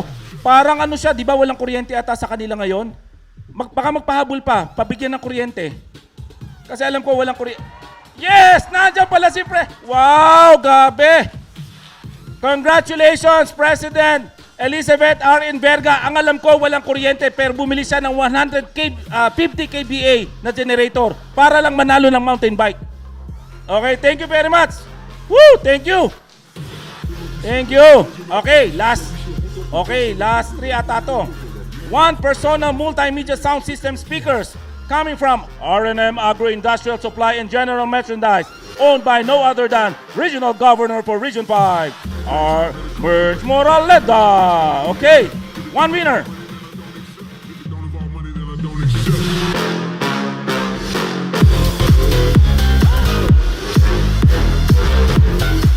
Father J! Whoa! Whoa! Look! See, ito po, J.L. Jacinto is a priest. Magtataka ba, ay talaga naman mga pari talaga, negosyante na. No? He is a member of the Communist Chamber of Commerce and Industry. Actually, as we speak, nasa si Father J, ayun po nakaluhod, nagdarasal na sana manalo siya. And pinagbigyan na kanyang dasal. Nandun lang po si Father J sa likod. Okay, Father J, tama-tama Father J, magagamit mo to sa simbahan. Kasi nung nagsimba ko sa'yo one time, wala akong marinig sa sinasabi mo. Okay? Next time, okay. Last. Okay, eto na. Woo! Last two. Okay. Marami pa ba naka-online? Pwede naman tomorrow na lang tayo. Okay lang. Okay, this one. TCL 50-inch LED TV is sponsored by Jurassic Construction and Supplies. Ito po. Pakiano nga kasi gusto ko ipakita talaga ng husay. Pakitulong naman. Please. Pakitulong. Pasensya na po. Last two na lang naman to. Go, go, go. Uy. Patulong, patulong. Para kita. Okay, ito po. TCL 50 LED TV from immediate past President Engineer Alex Gaite. Okay, ito po ha. Presence needed. Teka, parang walang laman ah. Meron. Okay, go! Spin the win!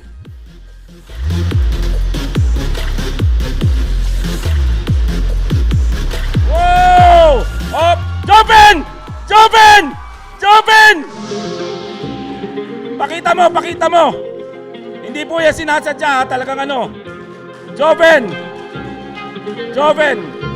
Okay, meron pa po tayo. Last, sponsored by Tugawi Cove Resort. 1 gift certificate, 3 days, 2 nights vacation stay for, 1 person? 2 persons pala. Pero kung mag-asawa po kayo, ang clarification, pag mag-asawa, kailangan po ng marriage certificate. Okay? At kung mag-boyfriend, girlfriend, dapat may consent ng mga magulang. Okay, yun po ang ating ano. Pero definitely, from Ma'am Cole Magtoto, thank you very much. Tugawi Cove Resort, 3 days, 2 nights, vacation stay at Tugawi Cove Resort. Ito po! Ito, nasa akin na po, oh. Bakit Hoover Picaran nakalagay? Huwag naman yung sa akin, para sa akin. Okay, ito na ba? Are you ready? Okay, so, this one. Hey.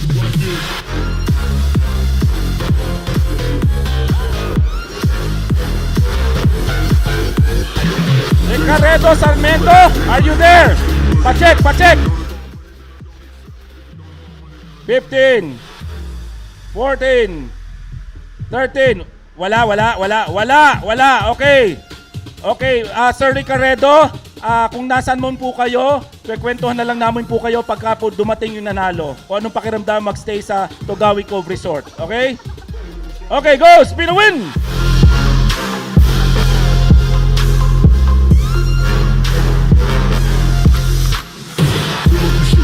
Okay! Online dapat. Online.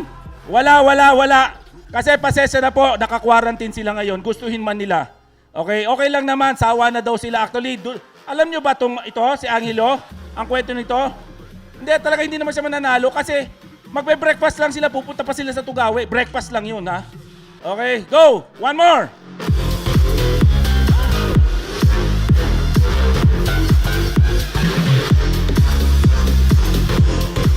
Okay, Richard Albert I. Osmond, Laguna Chamber. Nandyan ba? Laguna Chamber. 15, 12, 11, 10, 9, 8, 7, 6. Nandyan?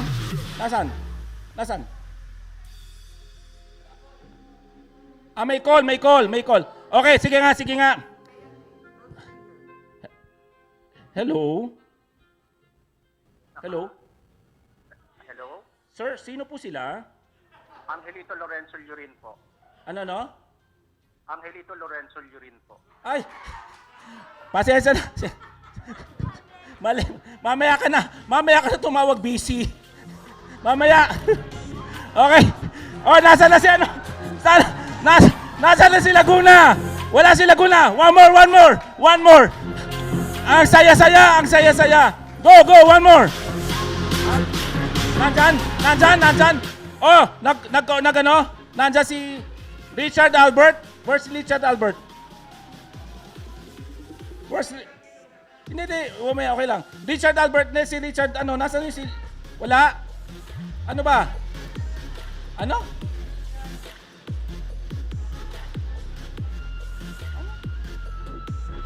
Nandyan pa siya, no?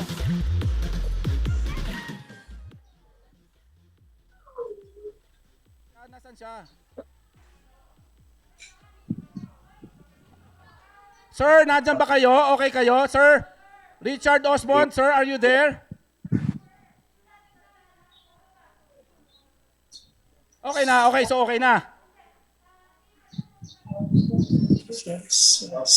Sir, are you there? Yes, yes daw. Yes, yes daw. Yes, okay. Thank you very much. Yes, yes, yo. Yes, yes, yo, sir. You've just won 1 gift certificate, 3 days, 2 nights accommodation, Hilltop Cabana for 2 persons, inclusive of breakfast. Congratulations. Hindi pa po tayo tapos because I will also be announcing the biggest delegation attending participants.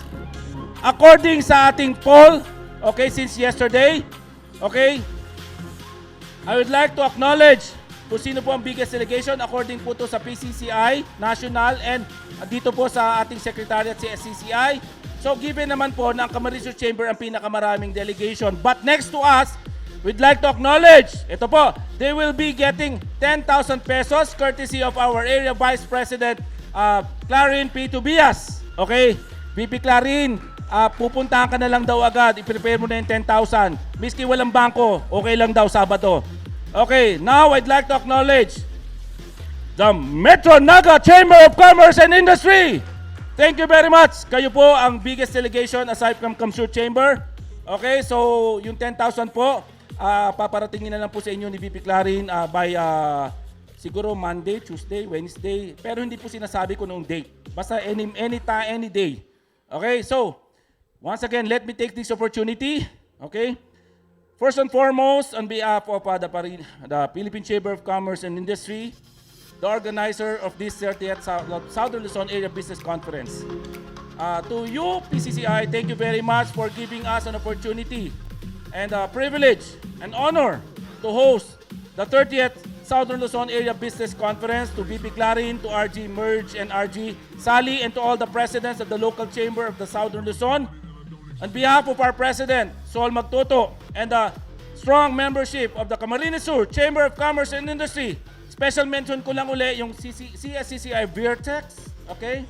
And then I would like to also thank all of you for joining us for this 2-day event.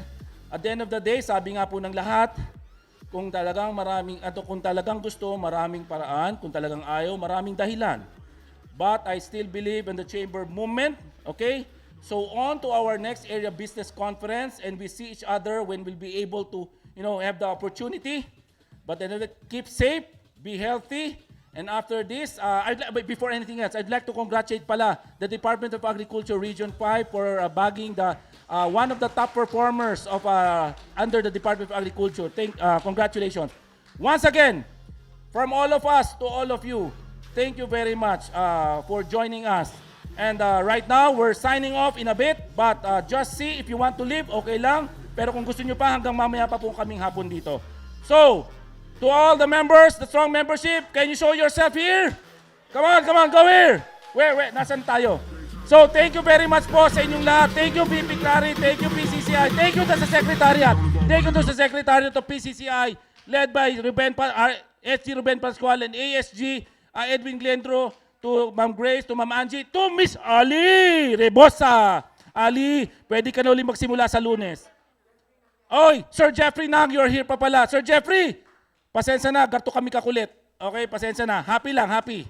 Okay, wala, garto lang po kami. So, sir, thank you very much again for giving us the opportunity. Wag po kayo madadala. Si VP, ano pala nandito? Si Ma'am Simbulan, Ma'am Angie Simbulan, Ma'am, nandiyan pala kayo. Yes, Ma'am, pasensya na. Okay, so once again, Camarines Chamber of Commerce and Industry. Oy, Sir Randy Aman, Metro Naga, kayo ang biggest delegation. Thank you. Si Ma'am Rose Quintoray, nandito. Si Ma'am Yunina, Engineer Namanyo, our major sponsor, valued partner, Sambyup Sarap. So, Engineer Ninya, thank you. Engineer Ninya, makikita-kita pa tayo ninja. Marami pa daw ipapadalang Samyup masarap dito sa Naga. Okay? And then, marami kong pasasalamatan. Pero, yun, si Ma'am Ninyan. Good afternoon.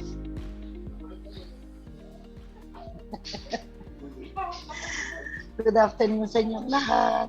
Okay, congratulate you. Okay, so muli po, nagpapasalamat po kami sa inyong lahat. Huwag po kayo madadala. And now here is the 30th Solabc now signing off. Thank you!